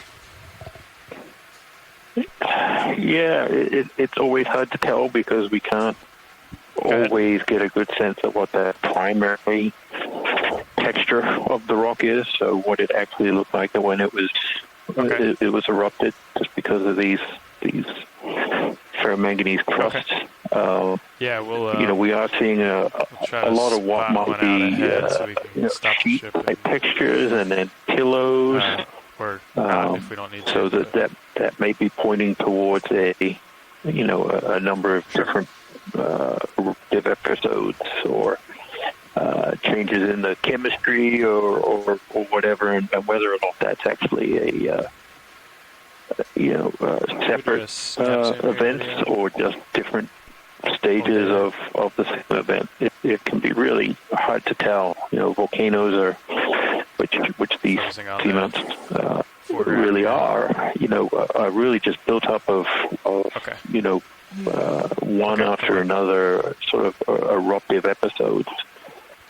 And we certainly see that on land when we can see them erupt.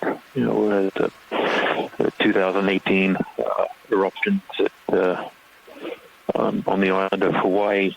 It just showed how complex the flows can be, and the different sources of the lava can shift, and then the morphology of the flows can vary. So it's hard. I mean, I think given the short distance that we've kind of traversed, it would be expected that it's all from one sort of eruptive event. That's kind of a working hypothesis. We would certainly need a lot more samples than we're able to carry to really understand that. Keep coming out. Keep coming. Let's hold there. Thanks, Jason. And I think we're about to get set up to collect a sample. Yeah, so there's been some chatter in the chat room about these anemones causing this weird branching pattern on these bamboo corals, and this is not something, it's something that was observed in the Pacific a few times relatively recently and hasn't been observed here before. 80. And so we're going to collect one of these and so that scientists from around the world are going to be able to take a look at it and try and figure out what is going on. Which one do we want here, Watchley? Do we want one of these two, or do we want to look around for another one? I actually think there was a really nice big one off to the right-hand side here. Okay. I think those are zoanthids. Are they zoanthids? Coming in? Yep, well, it's not a zoanthid. But I don't see the anemone in there, so let's go over to the ones on the left where there's definitely the anemone. Okay. Maybe there was one and it decided to leave, if it could.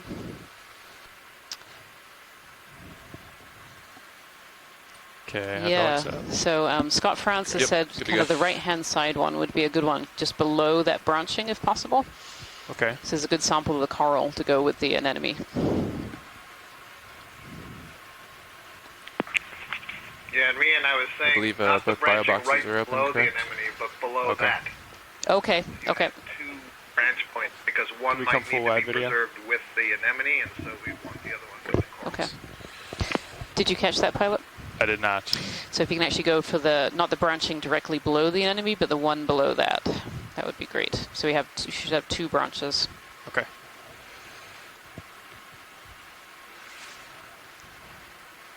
I assume that was a Scott request. Of course. Yeah.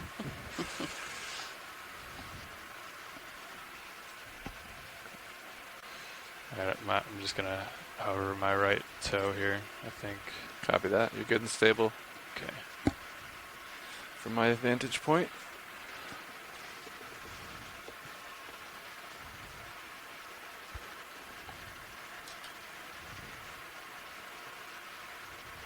Doesn't want to lock in.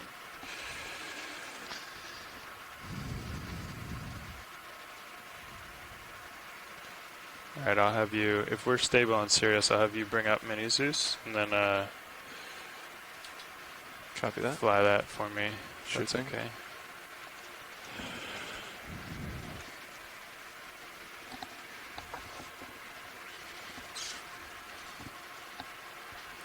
Okay, can we come in on Zeus? Hold there. Alright. And bring up Mini Zeus. Yeah, it's kind of hard to tell depth here. I hope we're close enough. I think we are. Okay, do we want to maybe, if there's nothing in the boxes, why don't we extend, why don't we go for port inner? Port inner, copy. Yeah.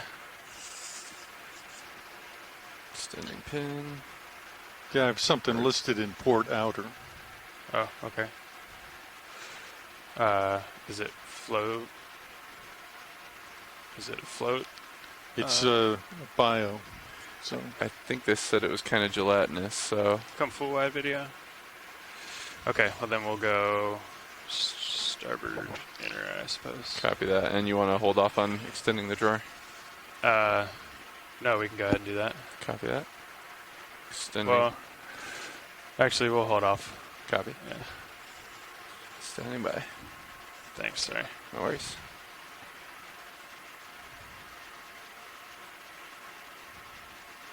Can we bring up Mini Zeus on the right screen?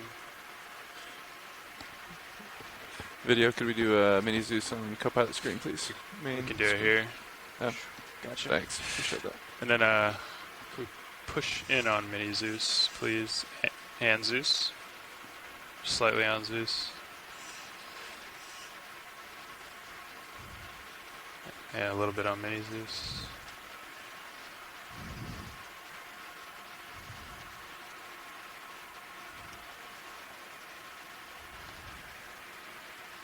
Great, thank you. Did you still want zoom on Mini Zeus? Yes, please. A little zoom on Mini Zeus, Bob. Please, thank you. Awesome. Okay. Thanks, video. I'm not sure. It's hard to tell where that second branch is. But, I think we'll try for it here.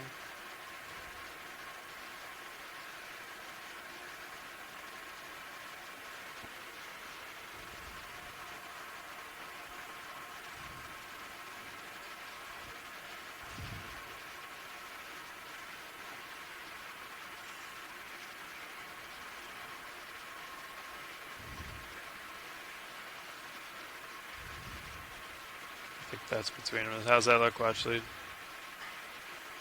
That looks just about perfect, pilot.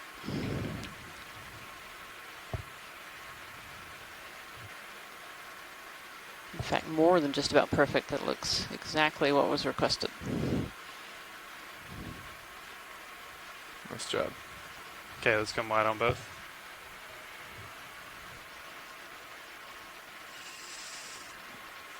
And tilt down on Mini Zeus. Copy that.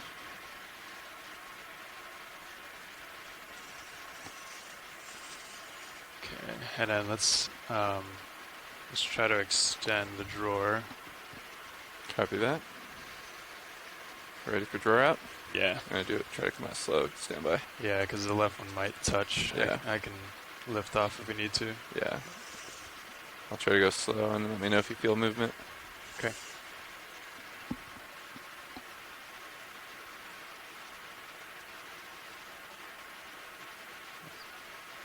Oh, yep, a little push there. Yeah, that's okay.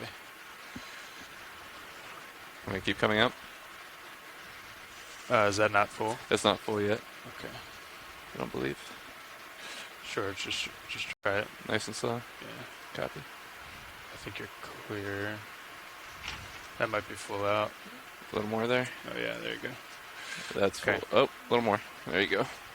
Okay. Can you tilt one of the uppers down so I can see that box? Copy that. Let's come. Is that full wide on Mini Zeus or main Zeus? Okay, thanks. Great. Is that down on The uppers? Yeah, it's down on the starboard upper. I can try the port as well. Yeah, let's try it. Or bring them in. I just want to light that area up. Okay. I can't see it. Might have to stow them. Yeah. Fully up. I guess it doesn't matter. Let me stow it real quick. Stand by. Roger. Okay. Starboard upper should be stowed. Great. There it was. Is that a little better? Yeah, that's great. Thank you. Yeah, no problem.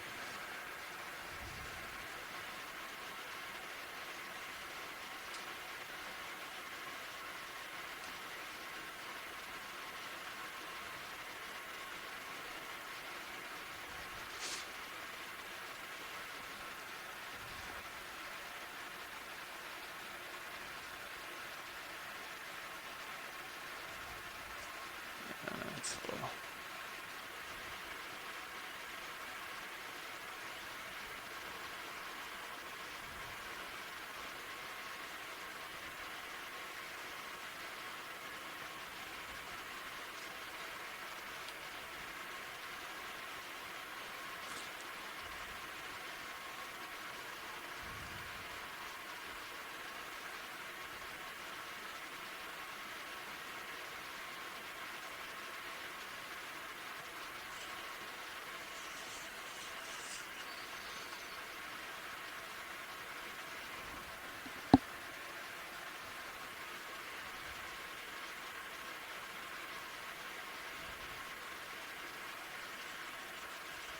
Okay.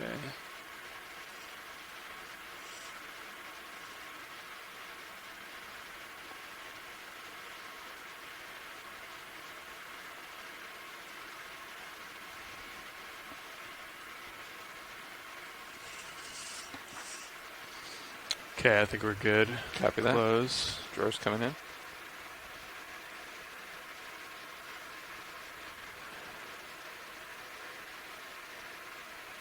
Secure. Great. Retracting pin.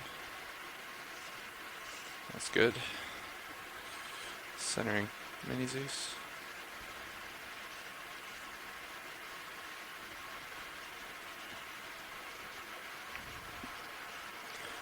Would you like me to reset the upper swing arm as well? Yeah, sure. Copy that.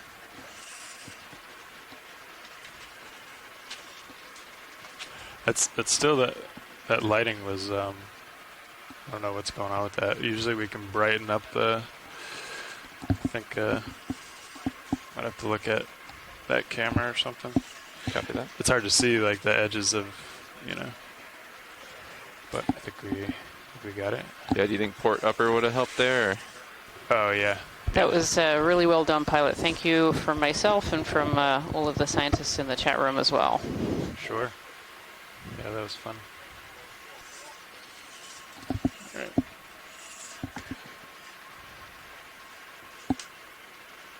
Sorry about that. No, you're good. Yeah, you can take them back to wherever they were.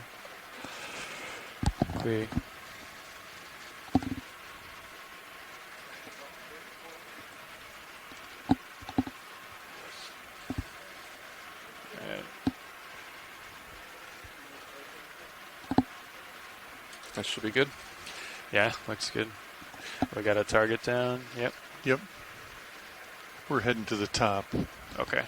We got a target for that collection too, yes. Right? Yeah. Okay. Cool. Oh yeah, we are getting some pings. Jeez. Nice job.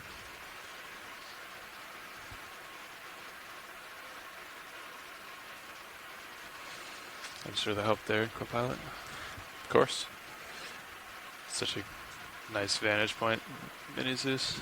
Yeah. It's really helpful for those samples.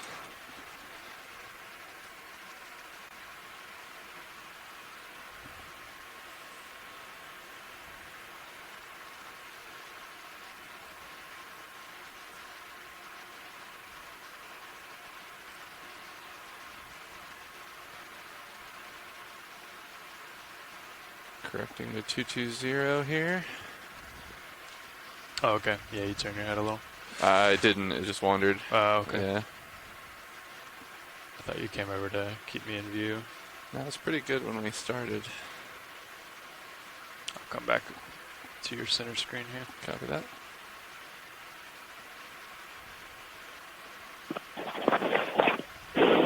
So we're seeing here this really kind of impressive sediment-free pavement. And when you get sorted, I think we can do a ship move if there's nothing else we're going to look at. Almost sediment-free pavement. It's primarily, it appears to be ferromanganese calcium that has just sort of ended up coating the entire surface. Not sure if there's some primary eruption texture to the rocks.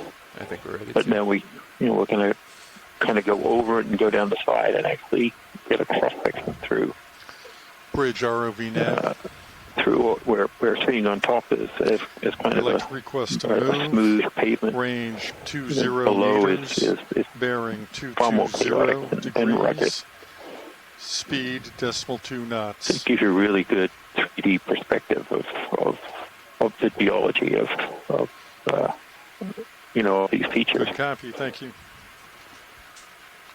Yeah, it's really fascinating. This looks quite different from anything we've seen yet. Maybe as we're getting pretty close to the top here, see more of these swept features.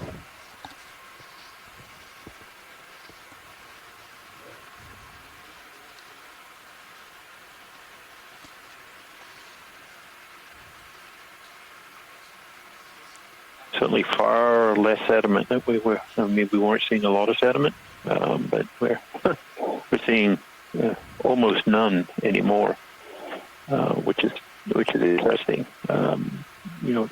Quite possibly it's reflecting that there is enough current up here to prevent sediment from settling for any kind of length of time. Certainly, I don't think the rate at which the marine snow that Rian was talking about earlier has really gained. So it's really about whether it can actually be retained. And here is kind of a transition where we see that more pavement, smooth, swept pavement. Yeah, and these corals seem to like that pavement. You can see them sticking out there. Yeah, and there's lots of little bases that's kind of sticking up. So corals have been colonizing this area for quite some time. I wonder if this explains where some of that debris, that coral debris we saw at the base came from. It's just falling down slope here as the corals are dying out. I think so. Certainly, if there's enough current to prevent sediment accumulation, it could be just pushing them down, and then they're able to just accumulate at a very small change in the gradient of the surface. Yeah. Jason, as we're climbing up this small slope here, I'm noticing that there is like one distinct lava, morphotype in this area, or basalt morphotype rather, and then just it's almost like a line was drawn, and we're going then into a completely different kind of morphotype here. Yeah, I mean it's really fascinating, and something we haven't seen as clearly lower on the Seamount.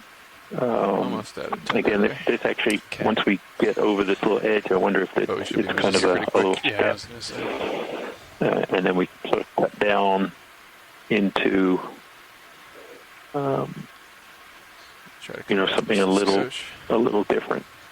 Little black coral there, maybe? Oh yeah, that's sure. Do a snap zoom here video. Crossing over, and these kind of almost are like heat-like flows. If this is a lot of primary texture, we might be seeing a more sheet-type flows than anthomastus. Oh, look, a little anthomastus. We collected one of these yesterday down in the very bottom center of the screen there. And then the Bathypathes black coral in the background. I don't know, is that a juvenile, Scott, or has it been clipped somehow? I don't think I've ever seen quite that morphology. No, I think it's just being broken like a lot of these bamboo corals that we're seeing. So there's something going on here. I don't know if that's, periodic downslope transport of something. I mean, we seem to be on a bit of a flatter surface here, so I don't know what it is that we're breaking off these branches. I don't know of any predators that individually bite branches off. It's kind of interesting. But they don't grow that way. Those branches should all be about equivalent. About the same, right. Yeah. Yeah, and some of these look like they're actually... Yeah, some of them look like they're actually regrowing too. Like they look like, they don't look like they're broken. So it looks like they have tissue covering the ends, and then other ones further down on this right side, you can see are clearly broken. So it's really, really interesting. And can we just pan left a little bit? Was that a zoanthid, the yellow thing? The left. I want to be sure we're not overlooking Paramyris. Yeah. Okay. Thanks, Nev. Yep, that's a zoanthid there. Thank you. Thank you, pilot. Sure. Were you clear here? Yeah. I think so, yep. Thanks, video. Oh. Good timing. Just starting to move here.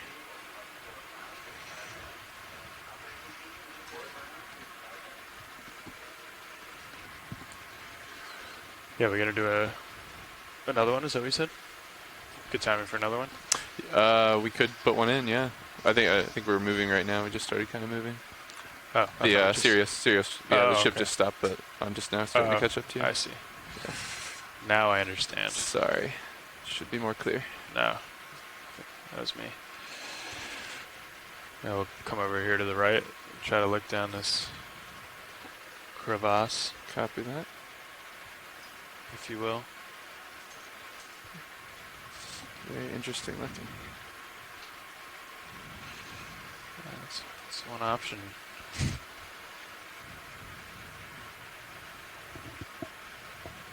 Let me know if you'd like me to follow at all.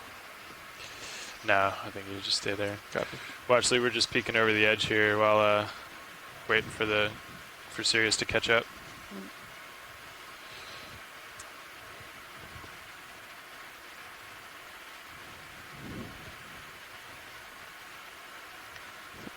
Watch lead pilot. Hey, watch lead. Yeah, if we're sitting around waiting, we could do some snap zooms on these edges. Would be great. Okay. On the coral or more of the rock features? A little bit of both would be good. Sure. I think we can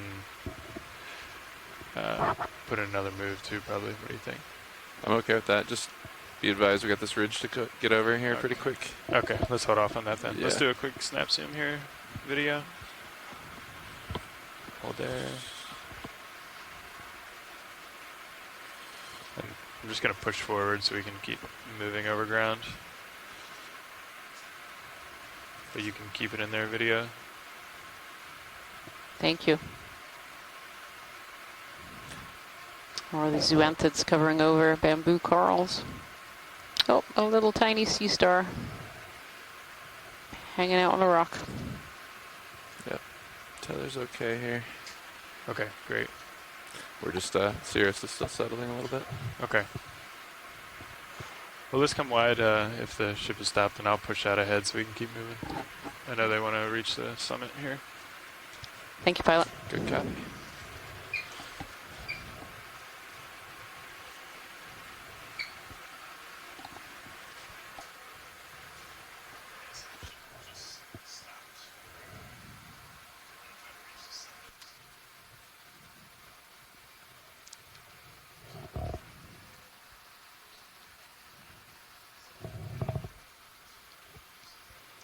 As we're inching closer and closer to the summit of this seamount, we're kind of seeing the morphology change. Is that a fish there in front? Kind of central low. Yep, that's another kind of fish. I don't know whether any of our fish scientists are on the chat room. Seems to be quite a darker color.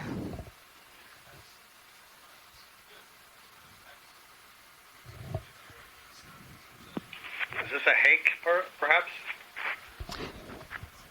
You say that again there? Well, I said, is this a hake, perhaps, and I retract that now. It's not. Okay. I think it's another one of the Sanafa blankets, but hang on. I'll see if I can find it. Yep.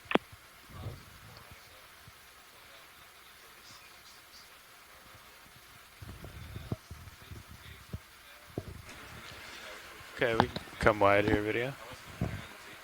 Thank you. Thank you, pilot. Sure.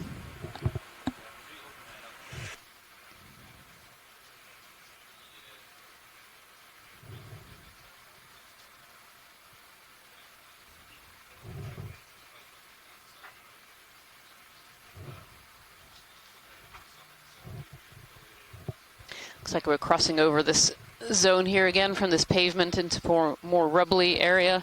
We're definitely climbing this really steep slope now as we're getting closer and closer to the top of this seamount. If you just joined us, we're kind of on the last 30 minutes of our dive here. We are diving on Congress Seamount South. This is the second dive of the NOAA Ocean Exploration Expedition, North Atlantic Stepping Stones, and we are on board the NOAA ship Okeanos Explorer. So we started this dive at about 2,870 meters, and we are now at 2,586 meters. So we've come up a fair way on our dive, but we're in the last 30 minutes of our dive here. Pilot. Hey, Copac. Dav, how's it going? Fine and dandy. Nice to see you. So certainly the change in the seafloor is noticeable from the start of the dive, and one of the scientists onshore, Delta 14. Kevin Conrad from University of Nevada, Las Vegas, said it does in fact look like overlapping heat flows that we're seeing as we approach the summit. So what we probably landed in at the beginning of the dive was we're on the edge of this that lack of manipulation throws off the erosional feature, or a gully fiber level. And now we have moved, we've transitioned into an area where the rocks are more in place, and perhaps a source of the material we saw below. So interesting dive and variety of bottom types, and as we see here, we're crossing over these kind of cracks and small gullies, and this one appears to be really heavily accommodating sediment. This crack here is really interesting. As we cross over it. Yeah. Yeah. Lots of corals and sponges kind of living on the edges of this crack.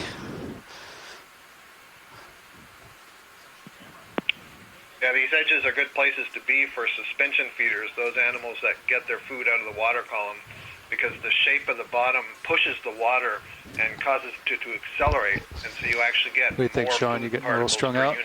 Put a move in? Across the colony, so it's really not unusual, and it's completely expected to see higher densities near the edges of. It's like I got you at 27.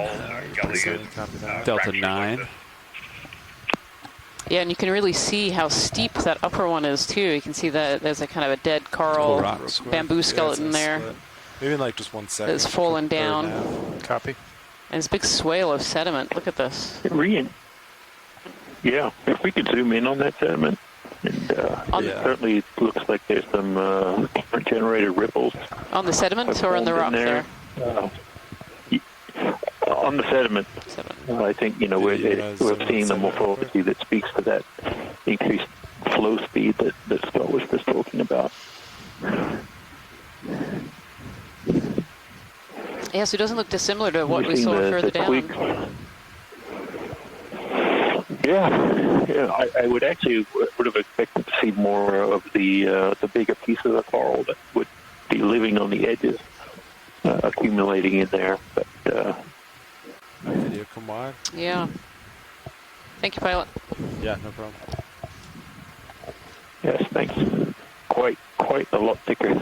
Probably the thickest sediment I think that we've seen. Here, I don't know what the delay is, but just as you were zooming in on the ledge. Oh, in the foreground. Yep. Watch lead pilot. Yeah, go for it. There in the very foreground, there's a very light coral. I think it might be a bamboo. If we could have a quick snap zoom on that before we move on our way. But yeah, just with the sedimented background, I see what you mean. I think it looked a little lighter, but I think it's just another bamboo coral. All right, video snap real quick. Yeah, well, there have been a lot of bamboos in my defense during this dive. Fair enough. There you go, Scott. Yeah, that's actually not the one I was referring to. It's further to the right. Oh. Probably going to be something like that. Something similar?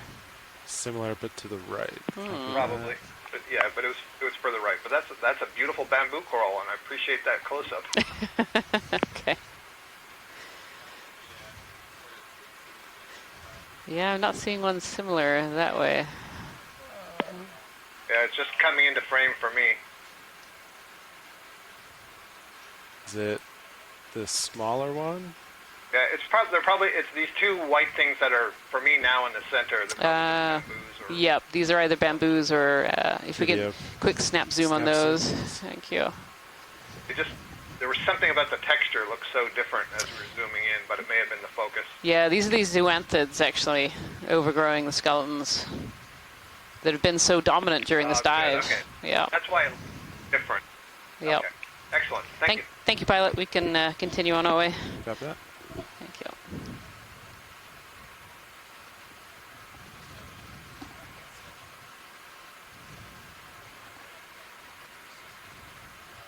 All right, Nav, let me just do a quick pat down of the terrain. Copy that. Then we can get it moving. We move in, what was the last move at? Direction? Looks like we're doing 220s. 220s, copy that. Yeah, looks nice. 50-degree slope.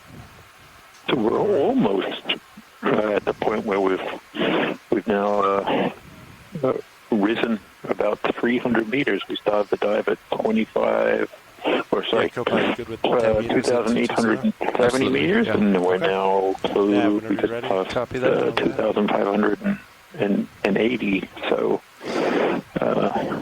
not a bad bridge, RB now. Not a bad traverse. Hi, Bridge. Yeah, we've definitely a number of different areas. Range 10 definitely come a long way on this dive. Though I have to say, having seen the potential juvenile giant squid first thing on this dive, it's kind of hard to beat that. And I personally have been sitting here waiting for one of the adult giant squids to come by. I don't know about you, Jason. Considering I'm sitting quite a ways from the ocean, sure, I would like to see that.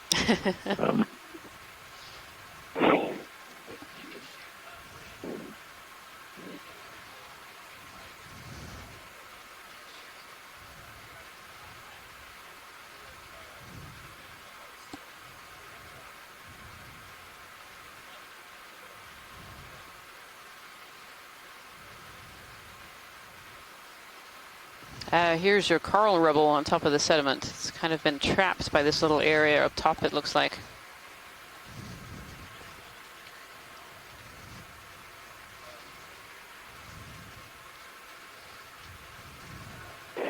Yeah, the very rugged nature of of these seamounts. A lot of things get trapped in like riffles, so it can take quite a long time for materials to be fully transported downslope. So and during that time they break up and turn into smaller pieces and actually become parts of the sediment, the finer particles of the sediment themselves. So another one of these colonies that has fallen over. The question in the chat was if this feature is a lava flow feature or a fracture or a fissure that formed sometime after. Hard to tell. I'm certainly not an expert on identifying those kind of features, but quite possibly is something that formed after. As pieces of the substrate have broken and moved downslope, forming a gully.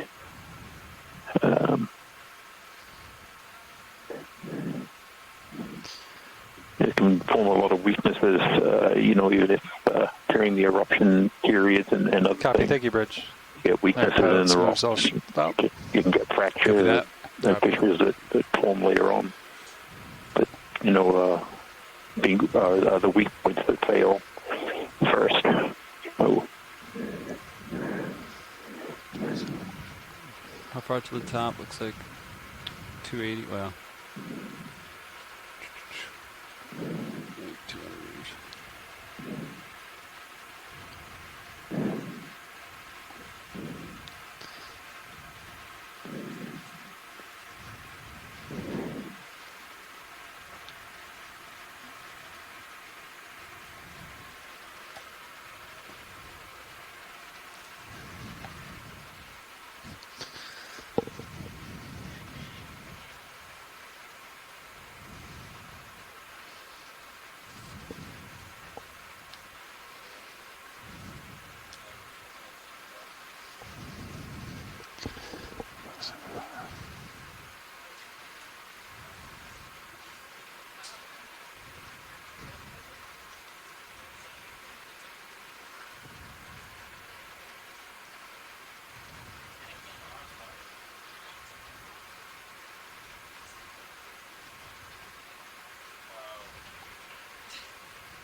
So in this area, as we're climbing to the top of Congress Seamount South, we're starting to see the coral and sponge fauna kind of thinning out a little bit. We were relatively thin at the beginning of our dive, kind of entered some denser areas, and now we're on the screen in front of me, I'm seeing far more of these dead coral skeletons that are left cemented to the seafloor that have been covered over by these ferromanganese oxide. And as we learned during dive 1, this ferromanganese crust actually takes, it's 1 millimeter per million years to form, and so these corals have been sitting on these rocks for a very long time. They've been dead in this location for a long time. And then we have these little pockets of these live corals that we certainly found through this dive have mostly been bamboo corals. A very, very low diversity, I would say, during this particular dive. We've had a couple of bamboo corals, right, and we've had some black corals. When did the last move end? And an occasional corallium. 2 minutes That's really ago. been about 2 it. minutes ago. Copy that.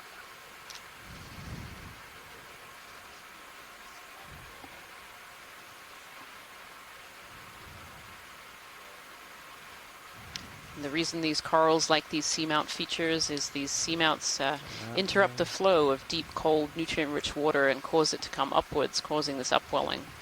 And that upwelling itself causes the water in the surface to be really productive and have these plankton blooms that eventually die and feed the deep sea floor. As that plankton dies and comes through the water column, it creates marine snow, and that snow is what feeds these deep sea corals and sponges as well, and makes these areas much more biodiverse than the surrounding seafloor.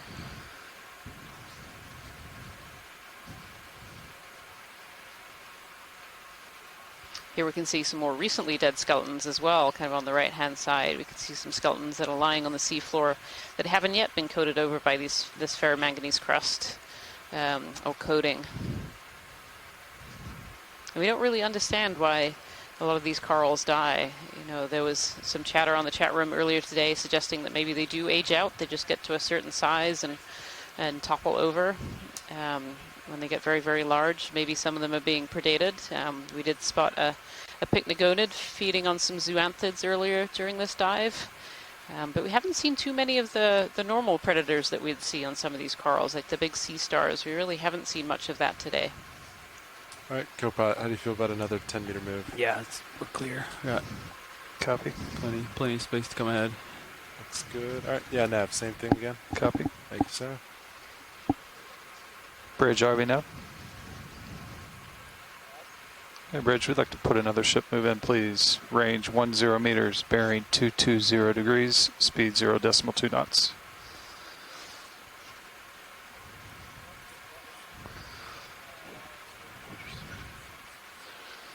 I have to say, at this point during the dive, Jason, I don't know if you get this feeling of pilots, coming to the end of climbing a mountain. It definitely, it feels like that to me. It's like the top has to be just up there, and the top is then just up there, and you kind of keep telling yourself it's closer and closer. Watch lead, never quite get there. Yep. But certainly, even though I barely moved in however many hours, I still feel exhausted. And, but have enough energy to get there. Yep. Watch lead, ROV nav.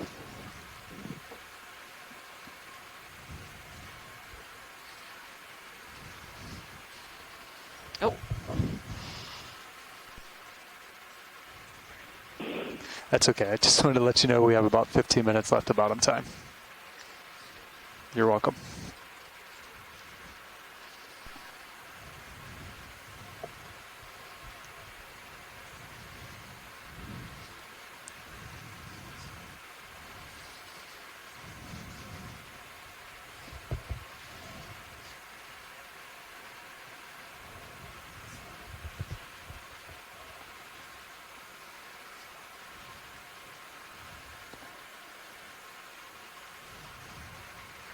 You can definitely start to see kind of this pillow lava morphology that you were talking about earlier, Jason, up here.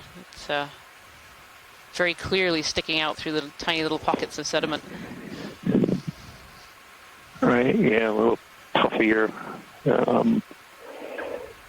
bulbous nature to the, the substrate under the, the really detailed sort of crust that forms, this botoidal grape-like bubbly texture that the ferromanganese crusts make, which, basically is all these little nuclei that could be just sand grains or pieces of coral or something that are sitting on the rock itself, that these minerals precipitate around and then get these wonderfully complex textures overlying the original, lava textures that may have been there, and it sort of seems like we were seeing some steep flow textures, and now these more lumpy, rounded, pillow-like features. Of course, they're all the corals are kind of sticking up on those because it pushes them just a little bit higher up into the water column. And certainly a lot of dead coral debris we're seeing here. Yeah, definitely more of the debris, and it's sticking up pieces that are still attached to the seafloor, but covered in that ferromanganese coating.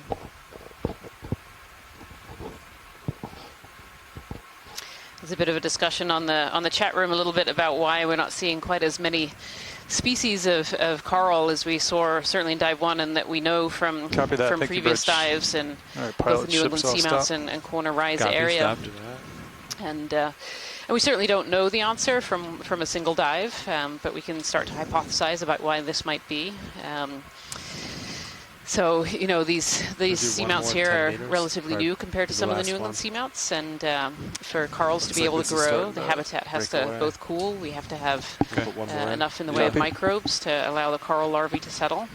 And of course, these particular seamounts, Congress, are kind of at that corner between the Corner Rise and New England seamounts. They're quite far away from any other seamount features. And so you're talking about the small larvae of these deep sea corals being able to travel and successfully settle and not be predated when they're juveniles as well. And so recruitment events in the deep sea range you're at 15 meters. Very temporally spaced. It can take many years in between a successful recruitment event. Cool.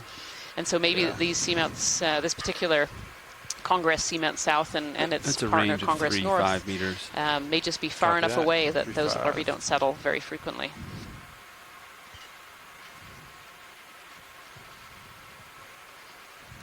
Persingid sea star again on that edge there.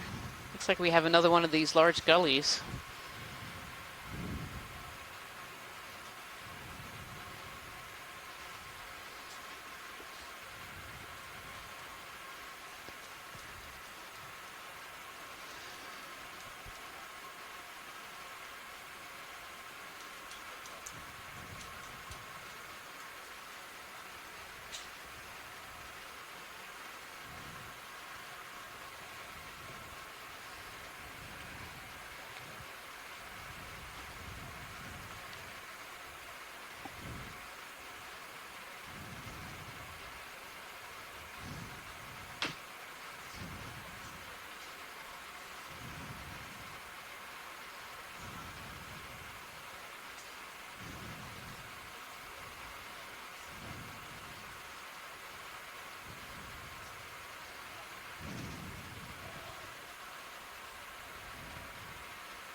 There's a fish between us. Yeah. As was said earlier, in the dive, these edges, so we can see kind of like this little gully between the two edges, and a lot of these deep sea corals and sponges like to live on these edges, and that's because these gullies really enhance water flow, so if water is kind of squeezing through these gullies and going a little bit faster. And when you get faster water, you tend to get these animals that really like to filter feed or suspension feed, and so are pulling the food that they need out of the water column. And so these edges are really good places to find deep sea corals and sponges. Copy, thank you, Bridge. Pilot ship self stop. Copy that, thank you now. Understood.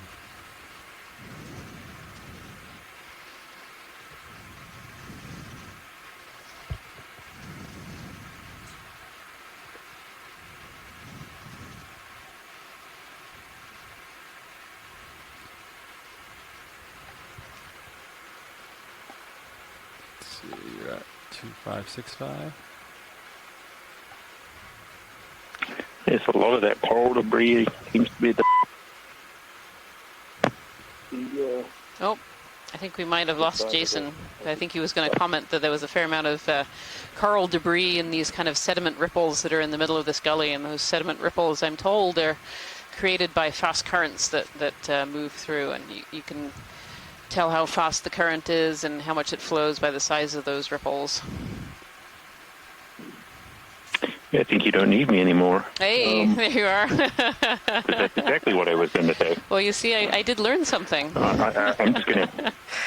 gonna hang up now. So don't hang up on us, Jason. Stay with us. I just saw that. We only have about another 10 minutes of dive here.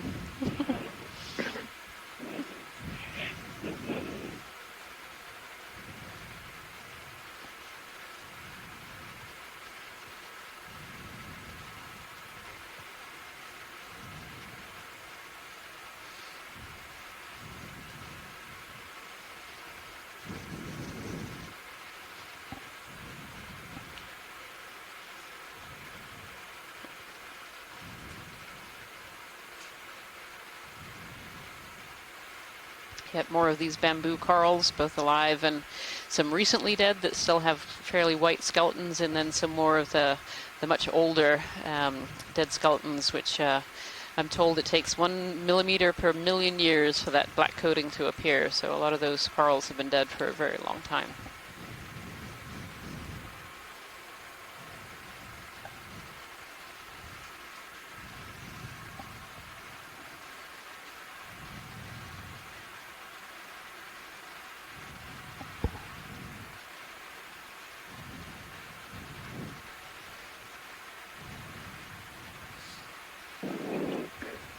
a lot of sediment accumulating up the top here. Yeah, you wonder if it's a sedimented top. Very different. That would be very interesting, and a sedimented top to one of these features. If it's thick enough, could be a really good area of preservation of long-term environmental conditions in the ocean, just because it's only really capturing stuff that falls out of the water column. About 5 minutes left and copy that. and that material is recording the chemistry of the water that the organisms were living in. So it's isolated by several thousand meters from the adjacent abyssal plain. So a target for future exploration, but always challenging because you don't want to try and take a call from a ship on top of a seamount and then find out that it wasn't very thick at all and your equipment hasn't come back. But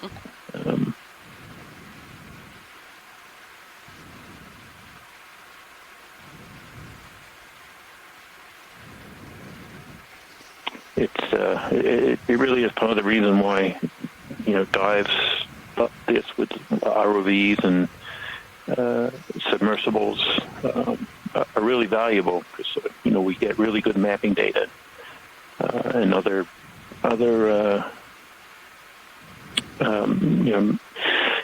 geophysical type surveying data comes back, but still being able to see it with our own eyes. Yeah, go for it. Okay.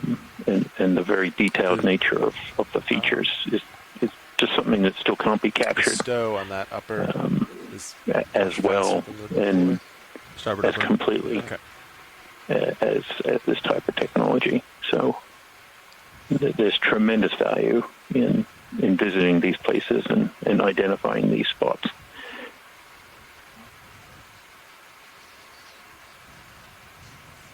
Pilot watch lead. Go watch lead. Could you have a snap zoom on the white in the middle? I'm wondering if that's a low down sponge colony there, if that's possible. Towards the back? Yeah, it's a little far away, so it might be worth waiting, but just as we go by. Yeah, we only have maybe 2.5 minutes left. So, but video, you want to zoom from here? You see if that's a little sponge. Yeah. Yep. Yeah, that's another sponge species. I don't think we've seen that one yet this dive. Thank you, pilot. Yeah, no worries. All right, video, please come wide. Thanks.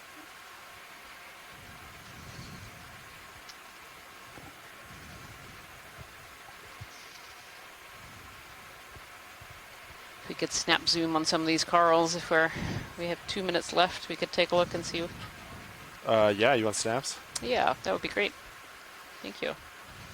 Just dead center. Does that work? Perfect. All right, video, please snap.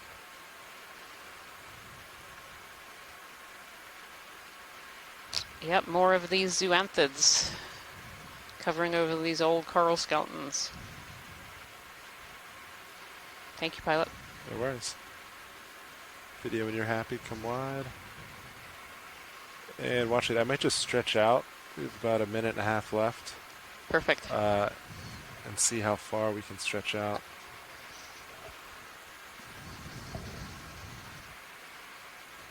Swing arms are stowed. Port wing board. Yeah, the slope is definitely less than it was. Yeah, so judging by your depth, you're at starting to flatten out on top. And look, the last contour was 255, so yeah, Jason, it really does look indeed like this is a... You can see how soft this is now. Yeah, this is a soft sediment top. Pretty much. There's some more back there, though. Yeah, it goes up and back. Yeah, it's just soft. That's great. Yeah. I mean, you don't always see that just because it like the animals are up high to grab the food. A little bit. Let me know if because it isn't settling out all the way, go too far. To the bottom. But here it's an impressive sediment cap that I wasn't expecting, real quick, for sure. No, I definitely wasn't expecting this either. I was assuming that the top of the seamount would be swept by the currents that are going around it, but no, there's these pretty thick sediments, it looks like. Yeah. Okay, I think it's time to get set up, right? Yep. All right, watch lead. That's all the time we got. So we're going to set up. It does look sandy here, but it does look like there's a little more slope in the back. But we're at the depth. Largely the pelagic sediment component is dominant. Yeah.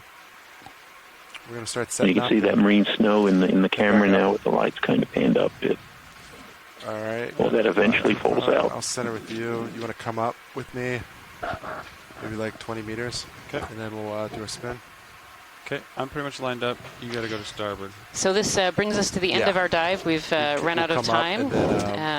I'll come underneath so it's you, been great spin. diving with you today. This has been on Congress Seamount. I want to thank you so much for all the crew on board, the NOAA ship Okeanos Explorer, as well as our science lead on shore, Jason Chater, and all of the scientists on shore in the chat room and on the telephone line as well for joining us today. We will be diving tomorrow, so be sure to tune in, as we'll be diving in a brand new, newly mapped Seamount as well at that time. Thank you very much. Thank you.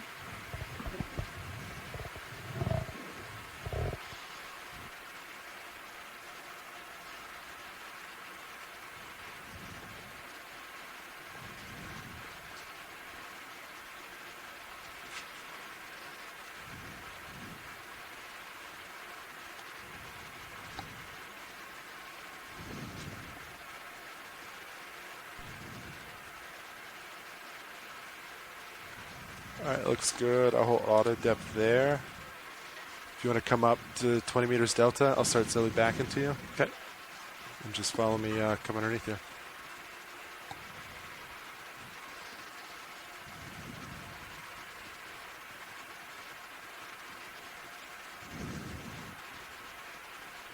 $19.8. Looks good.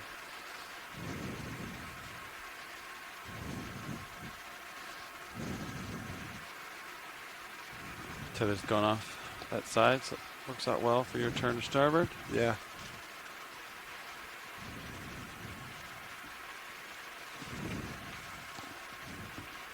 All right, what's your camera at? About 80. 80, so about there. All right, I'll start spinning to starboard. Spinning now.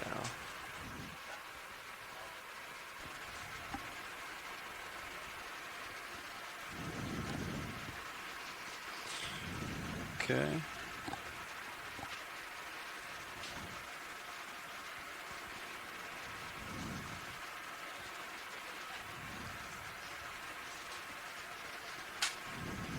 Anya's got you in the Titan. All right, pushing forward. Backwards for you. Okay, I spun Titan around. So once you go off screen on my Zeus, that's maxed out on my Zeus. See if she'll track you on Titan. Yeah, good eyes on Titan. And then, yeah. Looks good. Tether looks good in your tail cam. It's a cool view. Sirius's light pool on the ground there. See that? It's a nice view, yeah. That's cool.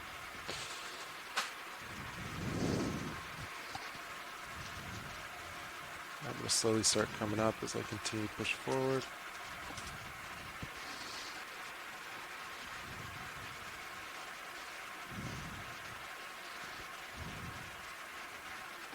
Delta 15 looking good.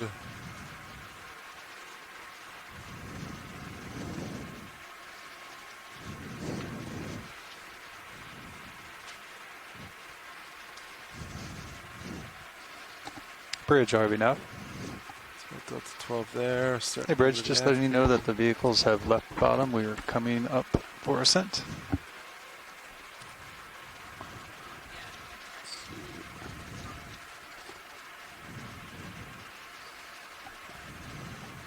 Let me know when you want me to punch out auto head. Copy that. Looks like it's just starting to get tight. I can see you in my tail camera. It looks good. Delta. All right, I'm out of auto heading. Auto head disengaged. All right. I'm going to bring my auto heading out. Okay. Pushing forward. Looks good. I'm going to start getting, let's see, Z bias. I'm going to go the opposite way.